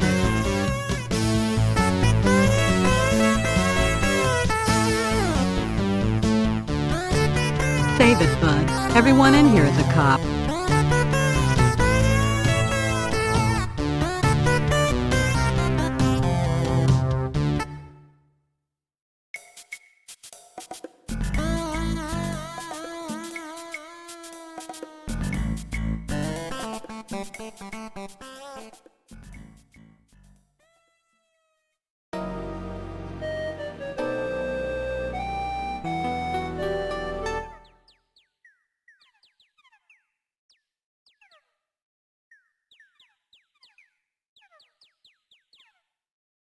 Feeling kind of grabby?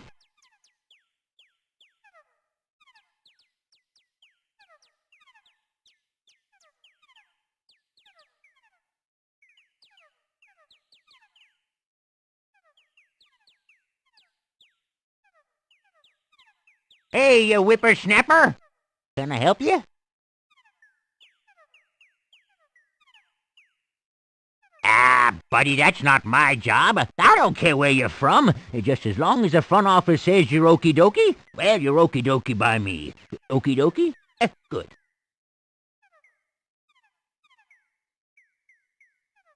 I'm Detective Carey, Homicide LAPD.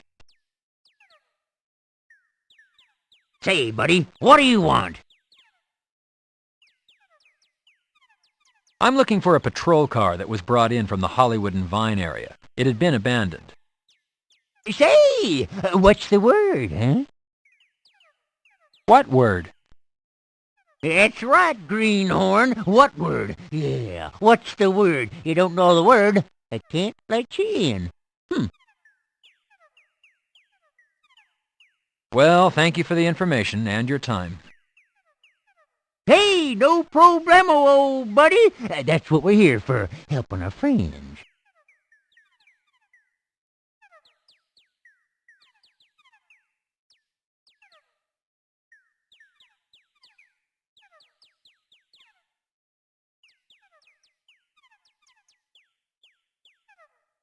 Hello, I'm Detective Carey, Homicide LAPD. I'd like to take a look at the patrol car that was brought in. I don't recognize you, pal. Can't let you in. That car is part of an investigation. I'm heading up the investigation. I'd like to take a look at the car. Oh, sure, pal. Now, how do I know you're not the perverted weenie hacking up all these bodies, huh?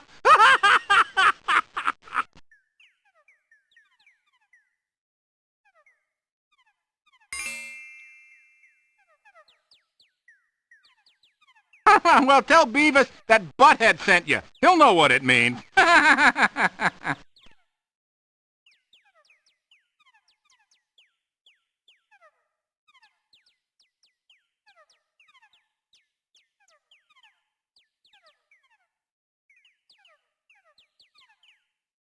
Hey, you whippersnapper!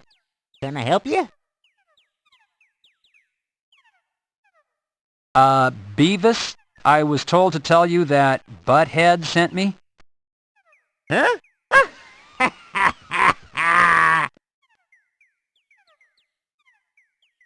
Say, buddy, what do you want?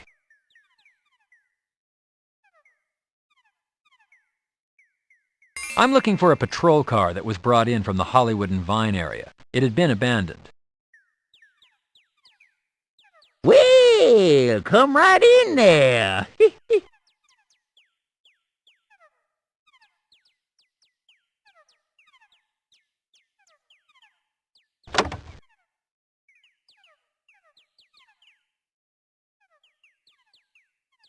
The standard configuration of a patrol car interior looks clean. A piece of newspaper You pick up the small piece of torn newspaper. The standard configuration of a patrol car interior.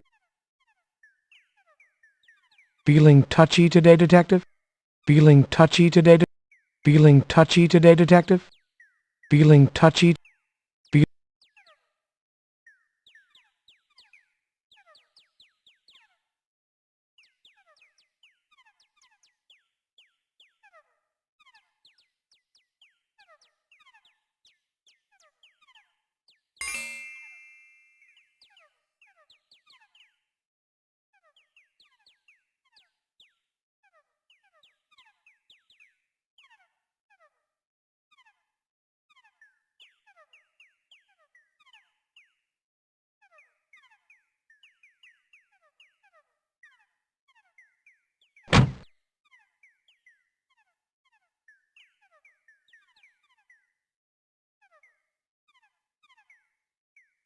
Who has been out to see the patrol car? Well, of course there was SID. Then there was this lady. Big gal. She was yelling and screaming that she was the mother of the downed cop. Well, she looked too dad-burn young to be anybody's mother to me. Well, I just told her to keep on a-moving, that nobody was touching that car. Well, she just upped and huffed off, she did. Yep.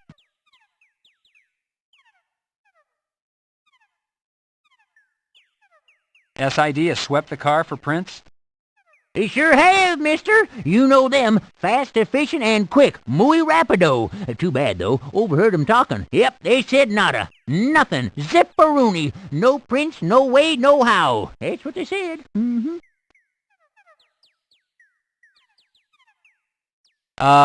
Your name isn't really Beavis, is it? Beavis? What are you, plumb loco? It's Billy Bob. But you know something? Sometimes I like to change my identity and get into mischief. Sometimes I slip into a black turtleneck and then run around and pull pranks on all my relatives. One time, I pantsed my Uncle Joe. Yes, I did.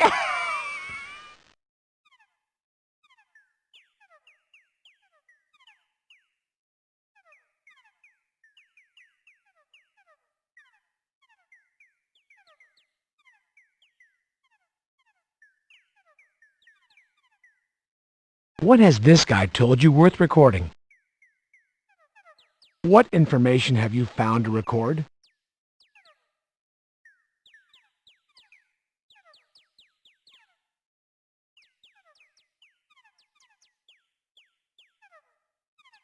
Those two items don't go together.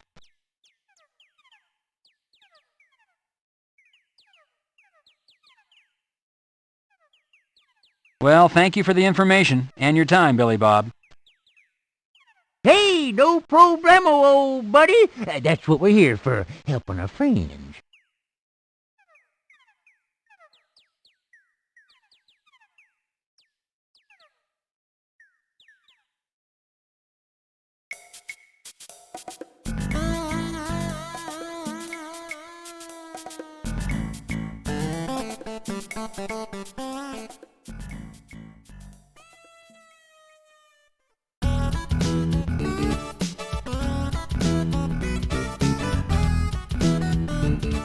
Entering the morgue always provides...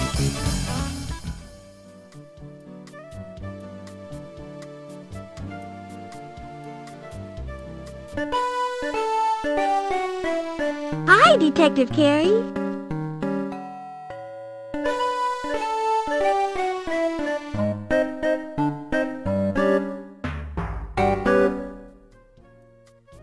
No time to say hello, Detective Carey?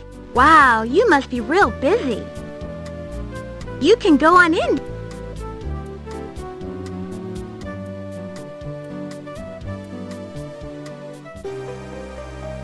Hello, Detective Carey.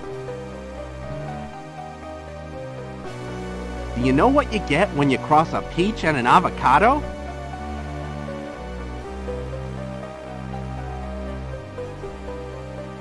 I don't know. A Rooty Tooty Fruity Guacamole!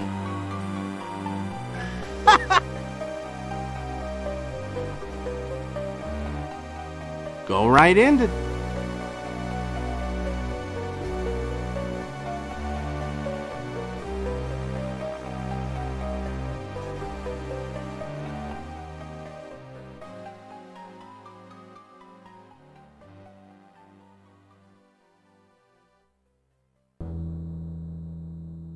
Hello, John.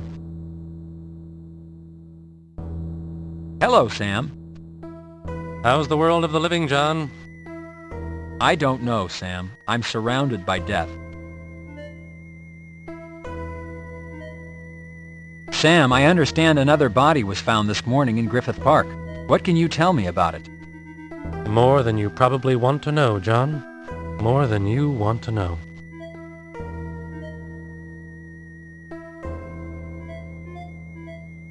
Let's start with whether identification has been made and a general description.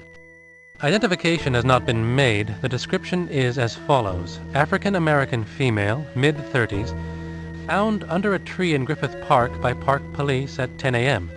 She was clothed, no ID. The body was being guarded by a stray dog.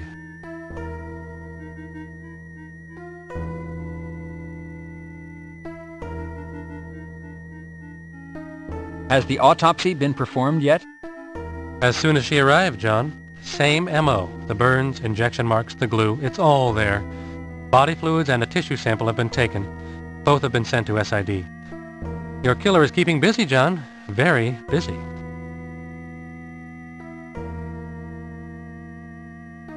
What about lividity, Sam? Primary only, buttocks, back, and shoulders. All consistent from lying in the park. Your killer moved her soon after the deed. Apparently, he's working faster.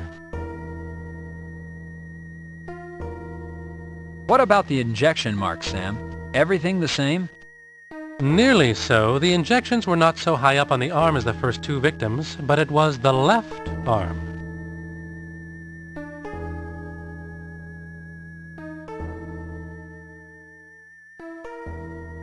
Was she as badly mutilated as the first two? The mutilation is worse. The right forearm was severed.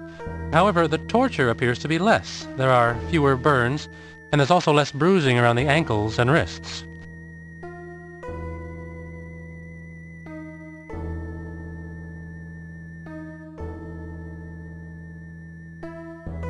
What orifice was glued shut, Sam? Your killer was kind to her, John. Both her eyes and mouth were glued shut. He didn't make her watch.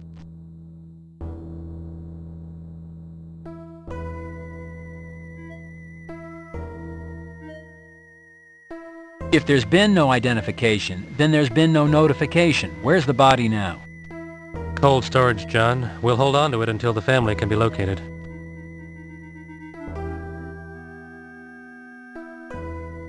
Anything else I should know, Sam? It might turn out important, maybe not, but I scraped a sticky substance off her shoe. I've sent it to SID for analysis.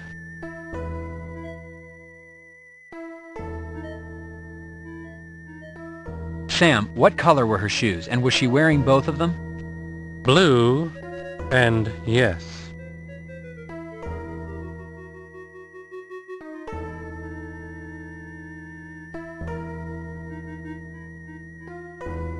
Dog? The body was being guarded by a dog?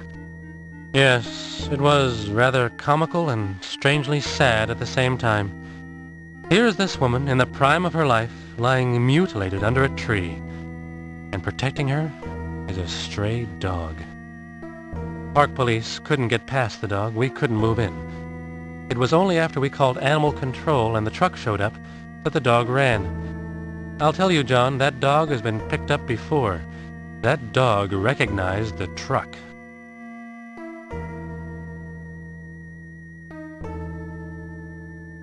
Sam, did the toxicology results come back on Garcia? Not yet, John, but we did make a discovery concerning Garcia. If you remember, Garcia's mouth was glued shut. When the mouth was surgically opened, we found a molar had been freshly extracted. The work was not that of a dentist, John. Thus far, your killer has a finger, a full set of toes, a forearm, and a molar. You know what that means, don't you? Yes, unfortunately I do, Sam. I'm looking for a serial killer who takes a souvenir of the kill. It means he enjoys the kill itself and wants to relive it through the object. I need to find this person fast, Sam. Real fast.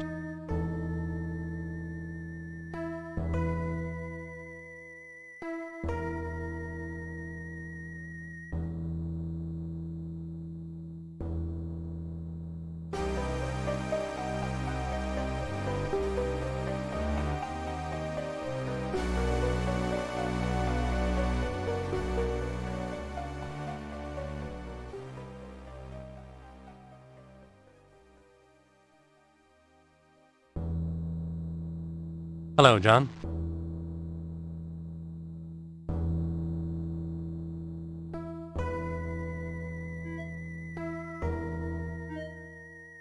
What has Sam told you worth notating?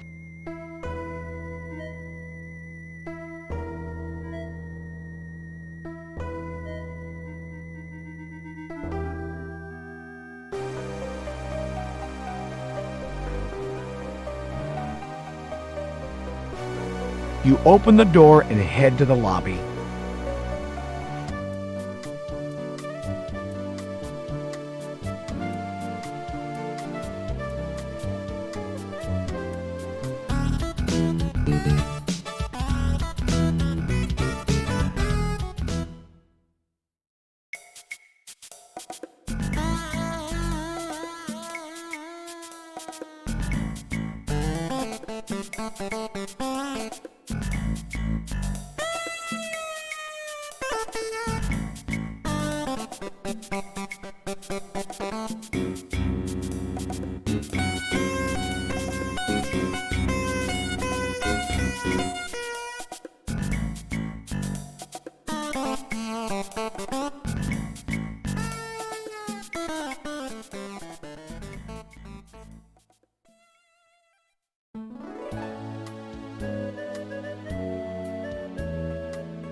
The dog appears protective of the tree.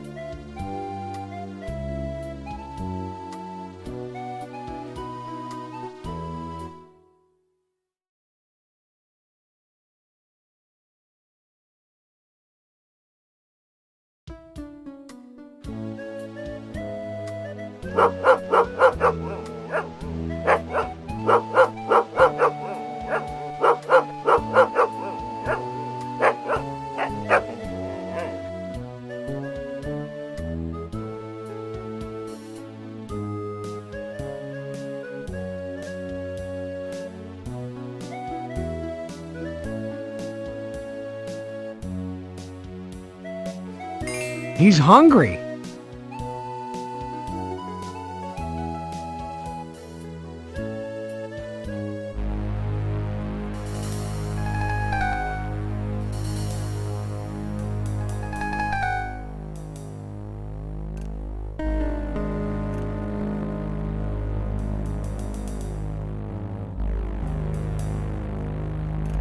What is it you wish to notate?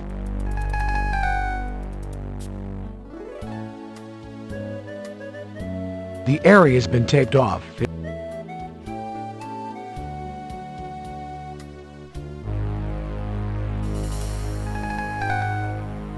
Removing the dirt reveals a bone.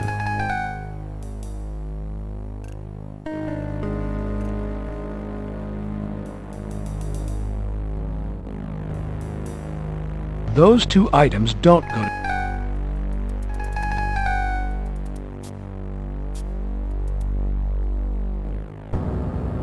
Placing the bone in the bag is essential to maintaining the integrity of this potentially valuable evidence. Removing more dirt does not reveal more bones. Careful, Carrie. You don't want to remove the banner. It's not under your jurisdiction. Careful, Carrie. You don't want to remove the banner.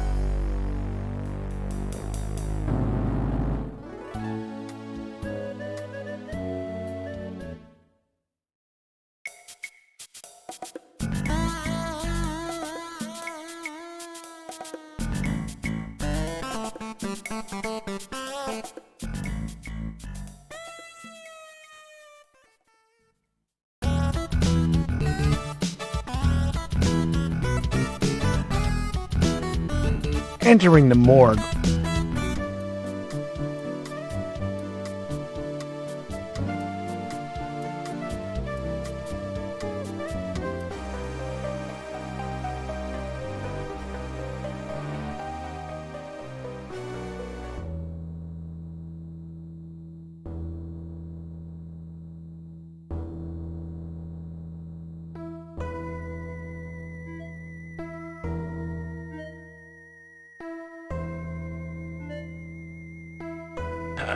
Yes. Well, hello, John. I was just checking Sherry. It appears she might have a bit of a chest cold.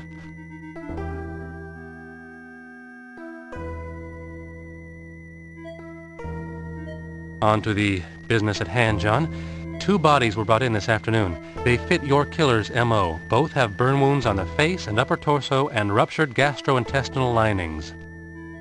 One is a John Doe, Caucasian, late 50s. The other, an Asian Jane Doe, late 60s.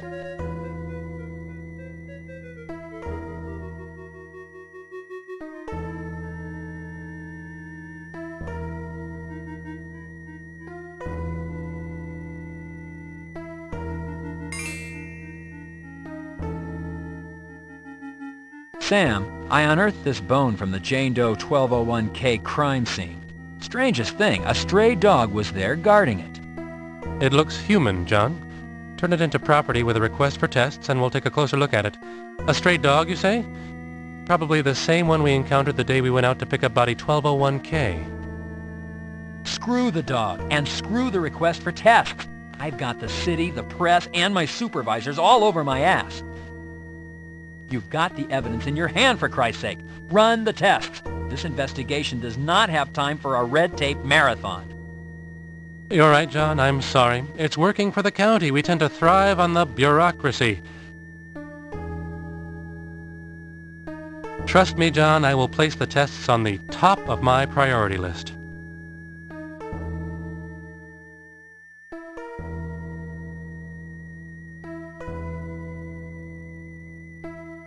What are the particulars on the John Doe, Sam? The body was mutilated much the same as the other bodies. Burn marks, severed extremities, epoxied orifice.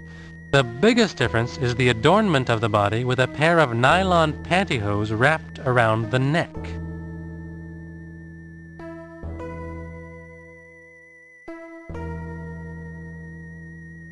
Have you performed the John Doe autopsy? No, tomorrow, first thing. I did go over the body for a cursory look when it was brought in. You have a monster on your hands, John. A killing machine. Fill me in on the mutilation, Sam. What was missing with John Doe? The ears, John. They were crudely severed, removed after death.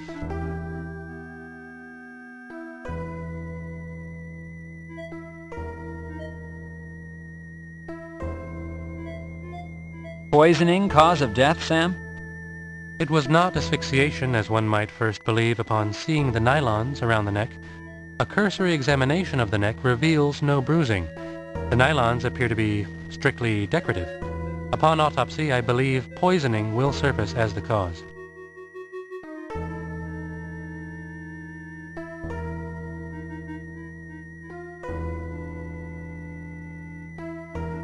Primary lividity only on the John Doe? Correct. Front side. Corresponds directly to how the body was found. Your killer is working fast, John. Directly after the kill, they're being moved.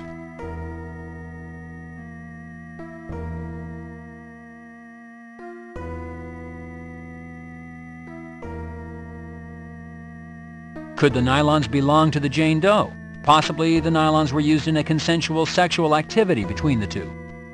John, this was not a sexual experience gone to extremes. No, John, this has all the markings of your killer. The burns, the mutilation, and the nylons, they couldn't belong to Jane Doe. Why is that, Sam? Jane Doe weighed in at 85 pounds, 12 ounces. The nylons are large enough to have fit 3 of her.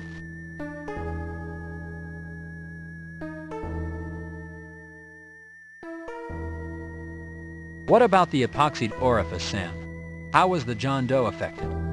The mouth was affected. Between both bodies you have the epitome of hear no evil, say no evil, see no evil.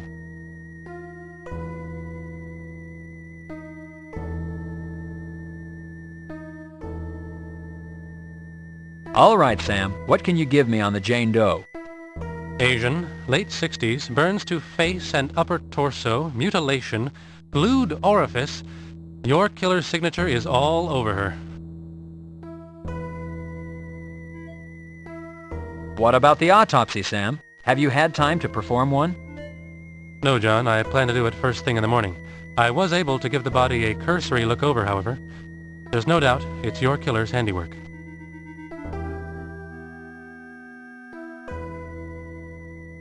Lividity, Sam? Yes, primary only. The backside corresponds to how the body was found.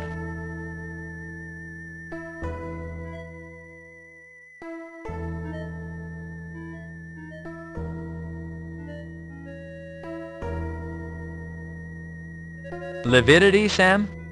Yes, primary only. Poisoning, cause of death, Sam? I would venture to say yes to poisoning due to the fact that there are 2 injection marks on the upper left arm.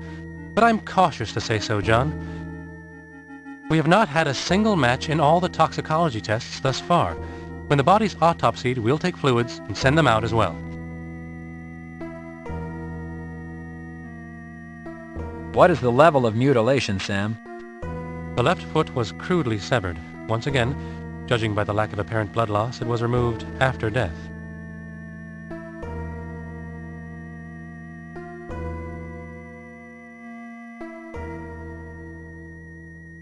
How was glue applied this time, Sam? The eyes and ears were filled with glue. Your killer's kind to women, John. He doesn't make them watch, if one can call his behavior kind on any level.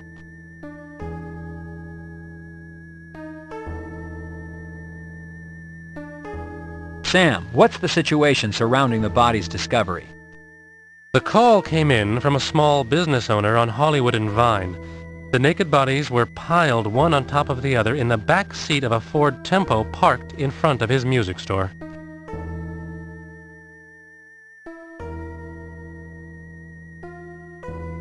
What happened to the car? Was it ID'd? The car was towed to Hollenbeck. When I last heard, SID was headed there to go over the car. I'll have you know, John, I'm beginning to feel like your secretary.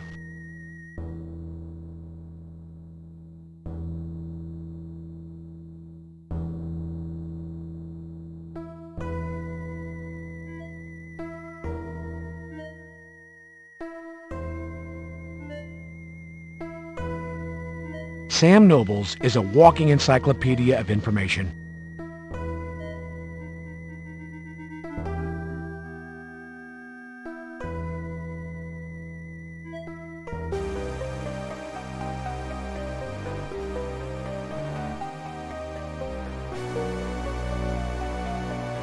You open the door and head to the lobby.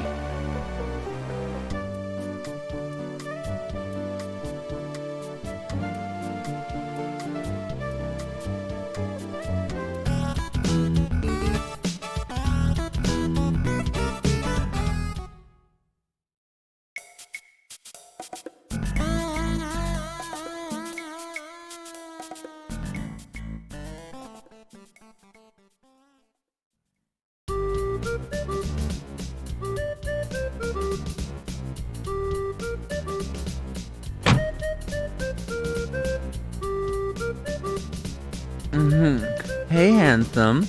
Looking for a girl or a boy? Oh,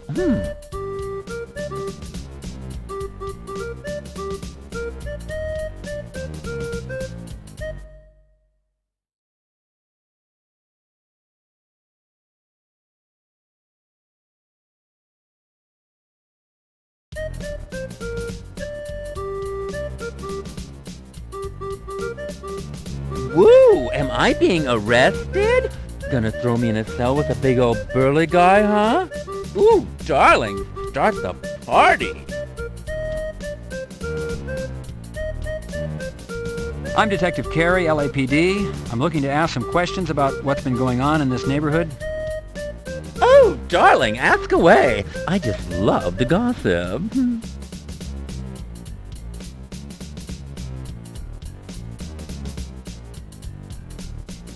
Did you know Officer Garcia? Was he a frequent visitor to this neighborhood?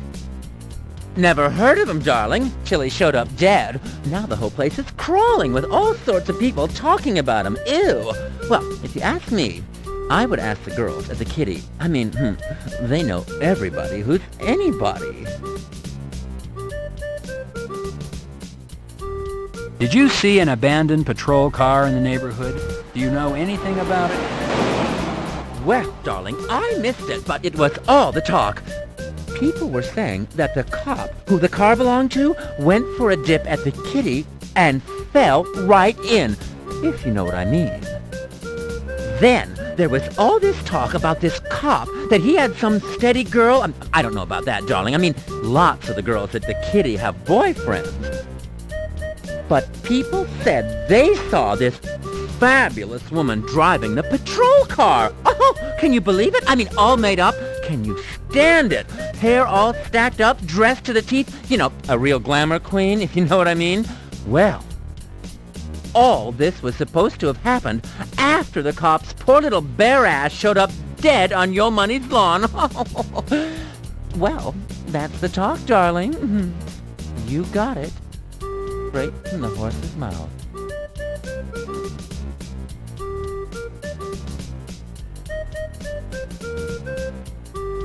What can you tell me about this supposed girlfriend seen driving Garcia's patrol car? Well, just that she was supposed to be absolutely gorgeous. I mean, I didn't see her, but I heard she was one big, beautiful, honkin' woman. I mean, it's not really my thing, but by now, the size of her breasts have probably become legendary.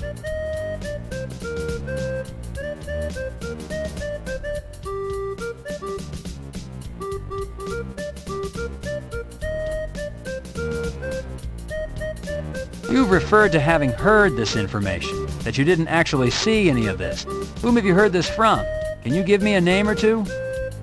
Oh, honey, it's all over the streets, that's all. I mean, talk to anybody you see. They'll all tell you they heard it too.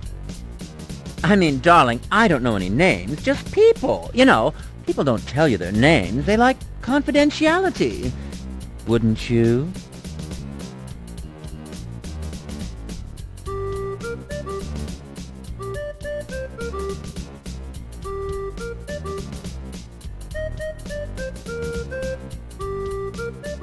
Have you seen any unusual activity in the neighborhood? Oh, darling, come on. This is Hollywood and Vine. Get a life. There's always something strange going on down here. Is there anything else you can think up, to tell me? No, I think that's it, honey. Except to tell you, I just love your suit. I just love the way it drapes and hugs your body. Fabulous. Really fabulous.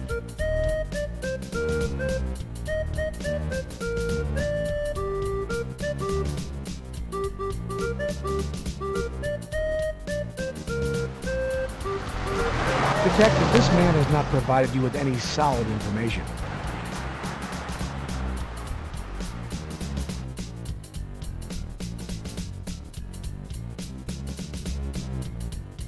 You pushed the door open.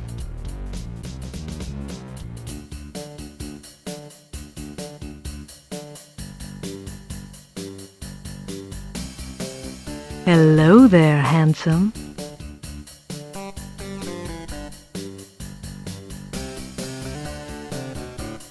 Boy, can that girl dance. She's non-stop. She certainly looks like she's in good shape. Hello, I'm Detective Carey, LAPD Homicide. I'm investigating a series of murders. I was wondering if you'd talk to me.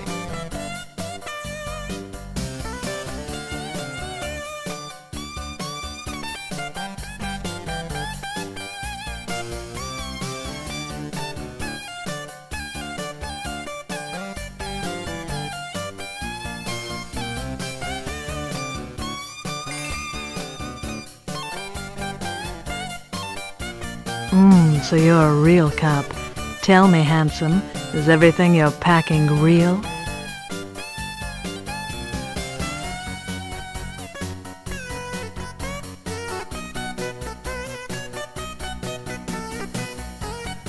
Do you know a police officer by the name of Rene Garcia? About 190 pounds, 6 feet tall, late 20s, full mustache. He might have come in during the day, possibly in uniform. Maybe. Lots of cops come in here. This Garcia sounds like he could be any number of fellas that pass through here each day.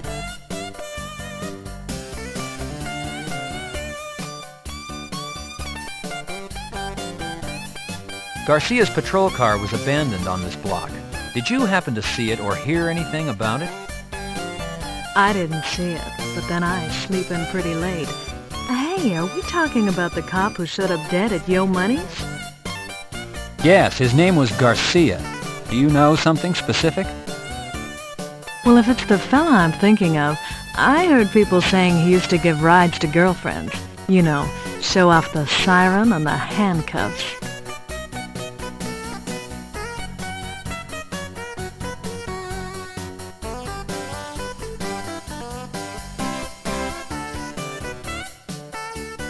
The Bitty Kitty has quite a reputation. The way I see it, we're doing social work here. Lots of lonely men in the world. You ever get lonely, handsome? Besides, I'm just doing this until I get a break. I'm really an actress. I've already been in one picture. It was called Foaming Fun. I was the girl the worm monster ate. I was in a jacuzzi and a big worm came up out of the water. I screamed and then the water got all bubbly. I guess it ate me.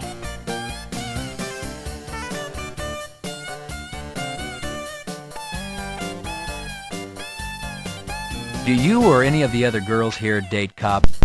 Could Officer Garcia have had a girlfriend who worked here? It's club policy that we don't date the customers, but everybody does it. I don't know if this Garcia dated anyone here. All the girls are, well, pretty quiet about their private life. Nobody wants to get fired.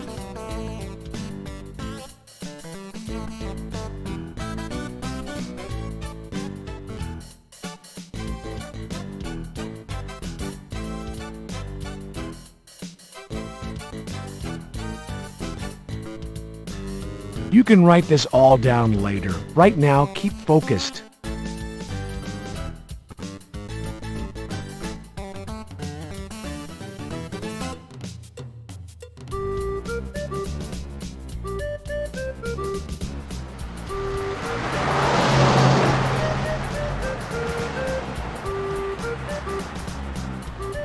It appears to be a piece of broken glass or mirror.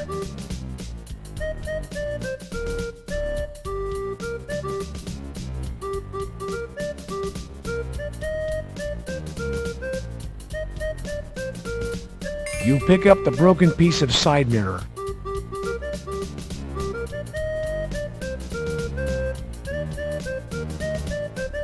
It's the broken side mirror from your car.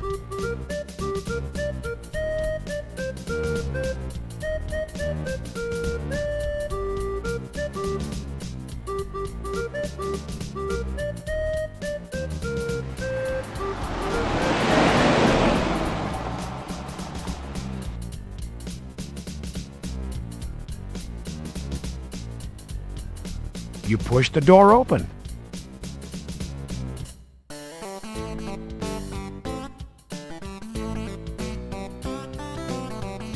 Hello. Well, hello, handsome. You're back. She's lost in the music. She can't hear you. What few customers are here look too preoccupied.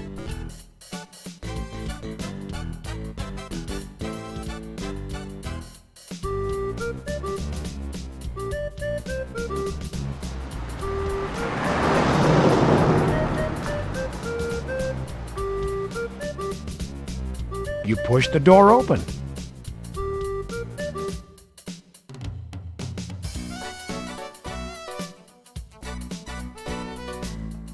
Hello. Well, hello.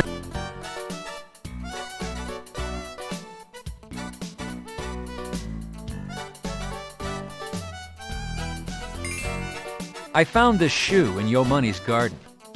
Money told me he had strippers in his house the morning Officer Garcia's body was found. Do you know if any of the girls from the Kitty know Money or were at a party at his house this week? Does this shoe look familiar?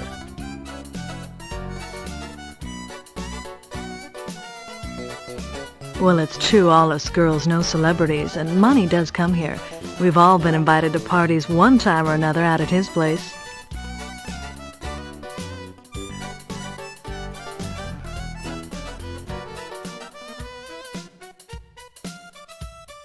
As far as this week, I don't know. I do know it's not mine. I'm very petite, and well, that would never fit me. Barbie might know, though.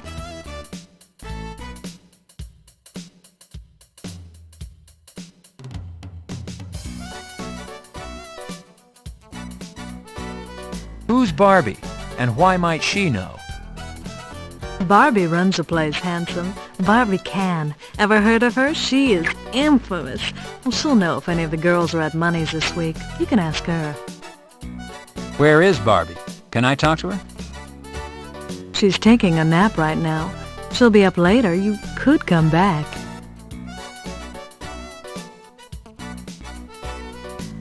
Got a light, handsome?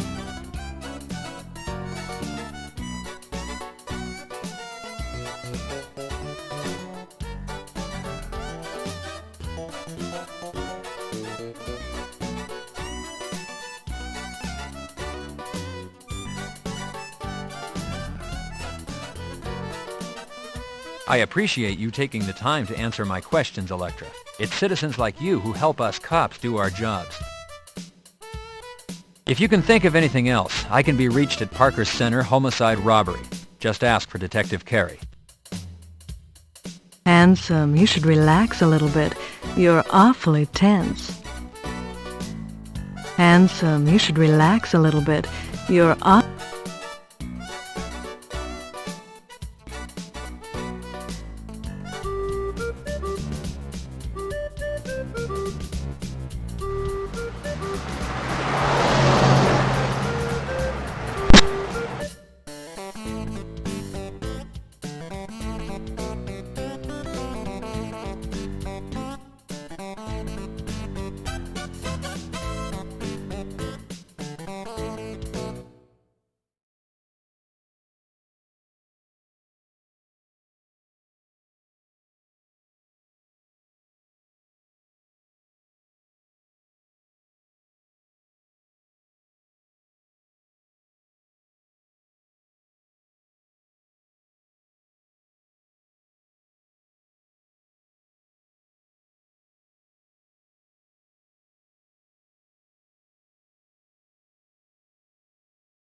I'm with Major Crimes, Homicide.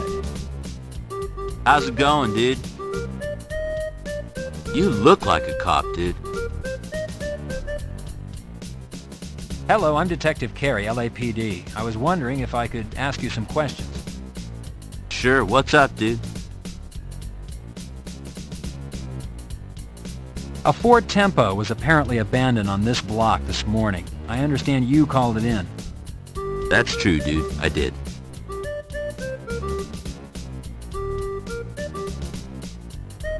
What can you tell me about what you found? Well, I opened the store around 10. The car was parked out front. Dude, I didn't think anything about it. I went to go get my keys for the door, and I looked over and saw these two nude people. I thought, you know, dude, they're just having a party. I figured, what the hell? I'd just open up the store, figured when they got done, they'd shove off. After a while, I looked out. The car was still there, but about 11, I locked up and went out and got some coffee. And on my way back, I looked in, and you know, it's kind of funny.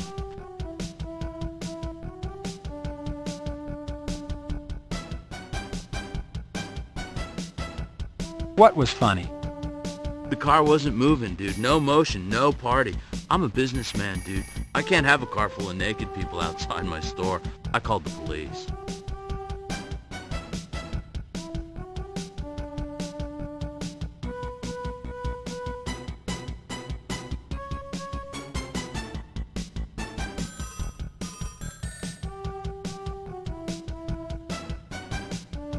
This guy hasn't given you any concrete information.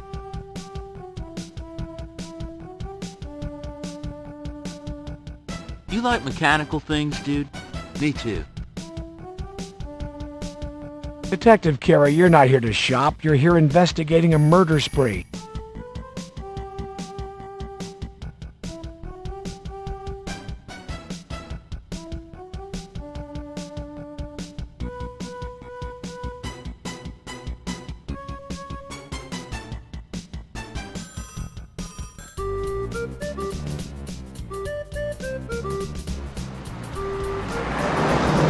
Push the door open.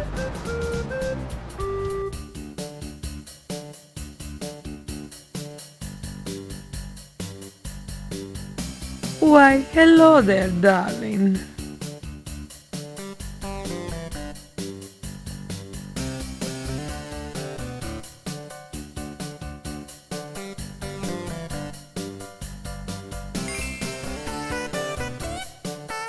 Hello, I'm Detective John Carey, LAPD, Homicide. I was wondering if I could ask you a few questions. Absolutely not, darling. I don't talk to police. Officially, that is. You see, darling, I'm very well connected, and I really don't want any trouble. What I could tell, darling, could cause this city to come crashing down.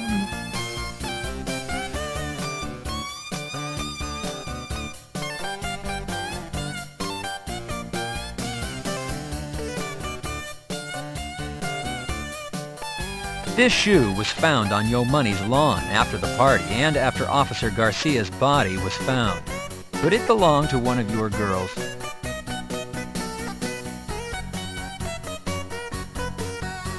Darling, I don't think so. It's large. Even too large for me, and I am a big woman.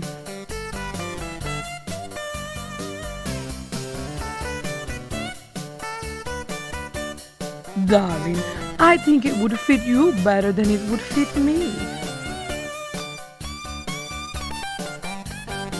Well, how about if we talk off the record? Just a little talk between friends. Oh, darling, you going to be my friend? Okay then, I'll talk to you off the record.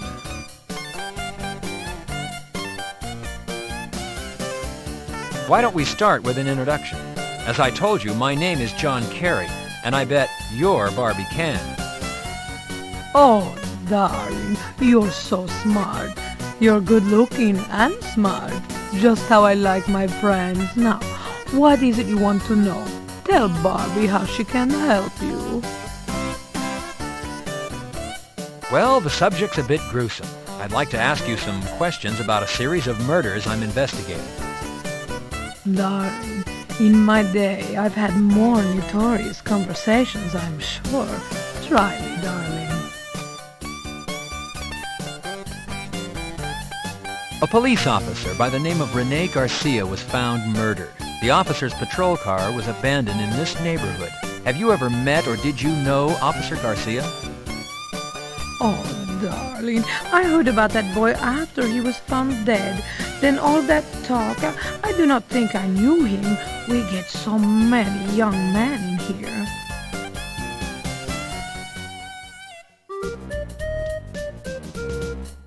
What can you tell me about the abandoned patrol car?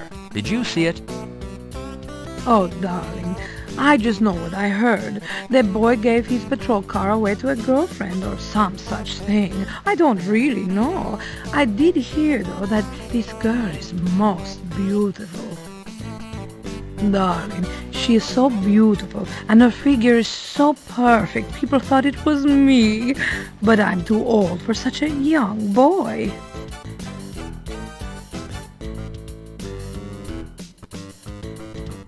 Do the girls here date the customers? Would it be possible that one of your girls dated Officer Garcia? Darling, I have rules, but what those girls do, I cannot control. They are young women. They're all looking for husbands. It is possible, but I do not know one who was dating him.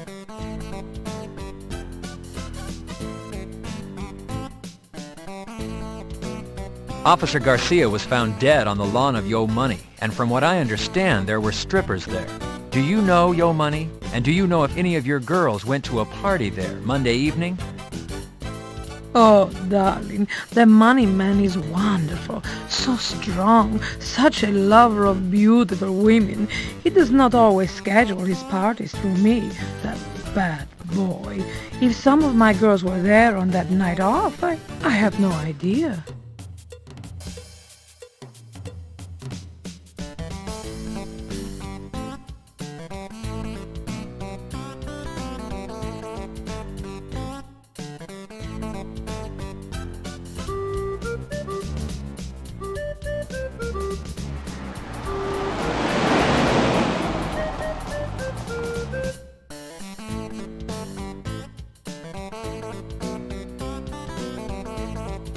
How's it going, dude? Hello, I'm Detective Carey, LA. Sure, what's up, dude?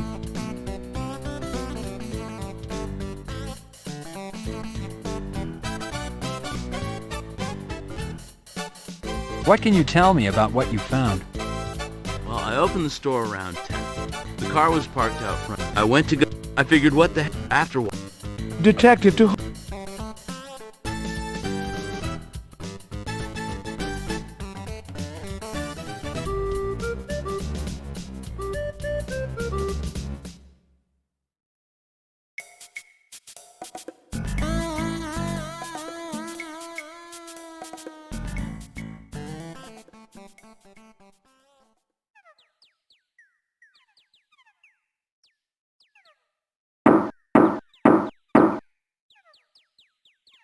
Detective, you get no response. It appears no one is home.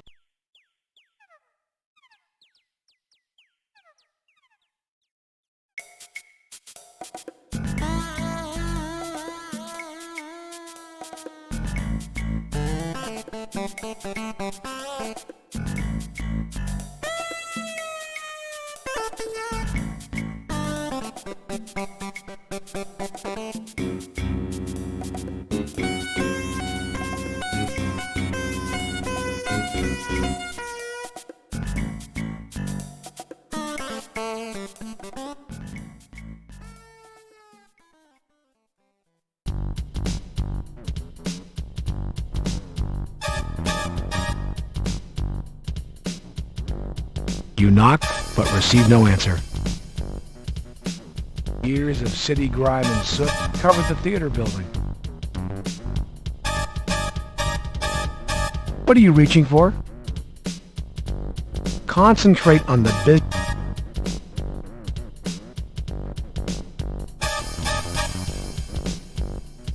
Detective, don't wander off. You have an investigation to...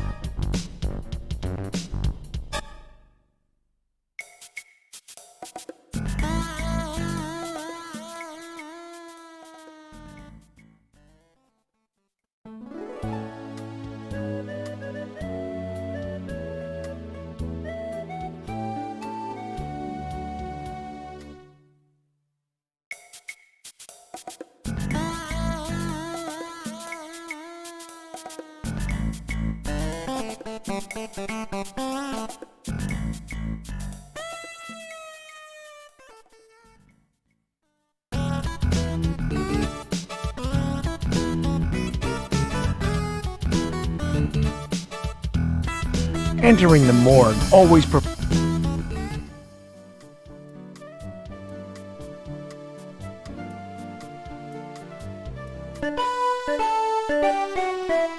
Hi, Detective Carey.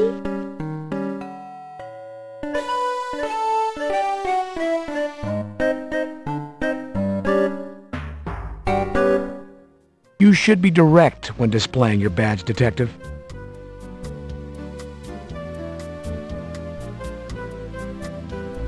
No time to say hello, Detective Carey? Deputy no...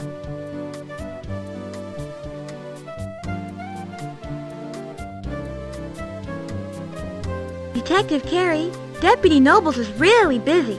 Honest.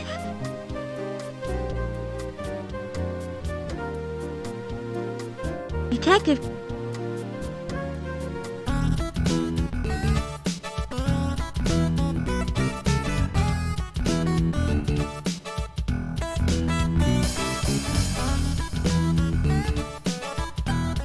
It's the broken side mirror from your car.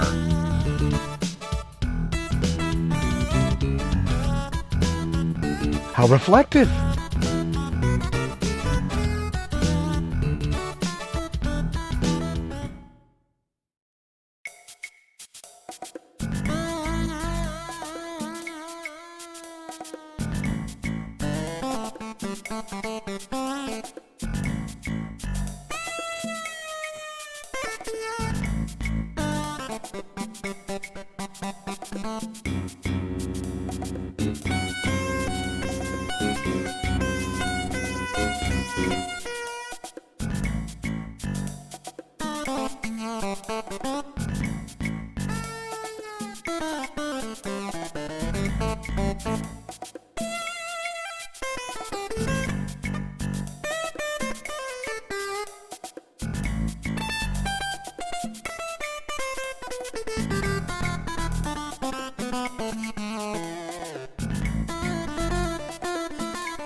You don't have time to shop for music, Carey. You have a case to solve.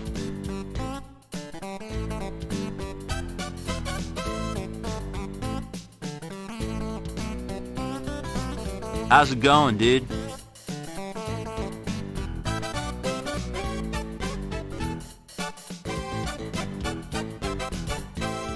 You look like a cop, dude. You look like a cop, dude. Hello, I'm Detective Carey. Sure, what's...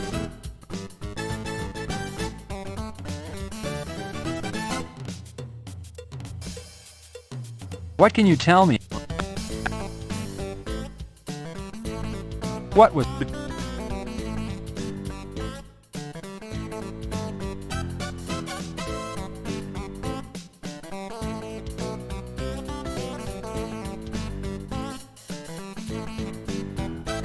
It's the broken side mirror from...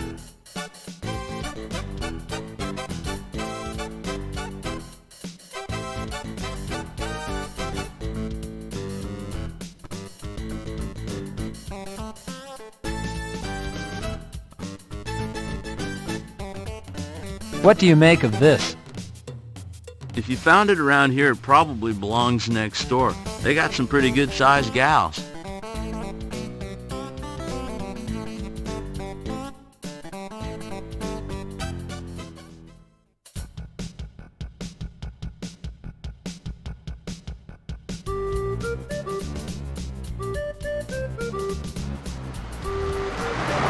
Push the door open.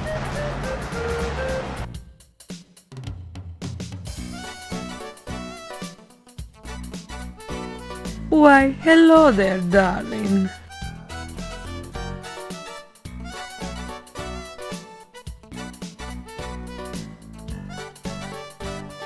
Detective Barbie knows you're a police officer.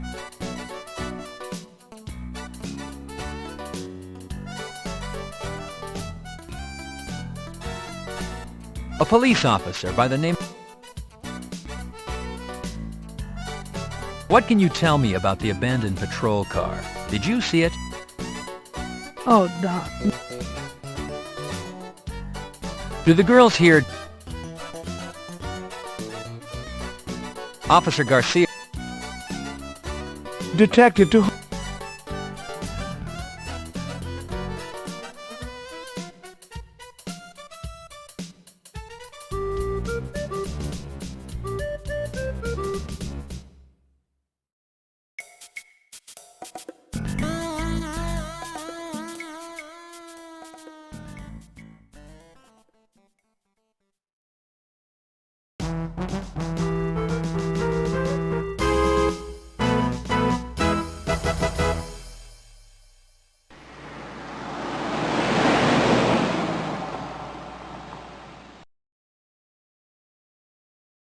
You fill out follow-up report form 3.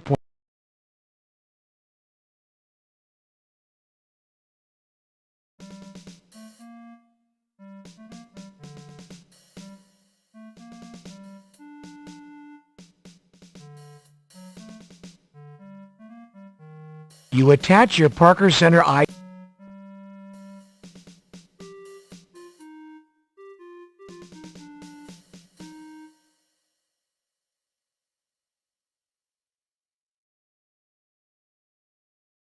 You press the button to call the elevator.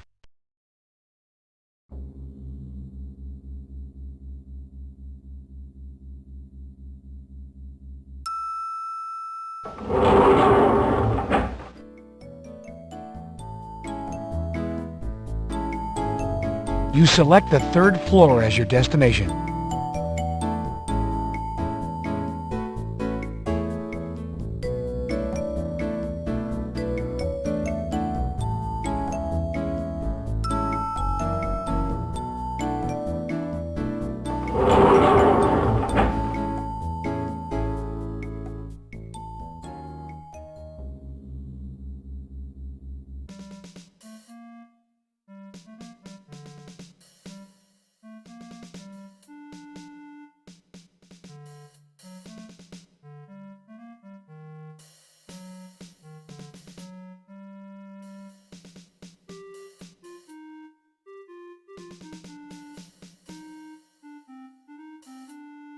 Here you go, Hal. Sure, Junior.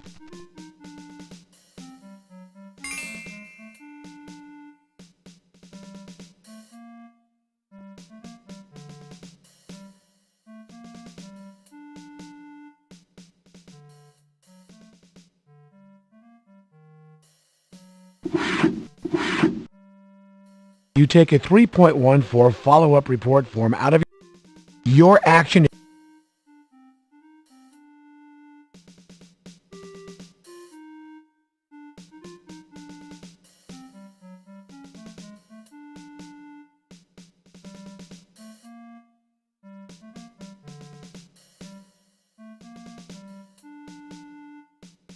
You call the elevator.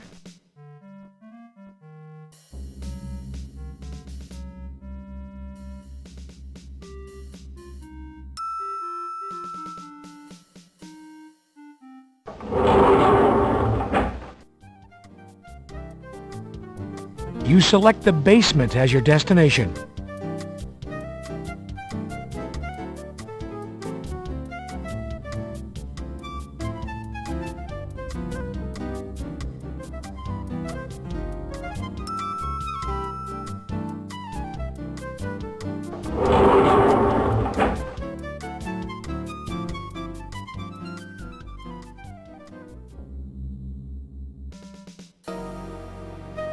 Hello, Detective. How can I help you? Hello, Chester.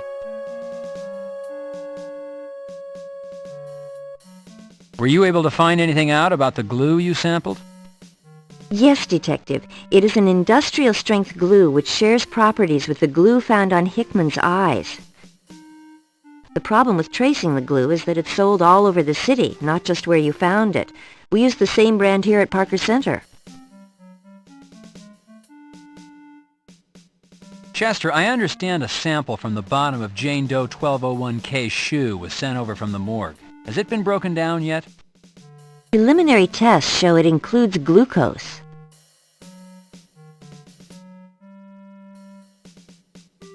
Have you determined what the grease stain is, Chester? As I thought, it's lipstick. Carrie, why don't you call me Julie? Maybe I will, Chester.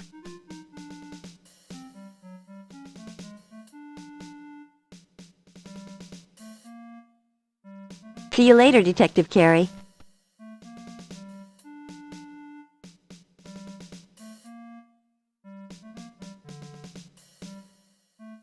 Pressing the button, you call the elevator.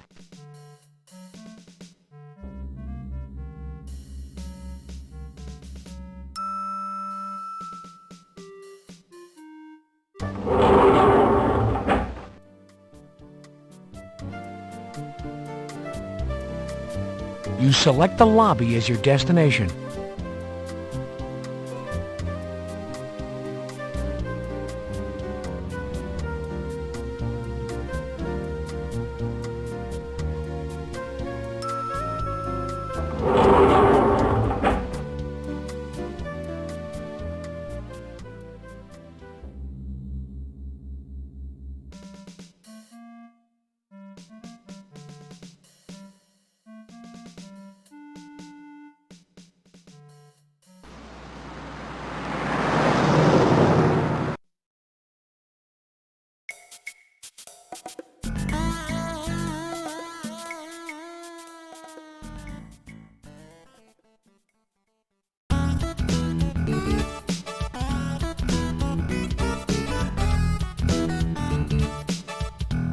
Entering the...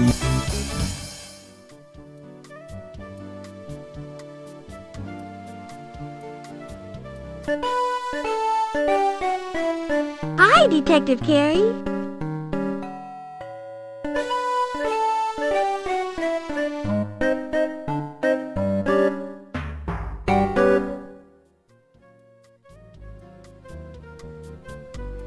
No time to say hello, Detective Carey? Wow, you must be real busy. Deputy Nobles is up to his elbows in an autopsy. He can't be interrupted right now, really.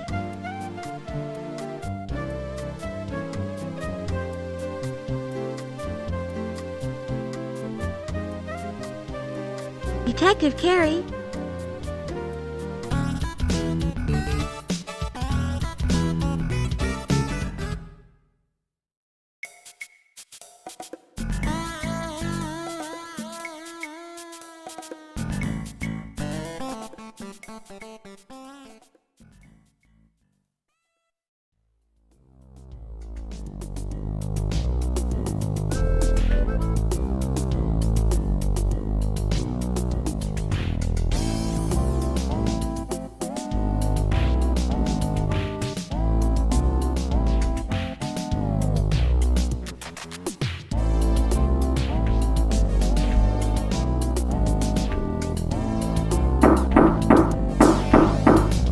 You receive no answer to your knocking.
The door is locked. The operation closed down.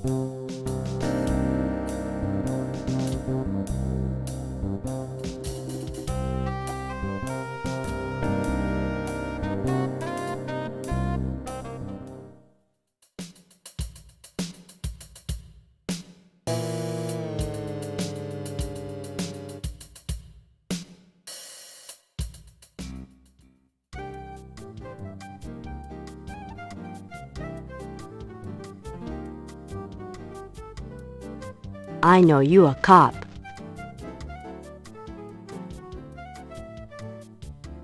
Good day. How are you?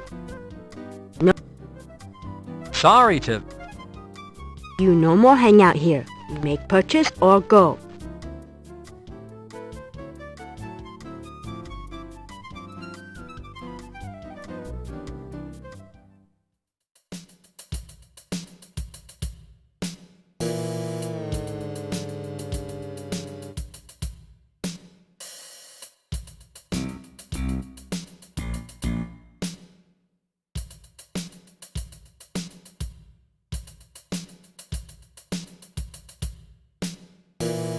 The dumpster now sports a lock. It can't be opened.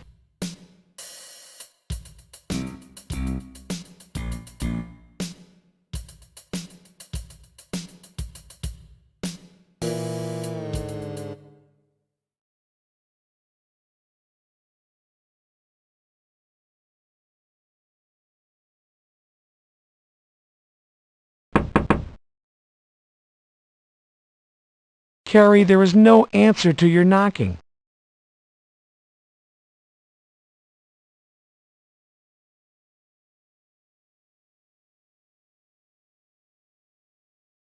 Don't wander off. You're on assignment, you know.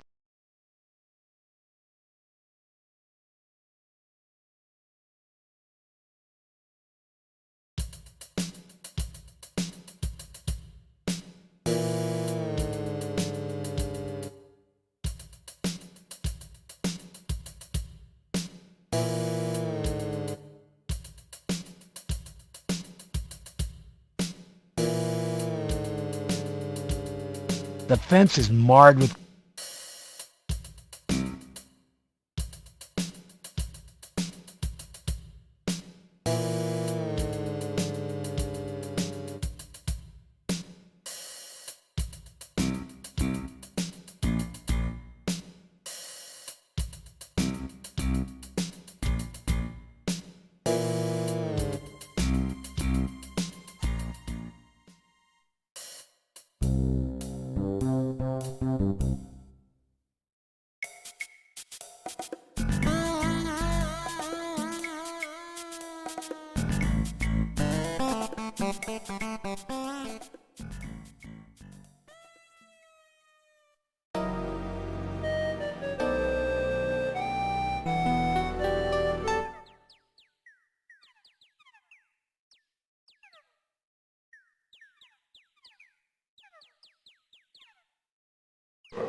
This place must have a guard dog on duty when they're closed.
How's it going, dude?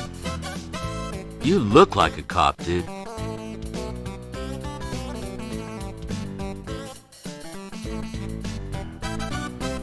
The side mirror was broken off my car. Did you see anyone hanging around? Dude, this is Hollywood and Vine. There's people hanging around all the time.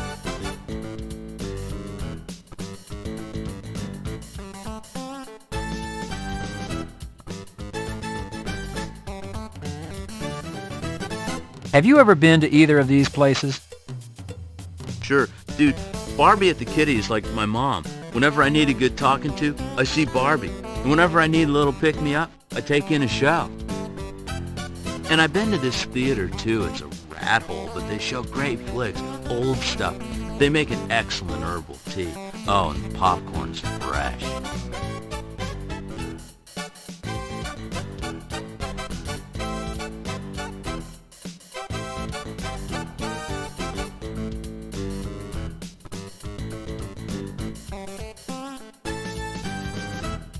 These are your car, office, and home keys.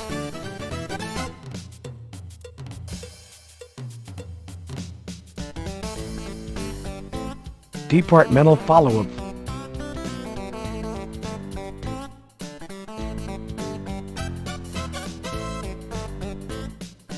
Chewy, crunchy, chocolatey candy bar.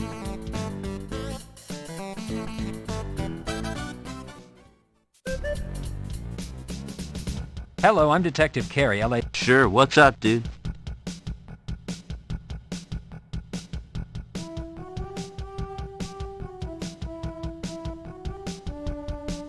A Ford Tempo was apparently abandoned on this block this morning. I understand you called it in.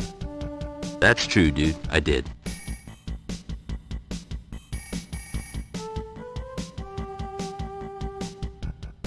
What can you tell me about what you found? Well, I opened the store around 10. The car was parked out front. Dude, I didn't think anything about it. I went to go get my keys for the door, and I looked over and saw these two nude people. I thought, you know, dude, they're just having a party. I figured, what the hell? I'd just open up the store, figured when they got done, they'd shove off. After a while, I looked out. The car was still there, but about 11, I locked up and went out and got some coffee. And on my way back, I looked in, and you know, it's kind of funny. Detective, to whom do you wish to speak? What was funny? The car wasn't moving, dude. No motion, no party. I'm a businessman, dude. I can't have a car full of naked people outside my store. I called the police.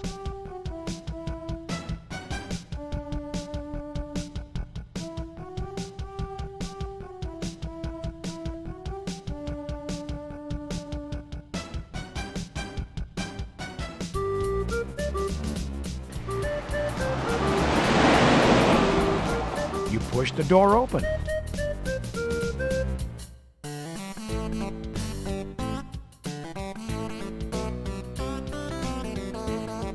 Why, hello there, darling.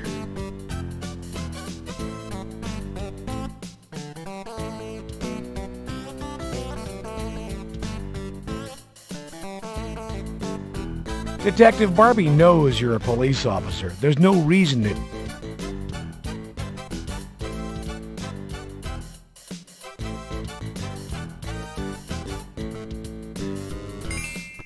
This shoe was found on Yo Money's lawn after the party and after Officer Garcia's body was found. Could it belong to one of your girls?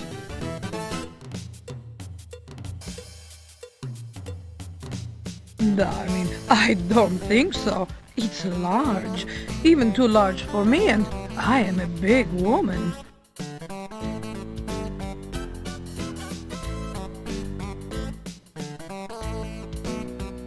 Darling, I think it would fit you better than it would fit me. There's no need to show her the...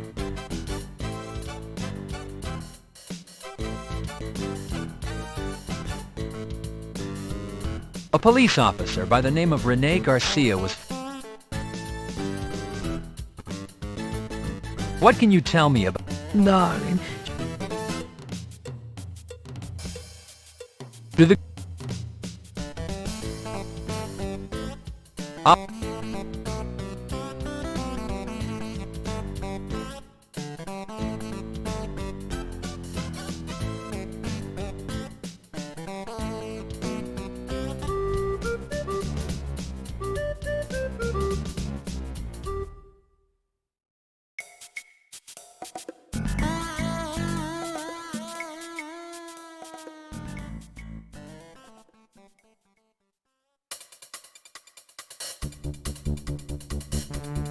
Miss Moore, what can you tell us about the latest victims in what's being termed this city's most gruesome murder spree? Me? Well, nothing really. Am I going to be on TV? Miss Moore, is it true that all the victims have been tortured, mutilated? Well, they're not all there. Miss Moore, is it true that Officer Rene Garcia and the latest male victim, an unidentified John Doe, were both found not only tortured, but naked? Well, yes. Well, no. You see, is that camera on? So, Miss Moore, are you confirming that John Doe was not entirely nude, that he was found with a pair of nylons on his person? Is it true the nylons were wrapped around his neck? How'd you know that? So you are confirming this information? Detective Carey, can you comment on the nylons wrapped around the neck of the victim? I have nothing to say to you, Bilden, nor does Miss Moore. Hi, Detective Carey. Sherry, I'm taking you home. Bilden, you muck up my investigation and I'll have your job. Come on, Sherry. Detective Carey, the public has a right to know. It's their safety at stake. Detective Carey.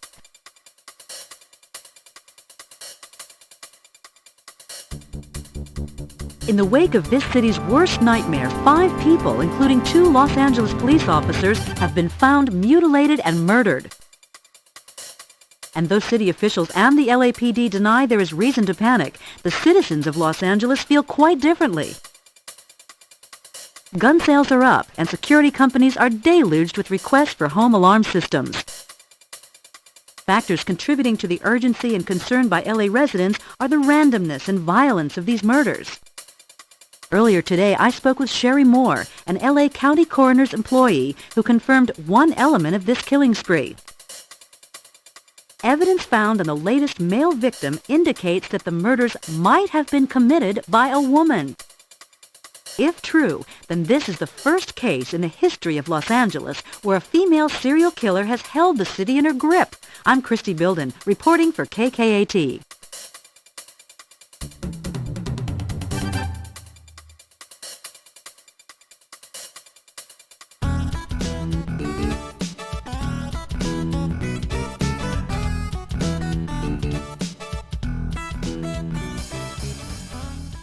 Sherry, what you did last night by talking to the press caused citywide panic. Do you understand that? What this investigation does not need is a city full of people arming themselves, holding up, and not talking to the police. John, Sherry didn't mean any harm. She was taken by surprise by that newswoman. Weren't you, Sherry?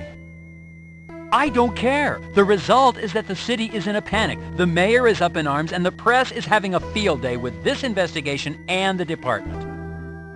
I'm really, really sorry, Detective Carey. I thought maybe they're from Star Search, or maybe Entertainment Tonight. Honest, Detective Carey, I didn't mean to cause any trouble. I wouldn't hurt a fly, even if it was flying around and buzzing in my ear. Honest.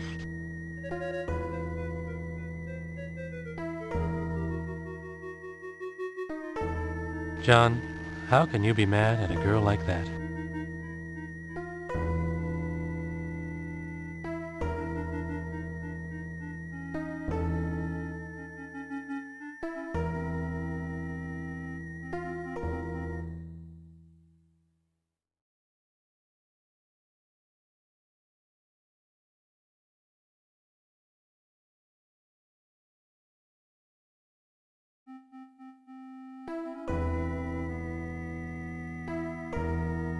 Sam, do you have DNA results back on the bone found in Griffith Park? I haven't received the results from SID, but from my years of experience, I have to say that the bone is definitely human. Given the measurements of both the bone and the body found at the park, they're a match.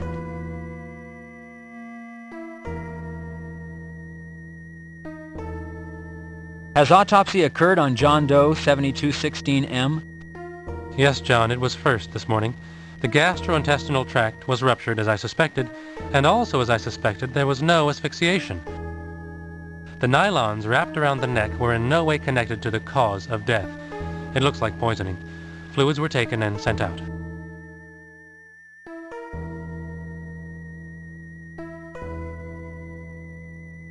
Has identification taken place on the John Doe?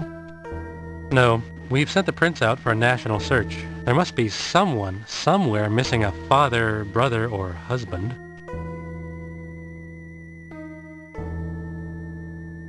Is there any preliminary report on the fluids? No, John, they only went out this morning. However, I am not hopeful for a match. You know, John, there are thousands of poisonous substances out there.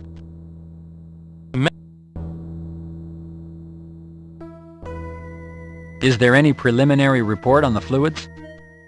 No, John, they only went out this morning. However, I am not hopeful for a match. You know, John, there are thousands of poisonous substances out there.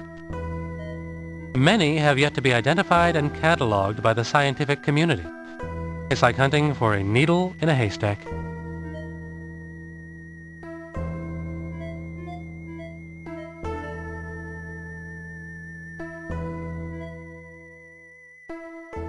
Sam, has the autopsy been performed on Jane Doe 1202L? The body is being prepped as we speak. I'll be getting started soon.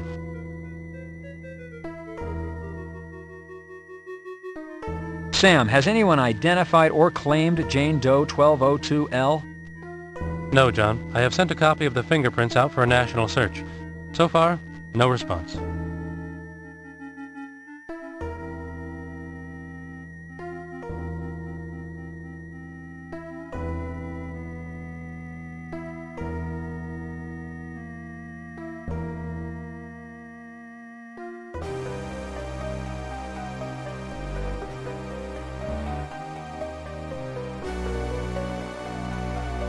See ya, Detective.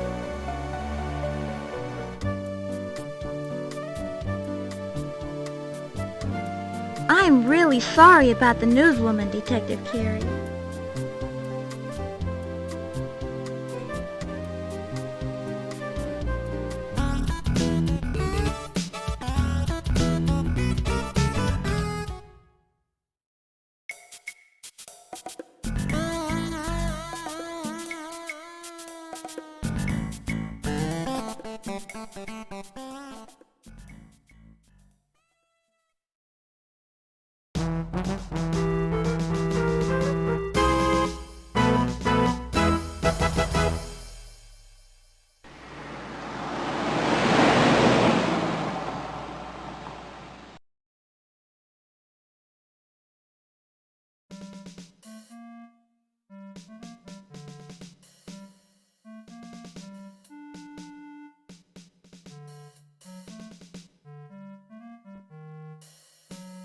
You attach your Parker Center ID to your suit.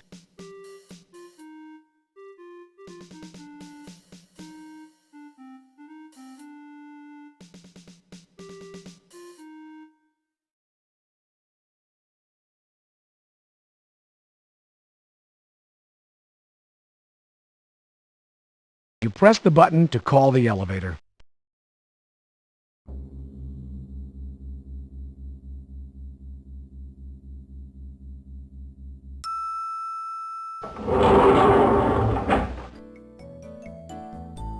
You select the basement as your destination.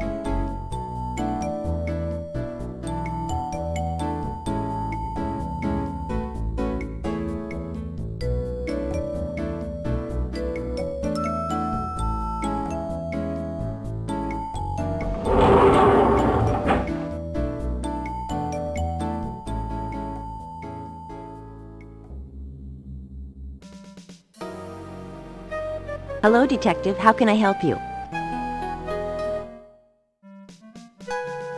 Hello, Chester.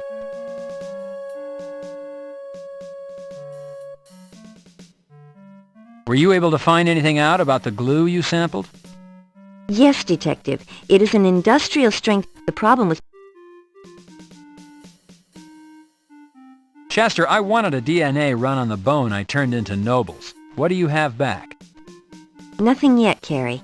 And not to criticize, but you really should have turned that into property. You're right, Chester. However, I also need to find myself a killer.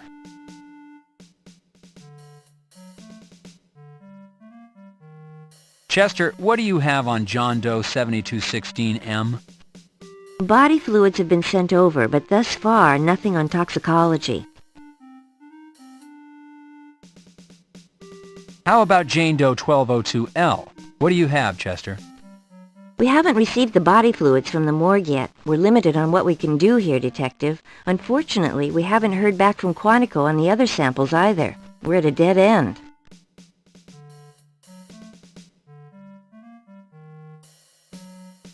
The vehicle the victims were found in, Chester. What did you find? Their body fluids, their hair, their fingerprints, and red fibers. Other than that, the car was very clean. Too clean. Nothing in the glove box, under the seats, anywhere.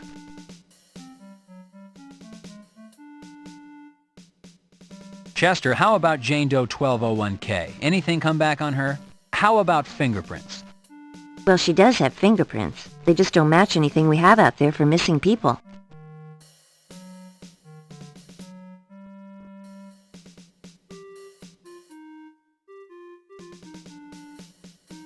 See you later, Detective Carey.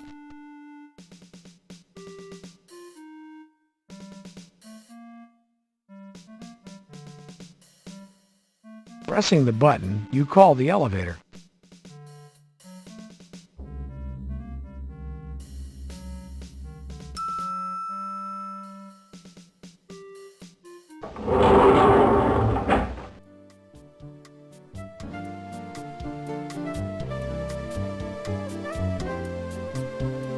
You select the 3rd floor as your destination.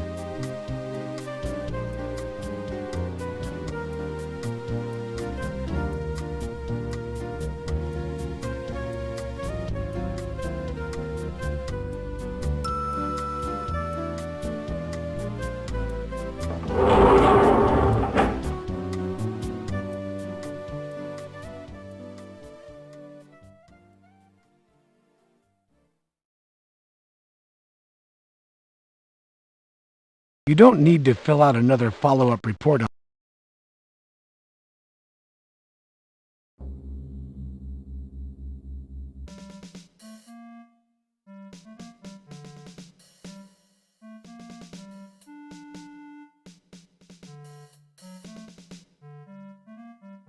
What have you got for me, Hal? Any news?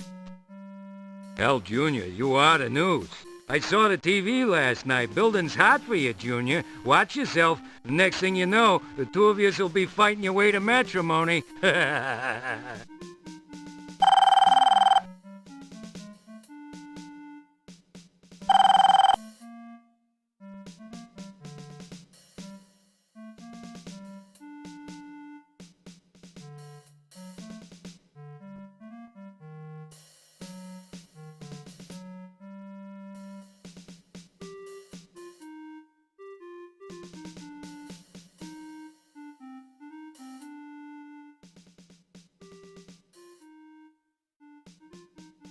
what you see is what...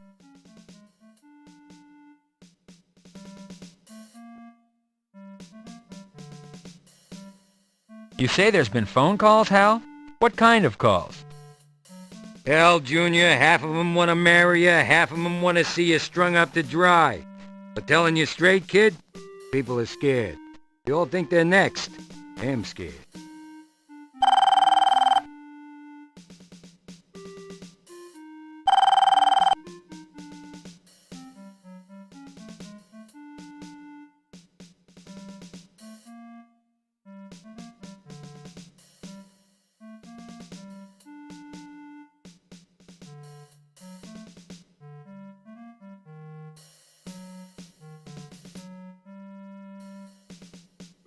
You call the elevator.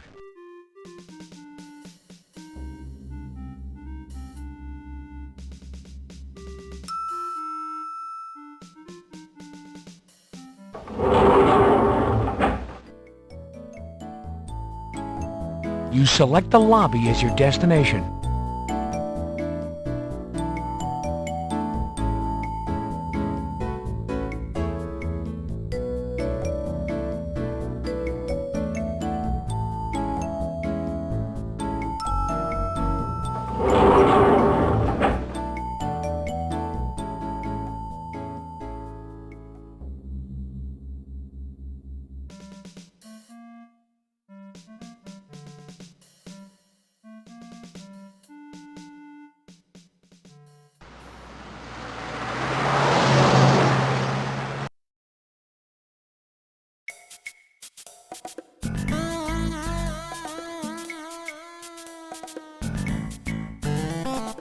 The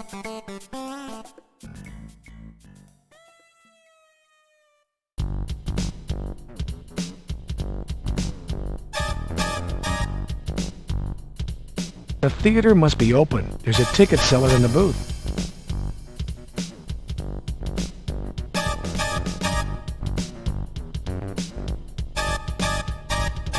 You'll need to get closer.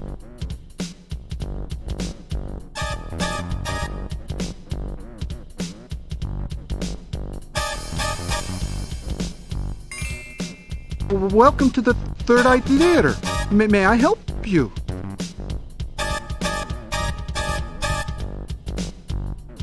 Detective Carey, LAPD. Yes, sir. May I be of assistance?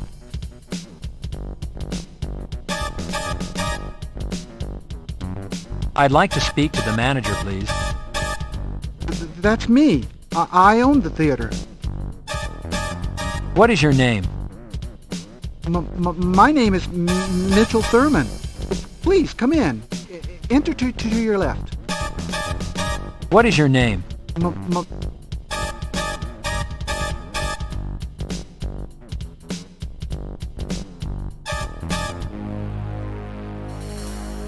How may I help you? Mitchell, I'd like to ask you a few questions, if that's all right? Yes, of course.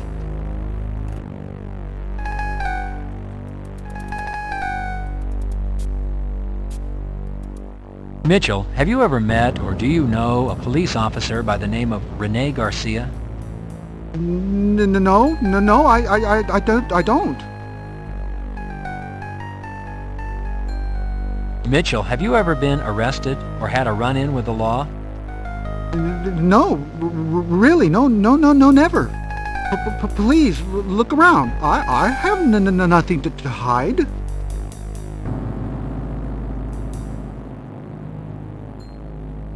Mitchell, do you recall having a uniformed police officer as a customer this week, possibly on Monday or Tuesday? No.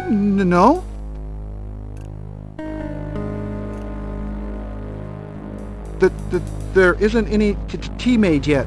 I'm not ready to open.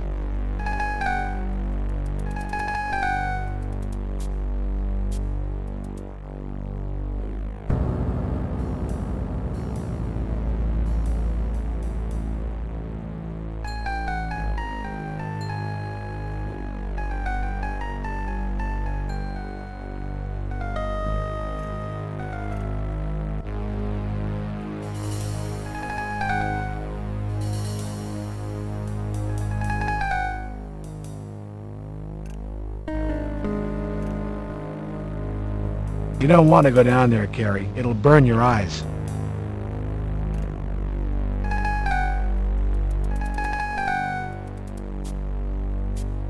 Careful where you touch, Detective. With a smell like the one in this hall, you don't know what you might be touching. The smell in the hall is repugnant, Carey. Hang back. Your action is...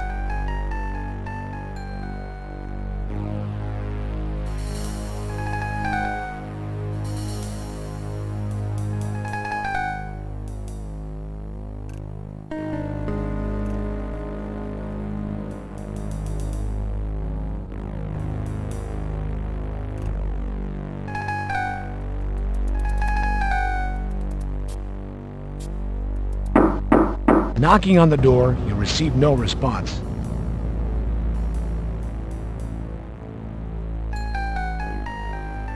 Don't open it. The smell will become stronger if you let it out.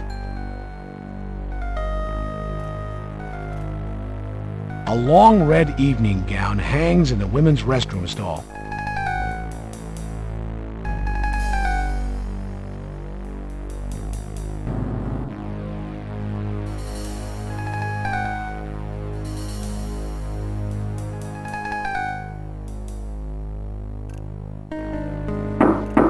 Knocking on the door, you receive no response.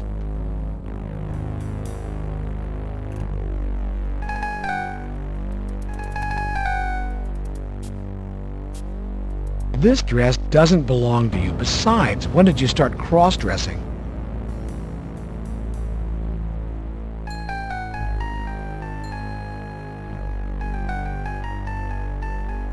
What is it about yourself you wish to notate?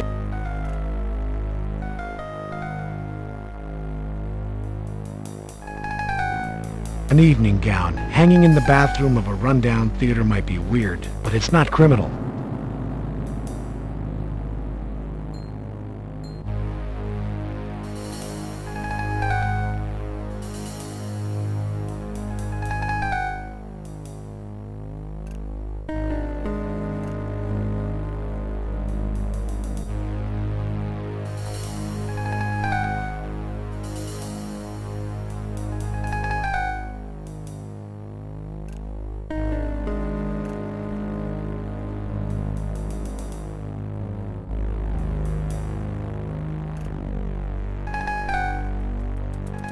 Gary, the door is locked.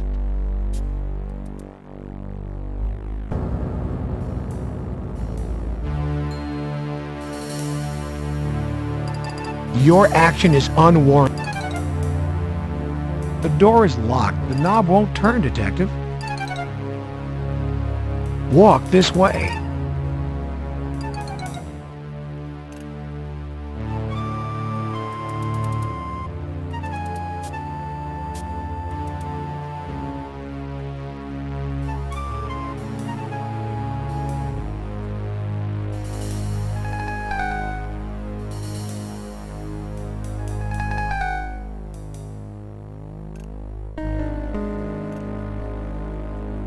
The doors are locked, Detective.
Well, tell him McGarrett said, book him, Dano. He'll know what it means.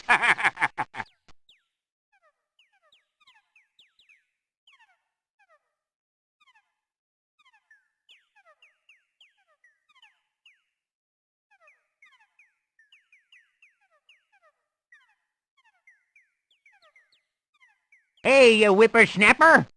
Can I help you?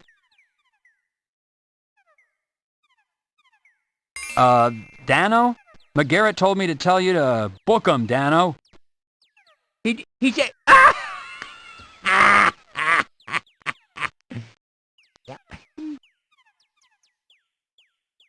Well, come right in there.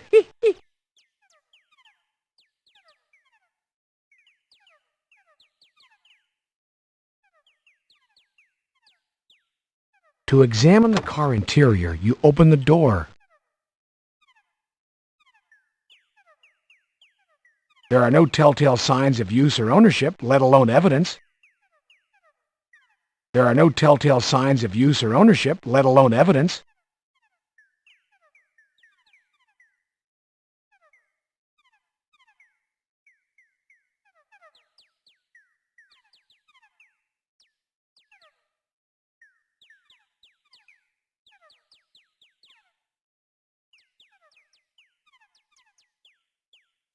Detective, careful where you touch.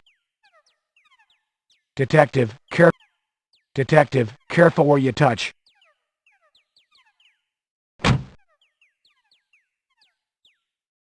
It's a beige 1990 Ford Tempo.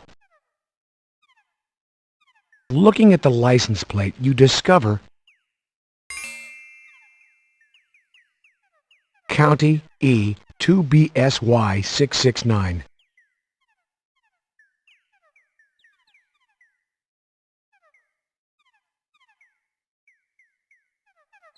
You note the license plate number of the vehicle.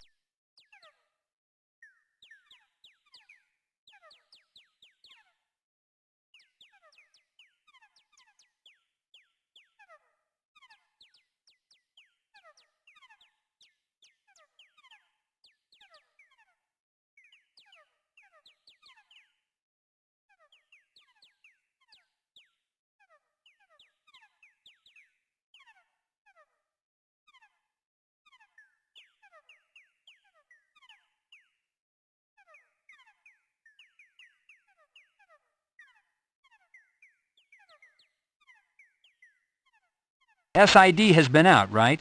Were they able to lift any prints? Was there anything left behind? Fibers, hairs? Hey, you dead-burn whippersnapper! You're making me sound like an eavesdropper. Is that what you think, huh? Is it? Is it? Is it? Huh? Huh? No, not at all. I thought, that a man in your position would be more than likely to know what the situation was with each car in the lot. Well, you're right about that, you dead-burn greenhorn. Darn shootin'. I'll tell you about SID, I will. They were here for hours. Hours! I'm not fooling you now. Mm-mm. And you know something? They didn't find a single print. Zippo. Nada. That there car there is just as clean and shiny as the day it rolled off the old showroom floor. Yes, it is.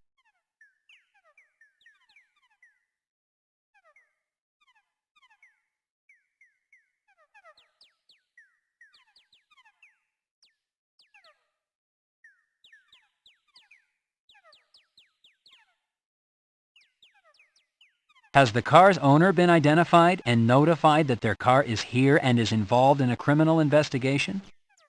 No, sirree, Bob. There wasn't one speck of ID in that car. No registration, no telltale signs of nobody, except maybe a ghost owning that car. Now, we're kind of hoping you're going to do a little of that sniffing around, you know, and jealous here.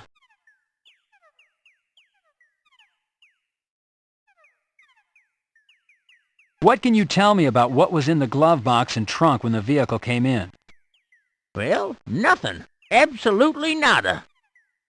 You're unaware of what the contents were? What are you, just plain dumb as a loco weed? I said nothing. There was nothing in either compartment. Clean as a whistle. Shiny as a new shoe. Nothing. Nada. Rien. Zero. Greenhorn.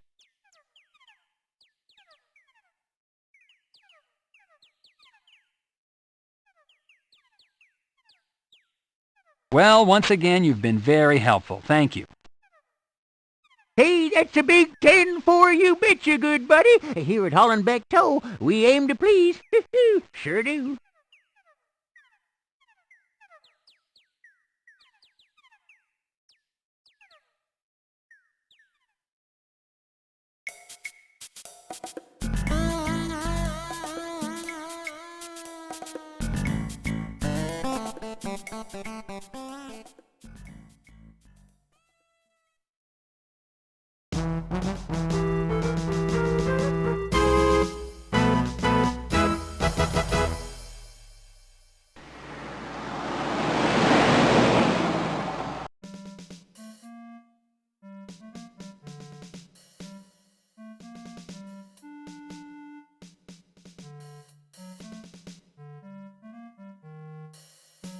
You attach your Parker Center ID to your suit.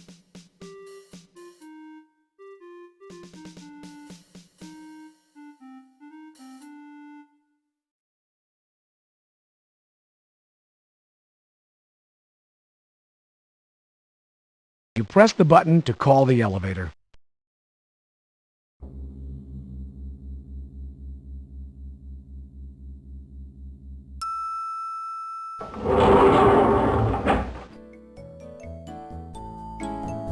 You select the 3rd floor as your destination.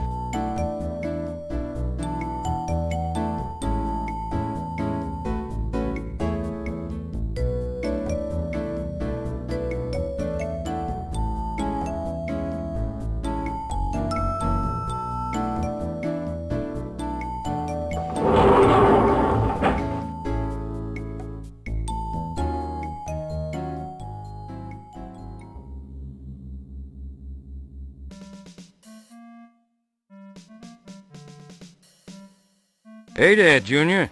How goes the war? Hello, Hal. Anything new? Phone calls, Junior. A hell of a lot of calls on Building's newscast last night. You're damn lucky I'm here to field them.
Any news, Hal?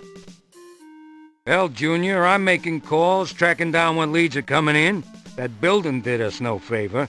People are calling in with all sorts of wacky notions. Hell of a way to spend my day, tracking this shit down. Ain't nothing but a pile of garbage so far.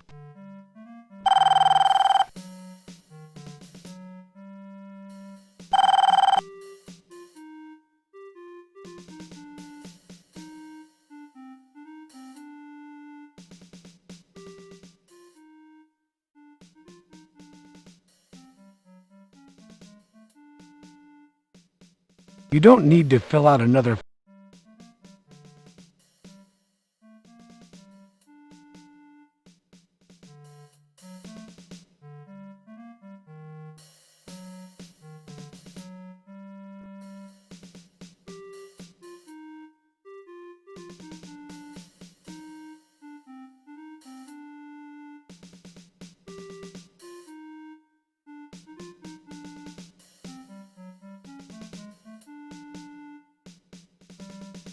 You call the elevator.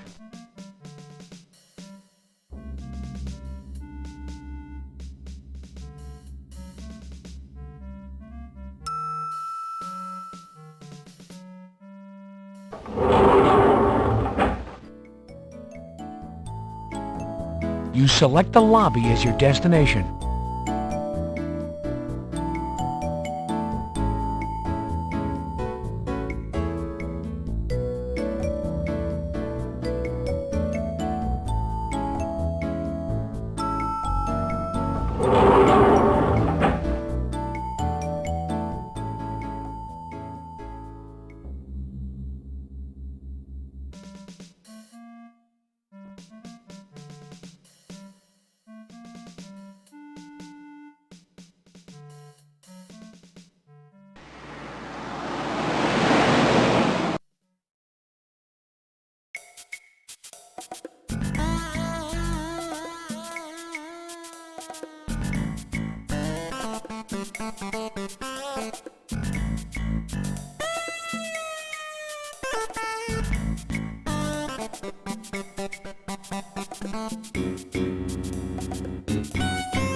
You open the door to social services. May I help you, sir?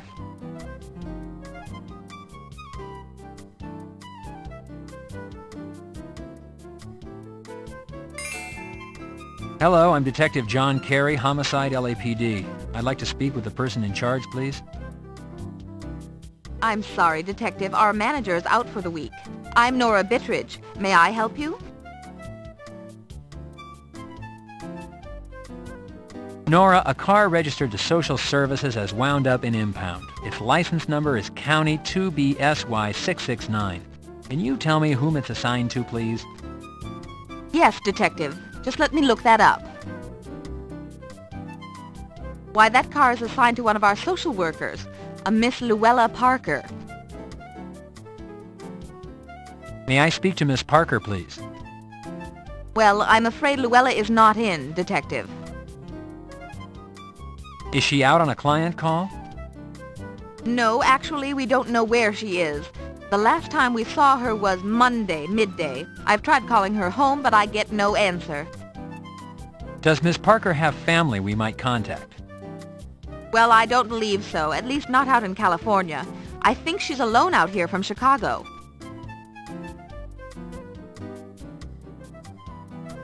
Nora, do you think you could give me a physical description of Miss Parker?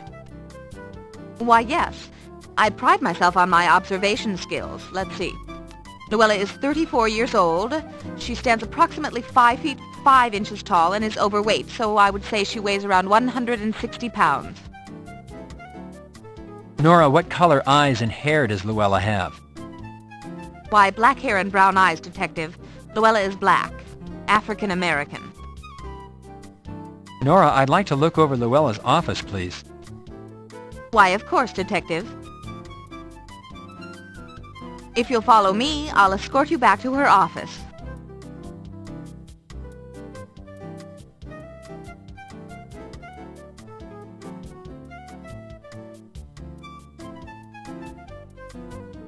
I'll be at my desk, Detective, if you need anything.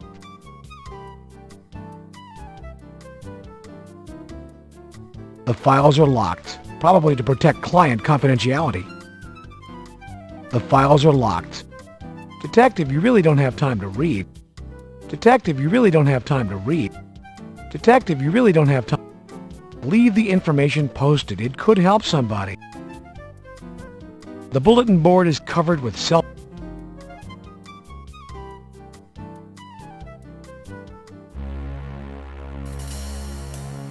It's an audio tape with a receipt taped to it. Whoever thought up the idea of those things has got to be a zillionaire. The calendar is turned to last Monday's date. There are no appointments listed. The message log is blank. Detective, the county would appreciate it if you used city supplies. The desk has the fine finish of... It's those small... The paper is industrial weight and grade.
Your action is...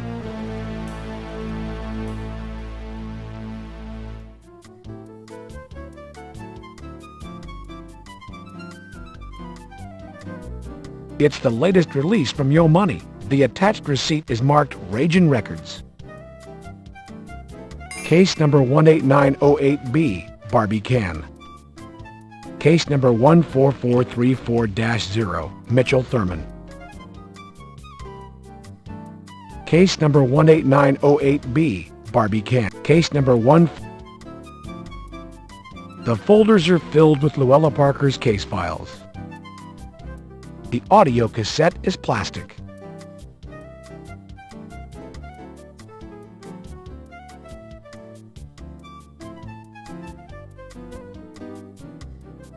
Can I help you with anything, Detective?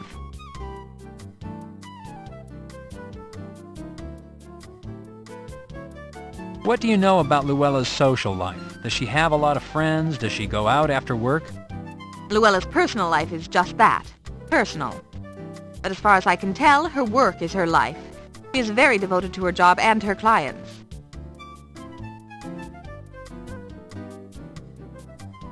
What about boyfriends, Nora? Does Luella have one, or maybe several? I wouldn't know anything about that. I conduct myself in a professional manner and have a strict rule about discussing other people's personal lives.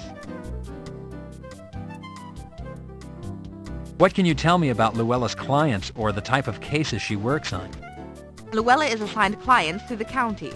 She's a family counselor, so she deals with a lot of child custody, abused children, juvenile crime cases, that sort of thing.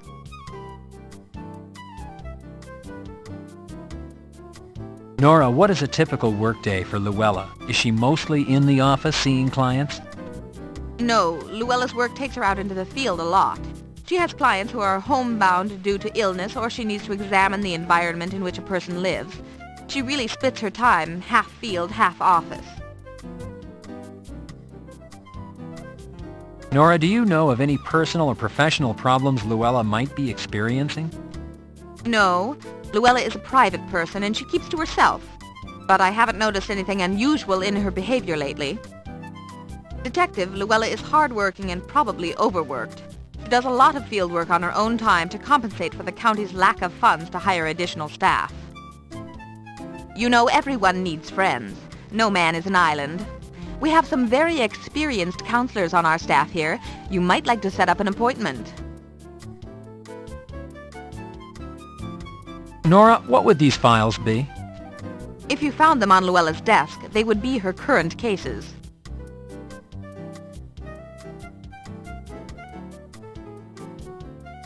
Nora, how does the numbering system work on these case files? What do O and B stand for? The county adds letters for category distinction. B would stand for cases dealing with children, such as child custody, and O stands for borderline cases. What do child custody cases involve, Nora? A custody battle could involve negligent child support, child abuse, an unfit environment for the child. Detective, when it comes to children, the system attempts to be very protective.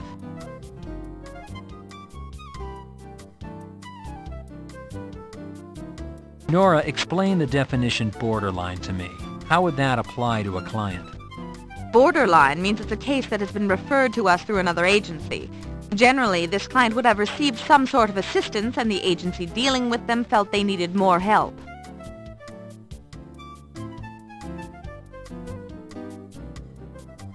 Nora, what can you tell me about Barbie Can? Well, I do know she's a client of Luella's.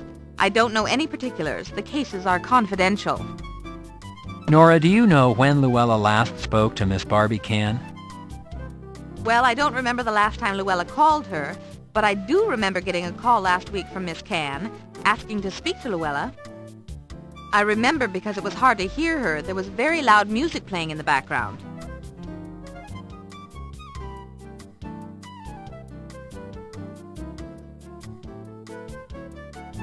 Nora, are you familiar with Luella's client, Mr. Mitchell Thurman? Yes. Yes, I am. I know I shouldn't say this, it's unprofessional of me, but Mr. Thurman is odd. He had a very disturbing childhood, found his own mother murdered, and his father was abusive, but many people recover. I gather you don't believe Mr. Thurman has recovered. Nora, do you remember when you last spoke to Mr. Thurman? Yes, I do. Yes. It was this last Monday, and I distinctly remember because he said he had to talk to Luella. He had the Monday blues.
Does this look like a cassette player?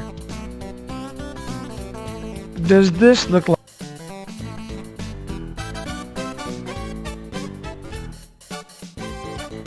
How's it going, dude? This Yo Money tape was found on the desk of Luella Parker, a victim in a homicide case I'm investigating. Your store's receipt was taped to the cassette. Store policy is exchange only, no cash back. Dude, Yo Money doesn't sell so great here. Your option is to choose something from inside the counter.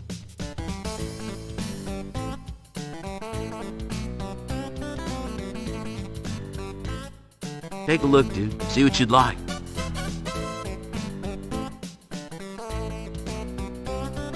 8-track tapes, drumsticks. Drumsticks?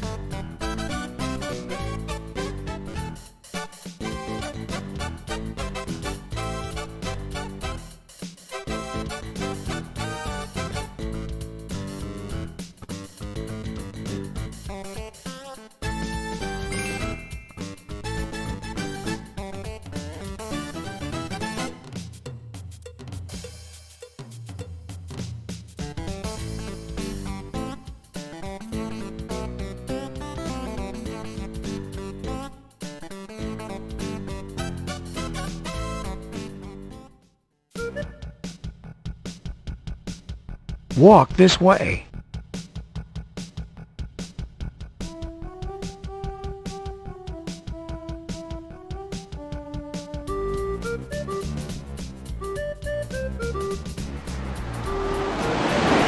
You push the door open.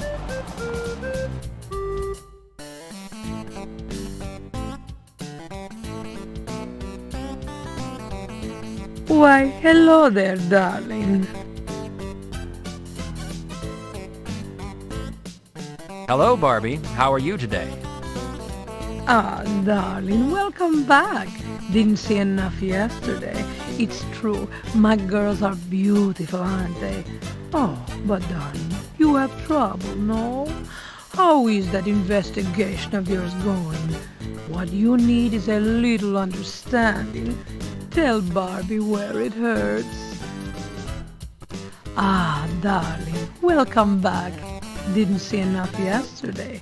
It's true, my girls are beautiful, aren't they? Oh, but darling, you have trouble, no? How is that investigation of yours going? What you need is a little understanding. Tell Barbie where it hurts.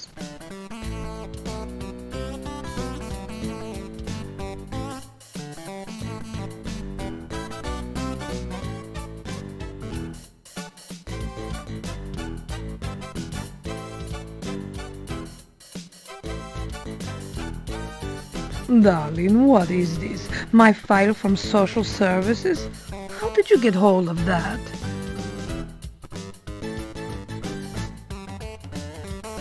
Barbie, do you know a woman by the name of Luella Parker?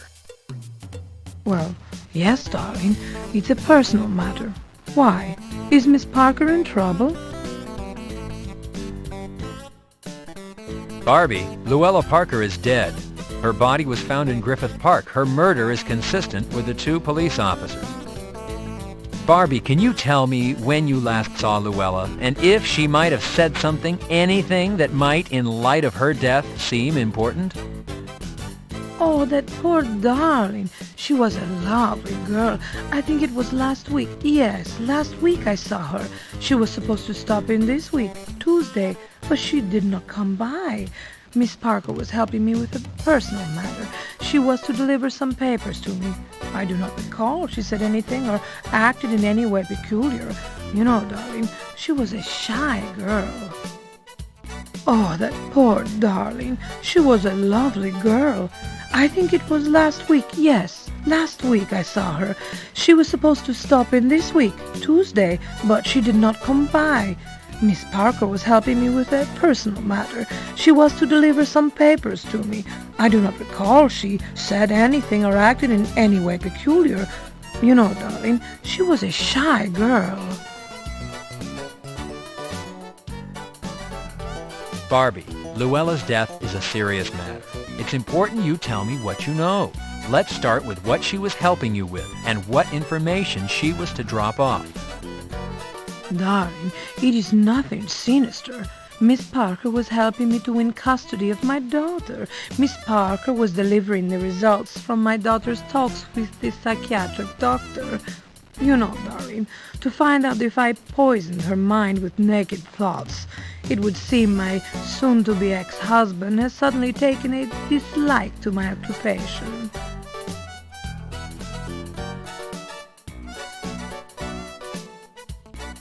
Barbie, bitter divorce cases can result in some pretty horrific actions. Tell me about your husband. Is he capable of violence?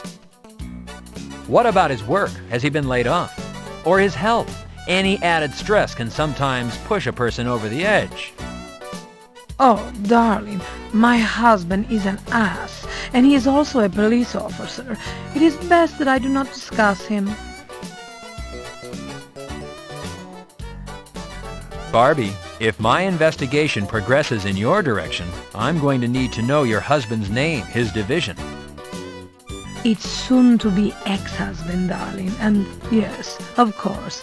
But for now, I see no reason to complicate my personal business. Yes? For now, today, I'll let it go, Barbie. But the minute anything points in your direction, I'll be back. You know, Barbie, cops aren't immune to trouble. You wouldn't protect him, would you? Oh my heavens, no, darling. If he was too lazy to satisfy me, darling, he is much too lazy to have hurt Miss Parker.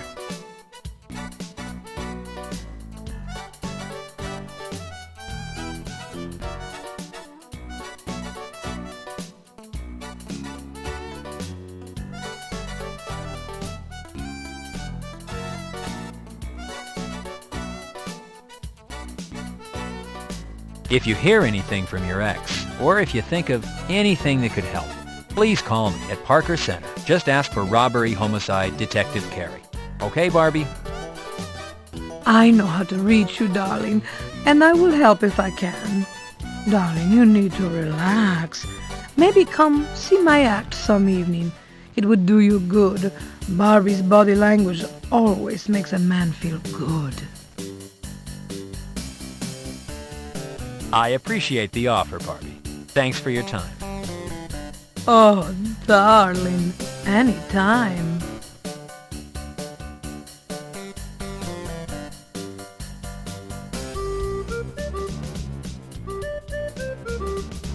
You push the door open.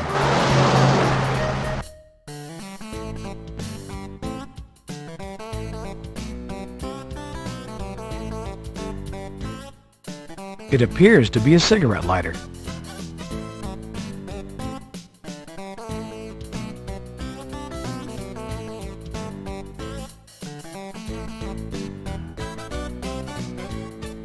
Those two.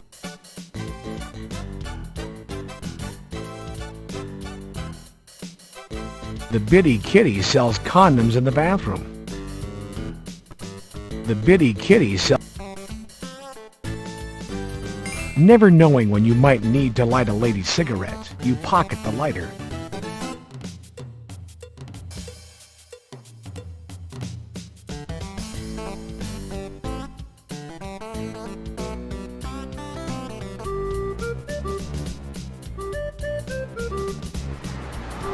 You push the door open.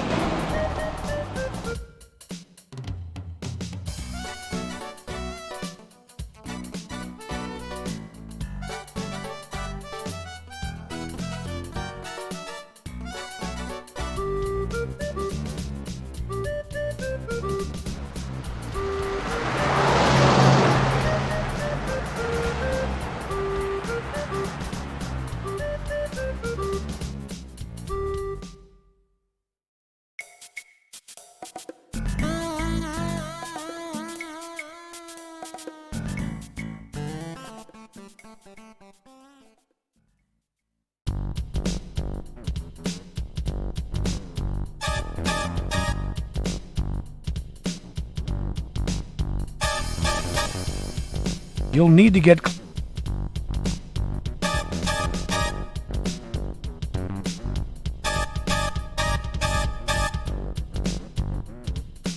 You have already identified yourself. No need to do so again.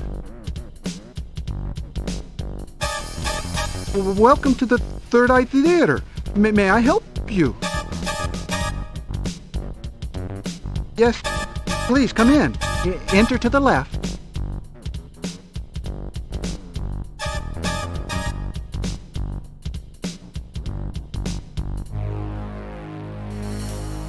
How may I help you? Mitchell, I'd like to ask you a few questions. That's all right? Yes, of course. In the theater, there are 2 doors down by the screen. What's behind them? The one to stage left is backstage. The door to the stage right is a storage room. Mitchell, whose dress is in the women's bathroom? My mother's. What's with the smell in the men's bathroom? It's horrible. There's a dead cat in the wall. I can't get it out.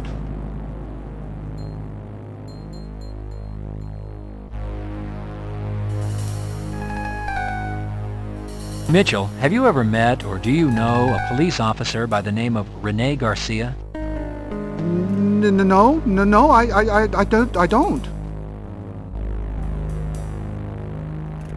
Mitchell, have you ever been arrested or had a run-in with the law?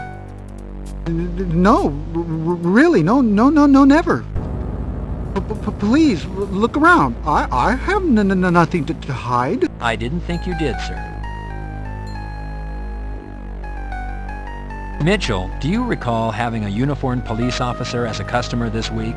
No. Mitchell, do you know someone by the name of Luella Parker? Oh, it's terrible what happened. It was wrong. Oh.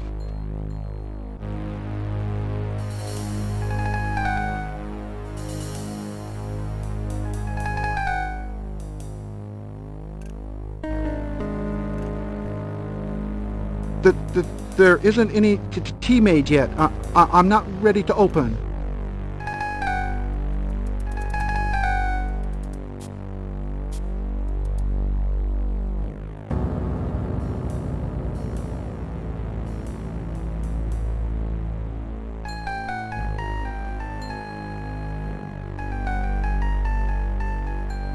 Gary, the door is locked.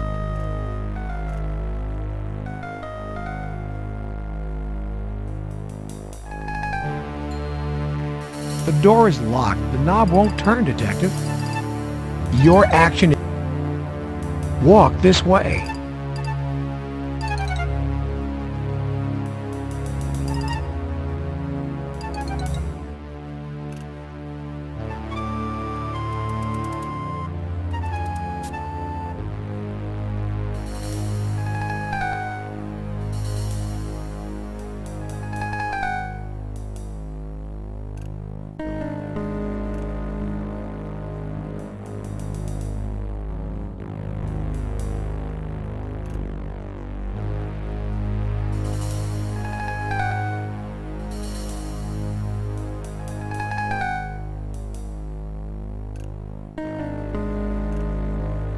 The date on these reads March 4th, 1989. They're old. They won't do you any good.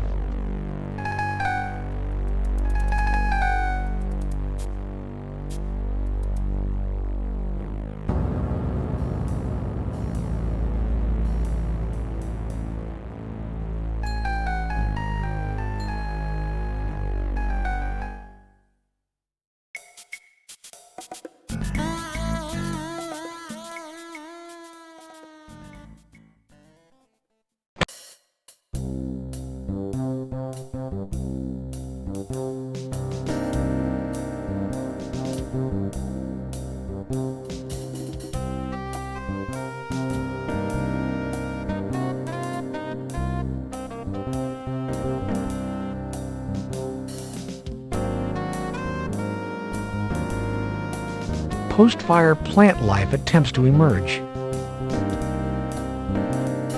It appears to be rope, or maybe a snake.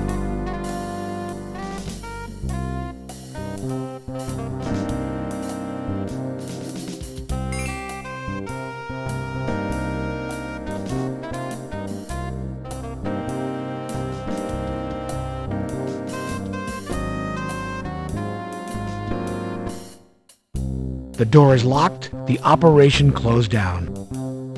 SID has swept the area clean. All that remains are memories.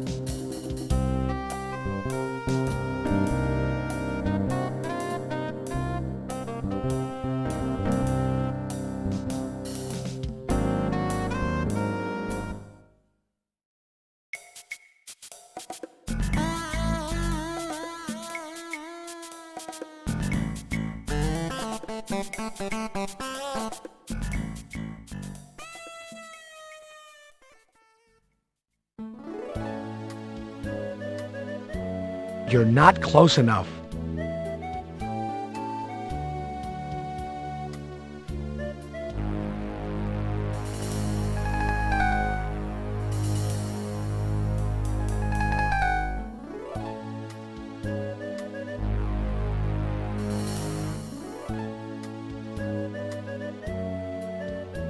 This is no time for a nature walk. You have a case to solve.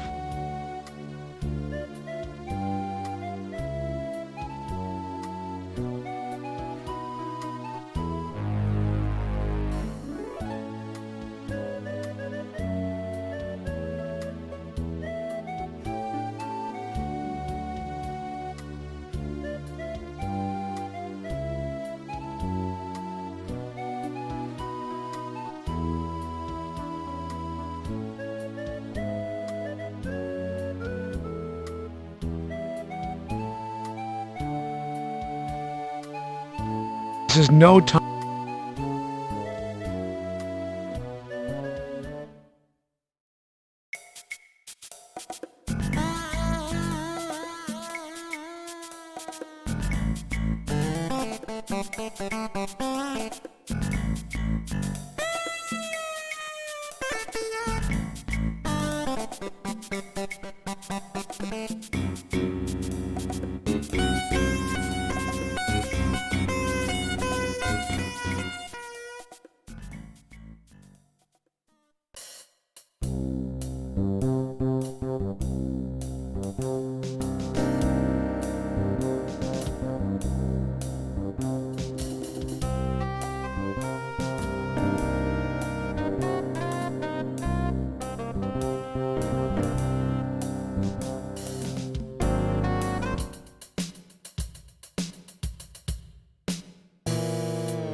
Graffiti mars the neighborhood. Many businesses back up to this alley, Detective.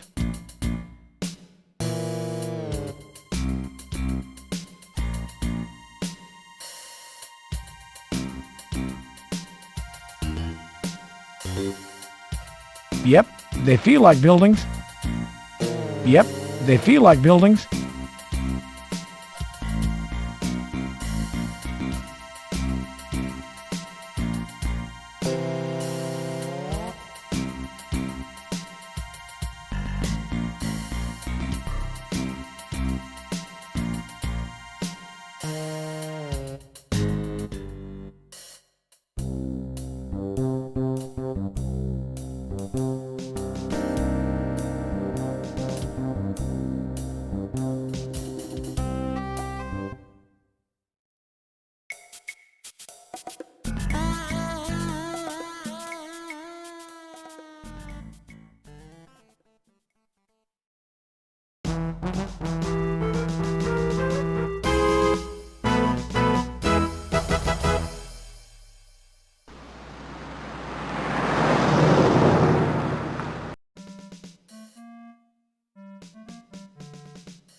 You attach your Parker Center eye.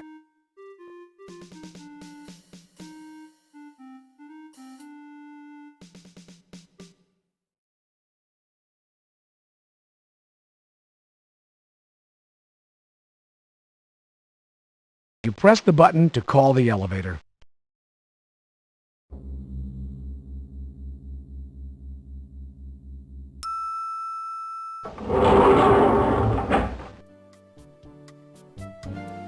You select the basement as your destination.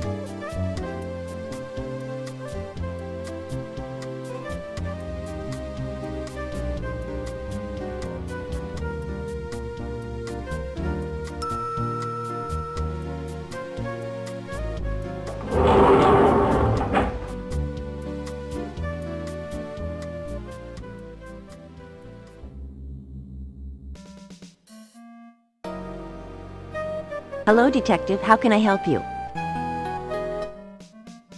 Hello, Chester. I found out that the abandoned car belongs to a social services worker named Luella Parker. She matches the description of Jane Doe 1201K. I'll get her dental records and send them over to the morgue. How about the arm bone DNA, Chester? The bone DNA matches with the Jane Doe 1201K. If 1201K is identified as Luella Parker, then the bone is hers. Anything new with the toxicology tests? Anything back from Quantico? We haven't made a match here. The only clue I can give you is that the substance is organic, not synthetic. That's all we've been able to determine. Thanks, Julie.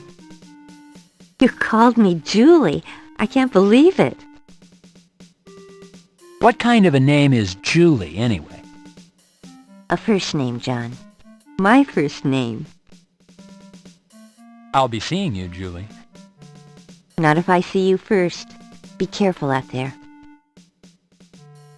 I'll be seeing you, Julie. Not if I see you first. Be careful out there. See you later, Detective Carey.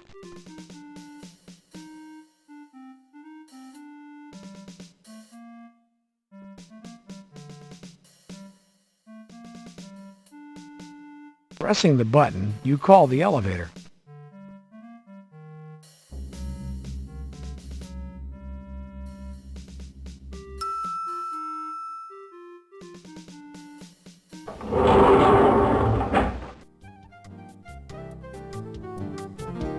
You select the lobby as your destination.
Entering the morgue. Oh.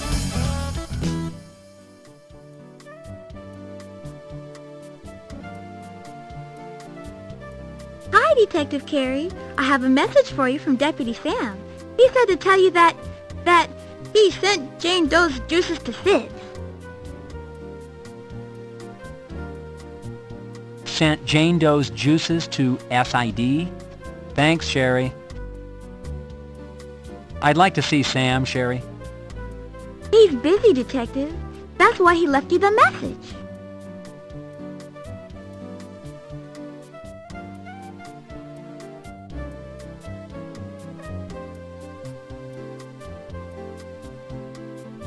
I just love the way you flip your badge, Detective Carey.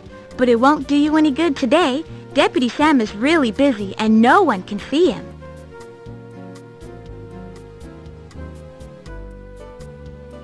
Those belong to the county, not you.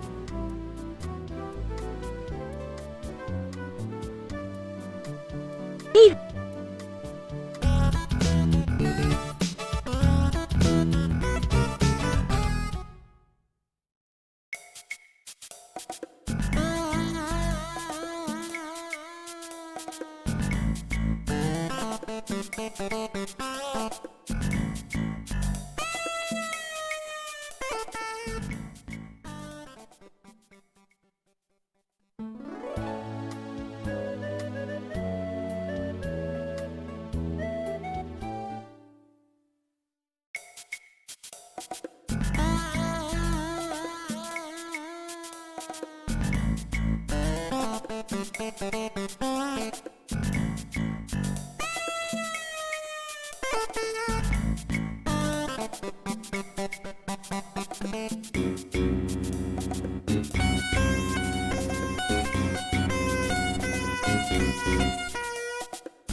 You pushed the door open.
What are you reaching for?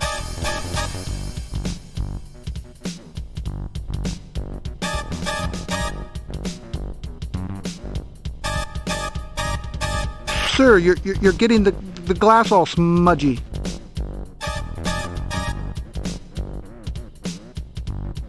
Welcome to the Third Eye Theater. May I help you? Yes, please come in. Enter to the left.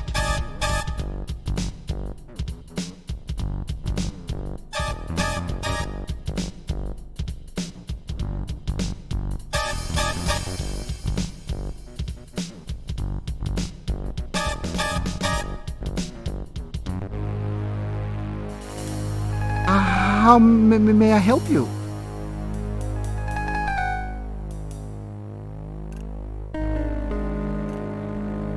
The can is stuck to the shelf. It won't lift off. The soda is stuck to the shelf and will not come off. Are you thirsty? Detective, you're not authorized.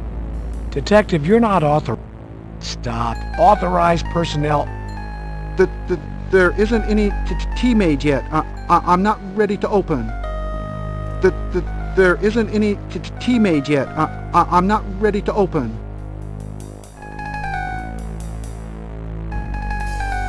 There's nothing in this trash can you need.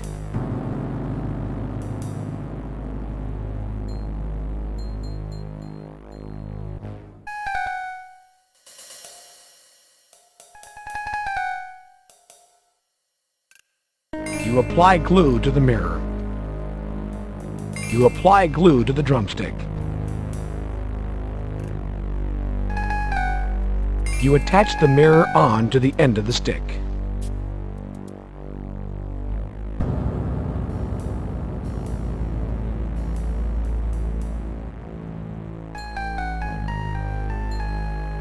A 180-degree mirror.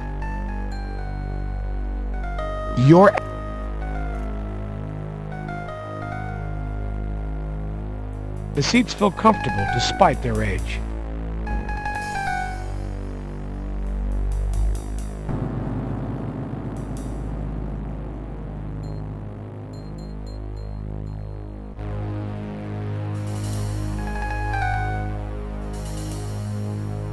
Gary, the door is locked.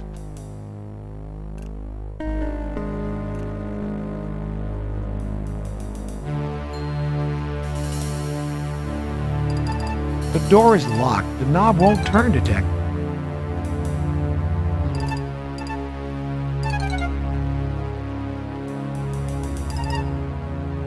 Tell me, what's the purpose, Carrie? Tell me, what's the purpose, Carrie? They feel velvety. They feel velvety. Your action is unwarranted. Walk this way. Walk this way. Walk.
You receive no answer to your knocking.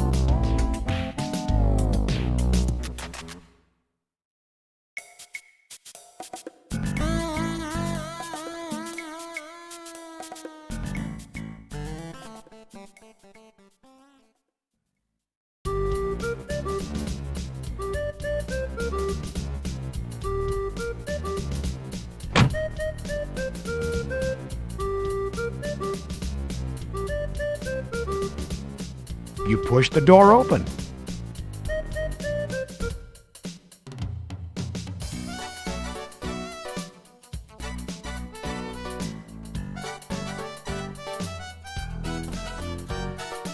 She's lost in the music. She can't hear you.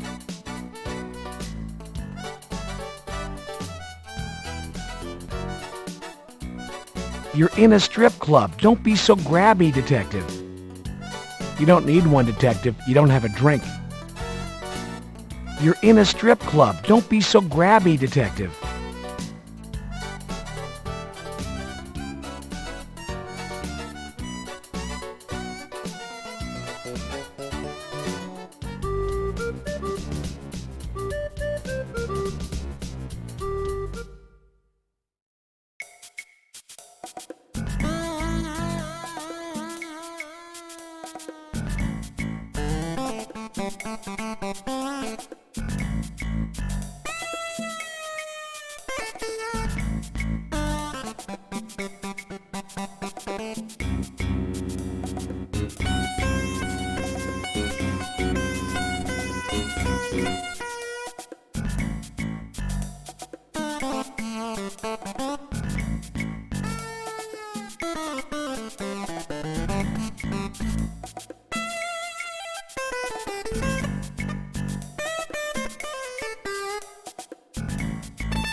How may I help you?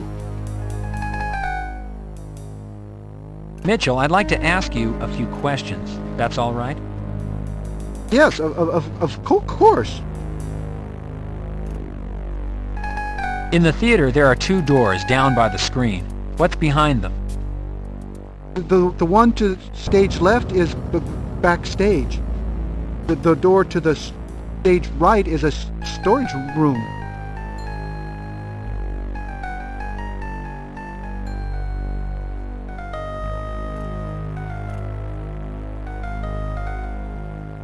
Detective, you've already identified... What's with the smell in the men's bathroom? There's a...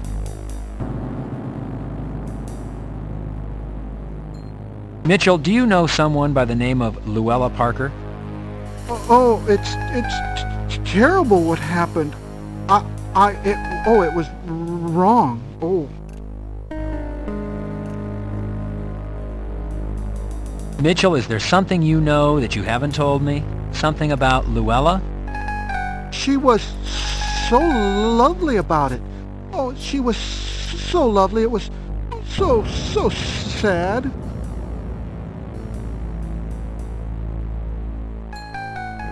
Mitchell, what is so sad?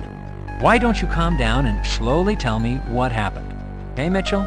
Real slow and easy. My dog, it's horrible. It's horrible what they said.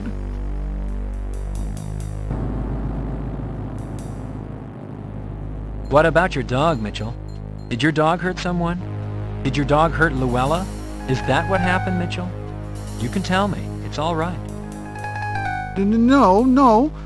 They said, my neighbor said that I hurt my dog, but that I didn't feed him. Luella came to help me, to tell them the truth.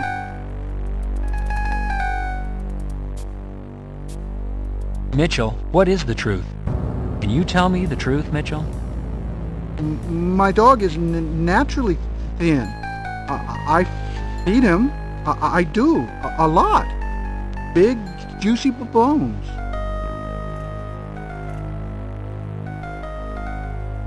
Mitchell, when was the last time you spoke to Luella? Do you remember? Maybe a couple of weeks ago. Why are you asking so many questions? Has something happened to Luella? Luella was found murdered, Mitchell. I'm looking for the person who killed her.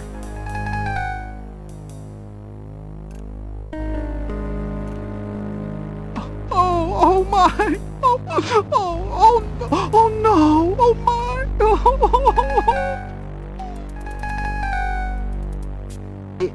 It's horrible. All this crying has made me thirsty. How about you? Would you like something to drink?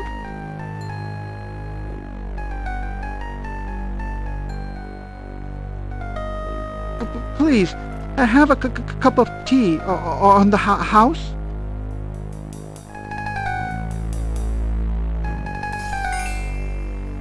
The tea is refreshing, if not a little bitter.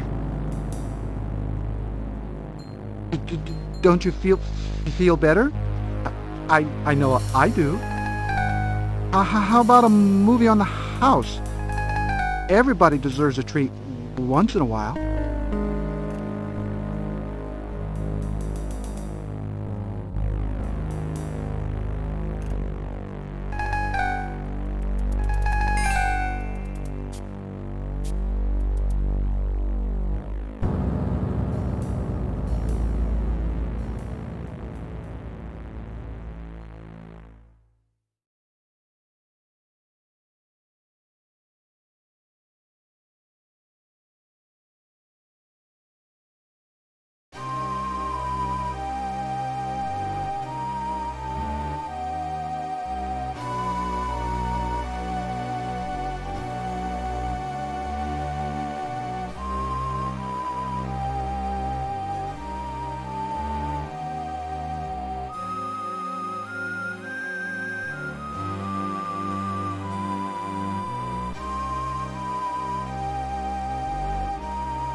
Wake up! Wake up! You fell asleep. It's time to go now.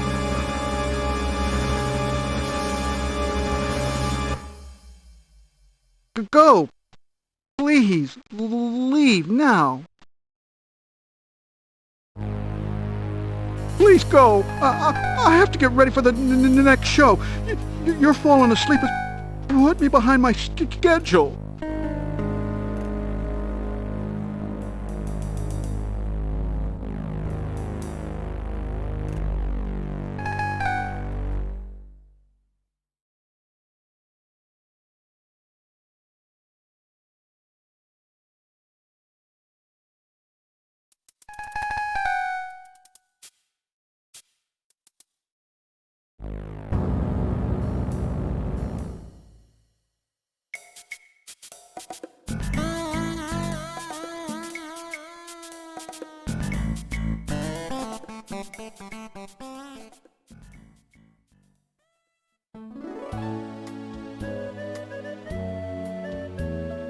The dog appears protective of the tree.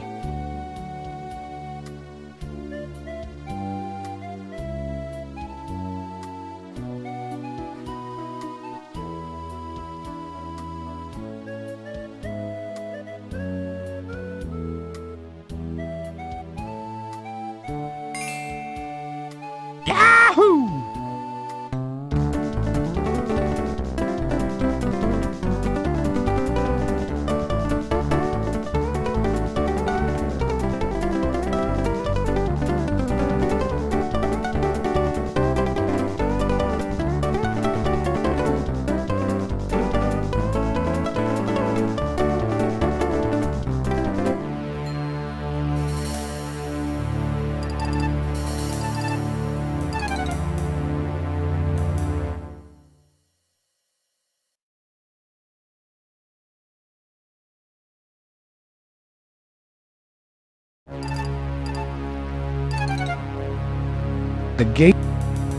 The gate has been welded shut. The exit is no use.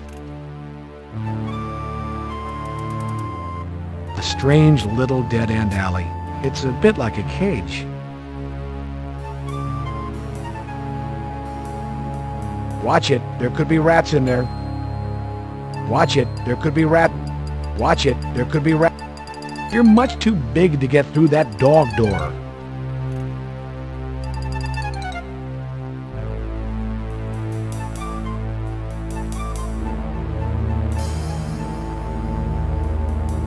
The gate has been...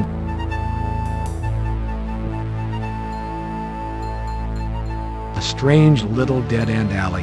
It's a strange little... There is a small dog door cut into the steel door. The street looks familiar, however there are no street signs to confirm your location.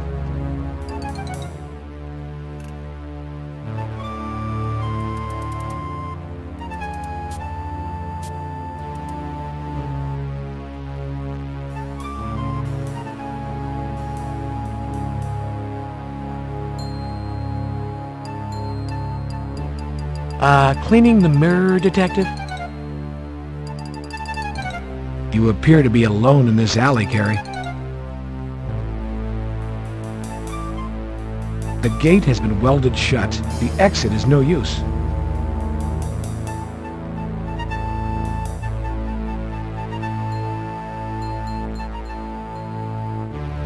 It would take the strength of many men to beat these walls down. The gate is made of steel. There's no way you can... The gate is made of steel. Taking the dog door off its hinges will not make it big enough for you to get through. Think of something else.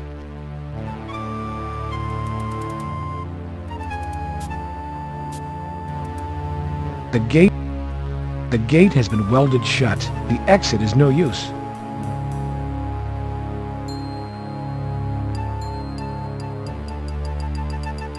The gate has been... It would take the... It would take the...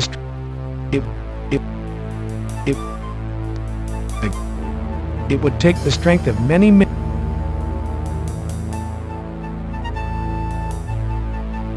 After what you just went through to get here, there's no going back.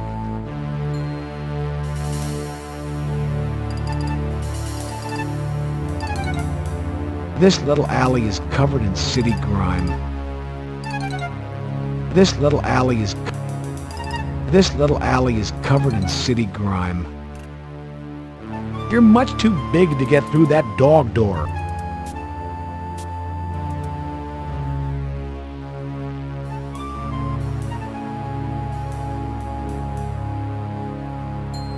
You appear to be alone in this alley, Carrie.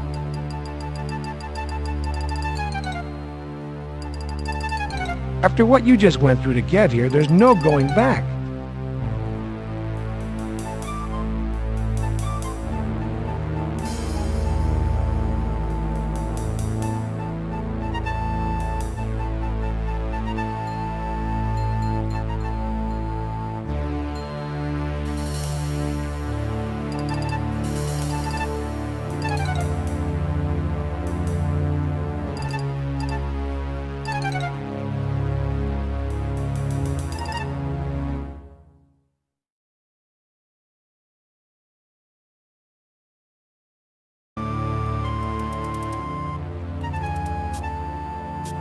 Those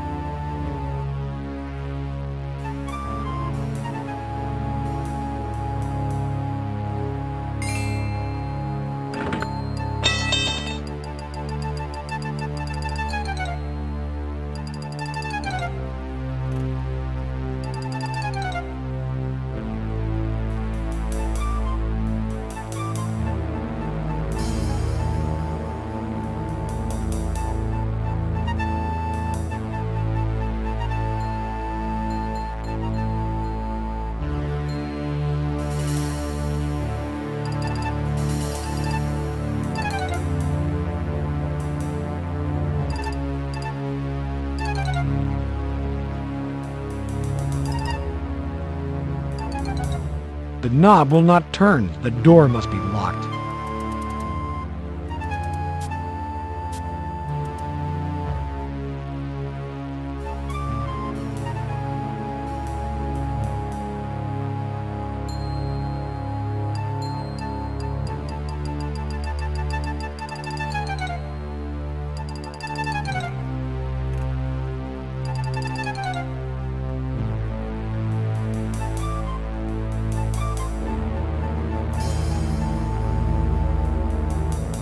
What are you attempting to do exactly, Detective? What are you attempting to do exactly? What are you attempting to do exactly, Detective?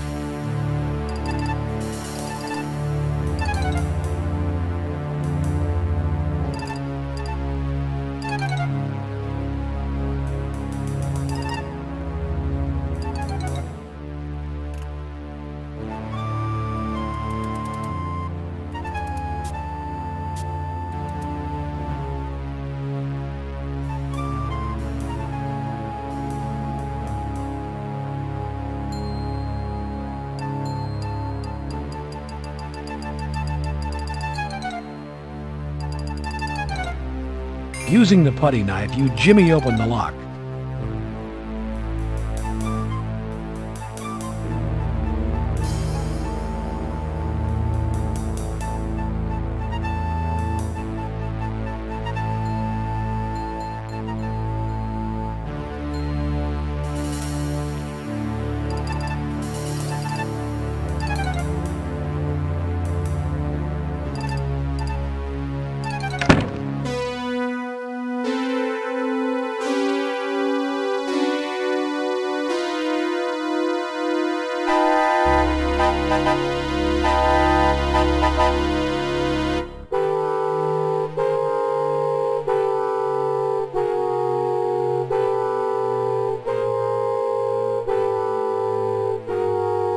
There is no one in sight.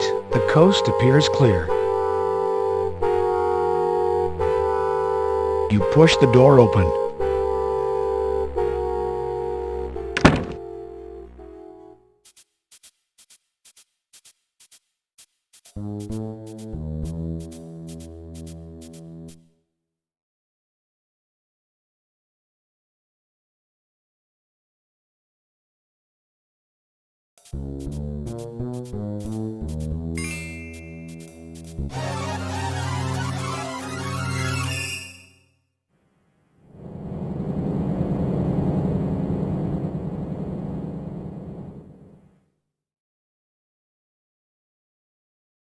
The gruesome details of this job are sometimes overwhelming, eh, Detective? What is it you wish to notate?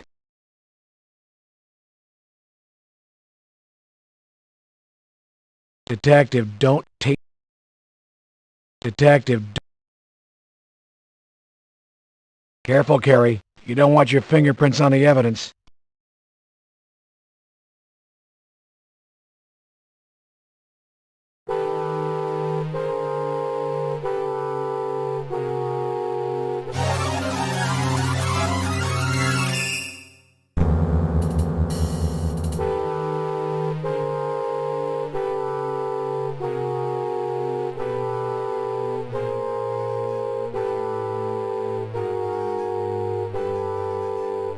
The counters have a slimy, sticky substance covering them, Detective. The bowls are neatly stacked. What might that say about the occupant? It looks like a friendly little kitchen. It looks like a friendly little kitchen.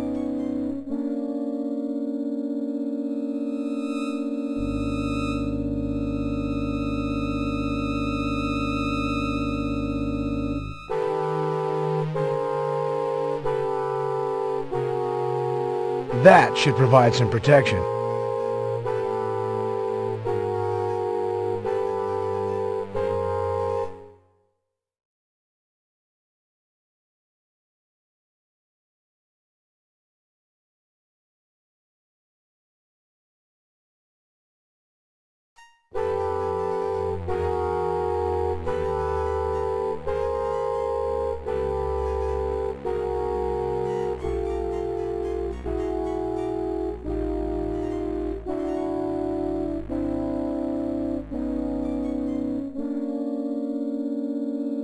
The dog blocks your way, and he doesn't look like he has any intention of moving.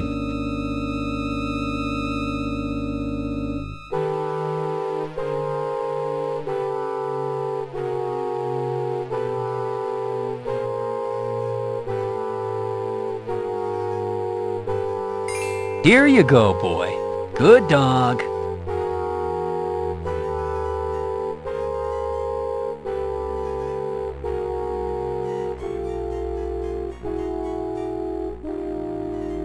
The sedatives have done the trick. The dog is fast asleep, Detective.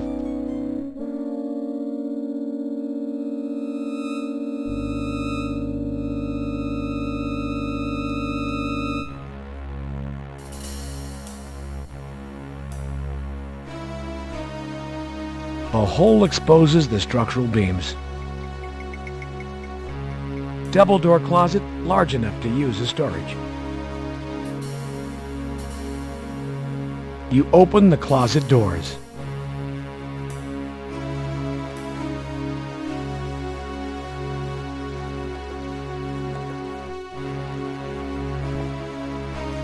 This shoe looks familiar. Leave this exactly as is. Move it and you ruin its potential value as evidence in a future trial.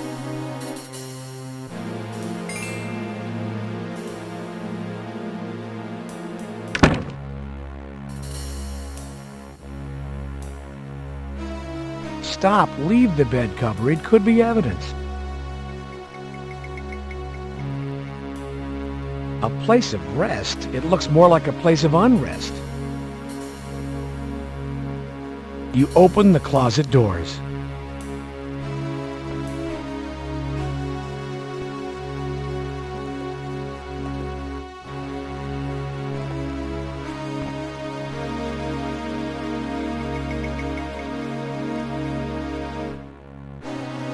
You notate the discovery of the shoe. You notate the presence of the trapdoor.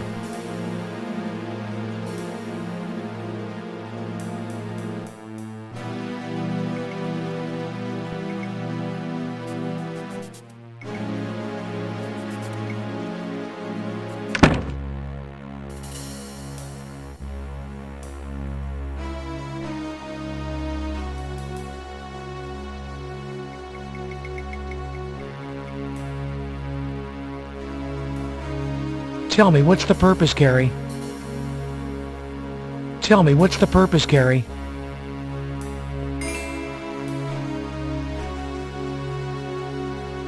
You look underneath the bed and discover no one.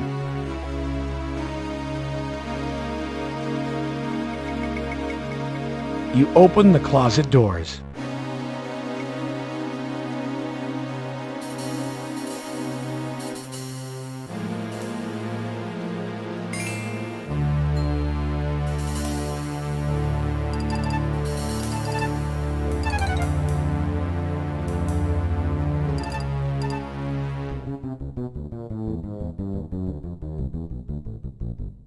The woman appears to be asleep.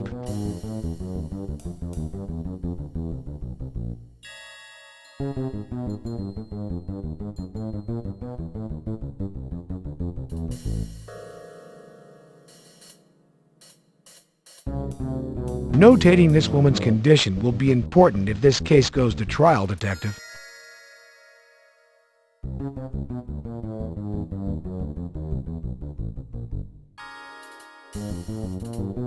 Use extreme caution.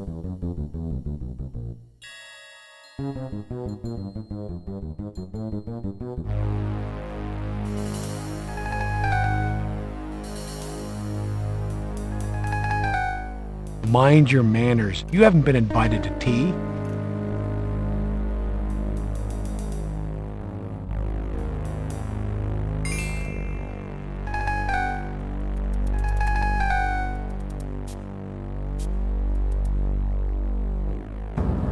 The soda can is dented and has been previously opened. Upon shaking, a skeleton key emerges from the can.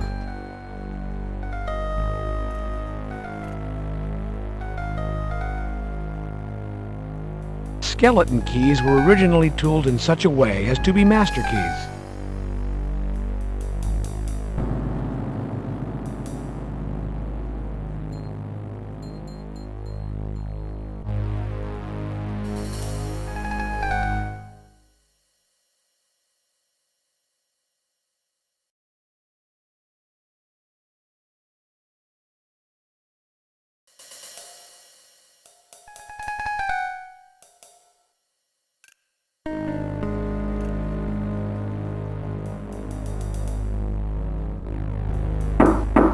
Knocking on the door, you receive no response.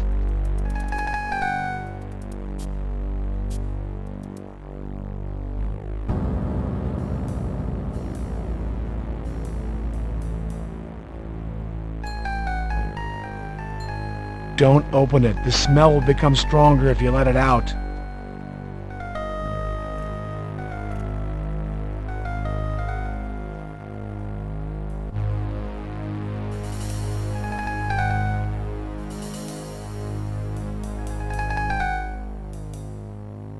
The doors are locked, Detective.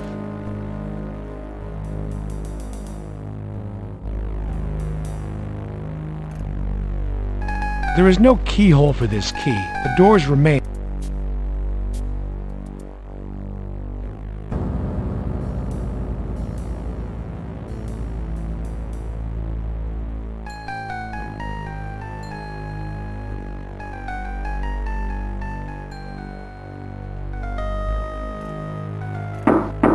Knocking on the door, you receive no response.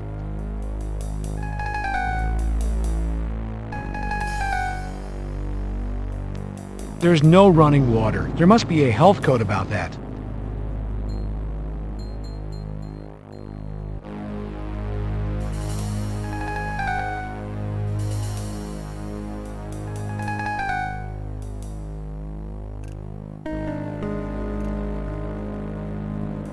Careful where you touch. It's filthy in here.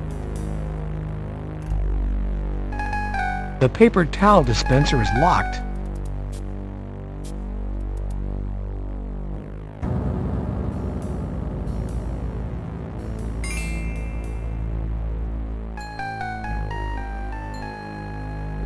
Opening the paper towel dispenser, you find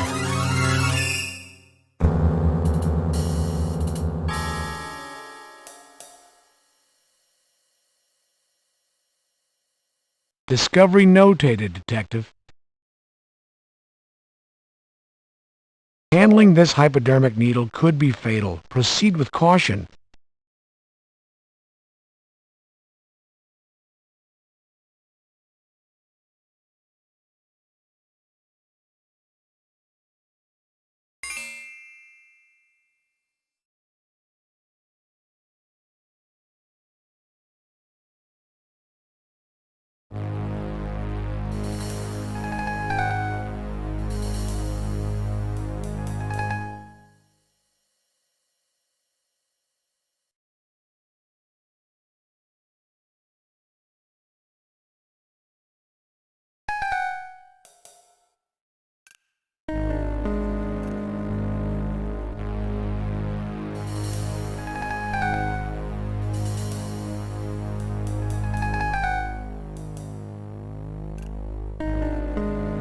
You don't want to go down there, Carrie. It'll burn your eyes.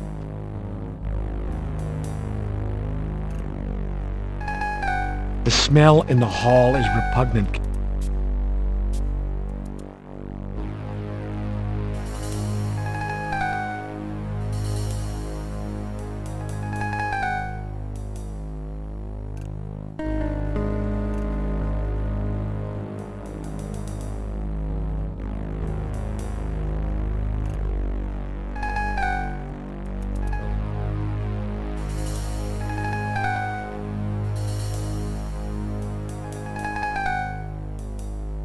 Don't run off, Detective. Continue your investigation.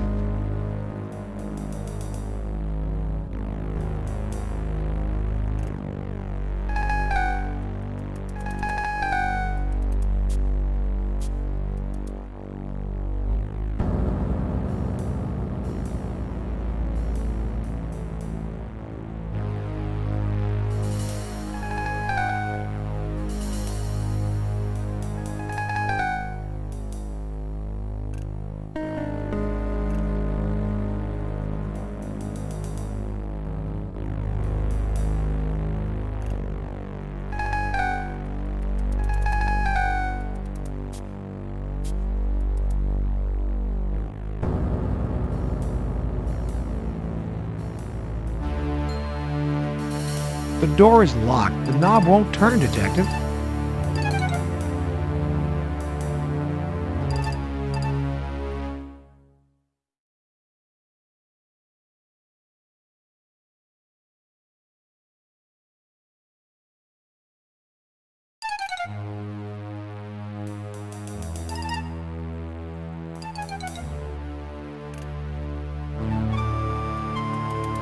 This skeleton key does not unlock the door.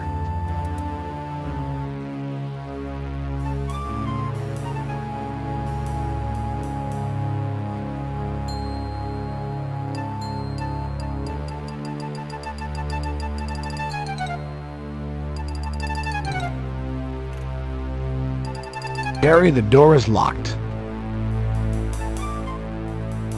Apparently, this is not the key to your heart. The skeleton key fits into the keyhole and unlocks the door.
Everything has been removed from your pockets. Everything has been removed from your pockets.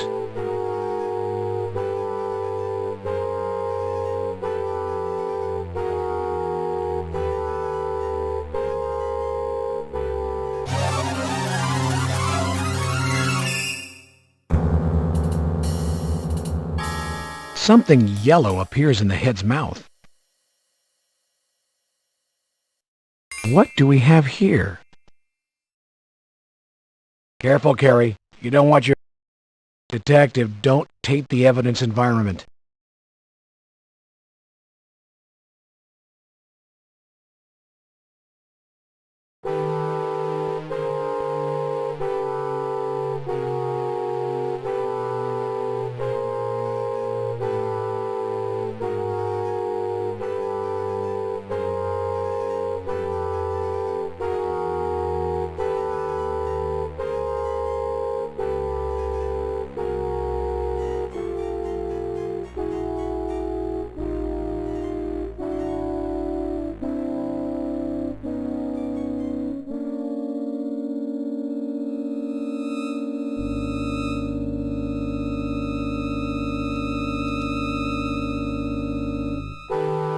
It's a can of Beauty Net hairspray.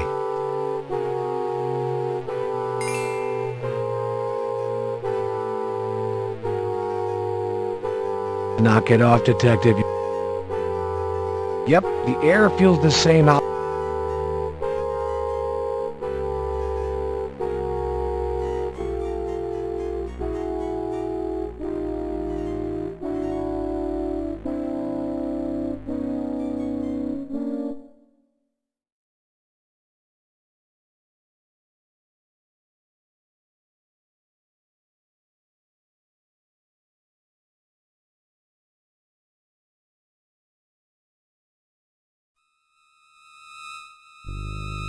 Combining the lighter's flame with the aerosol spray, do not try this at home.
action neutralizes your assailant.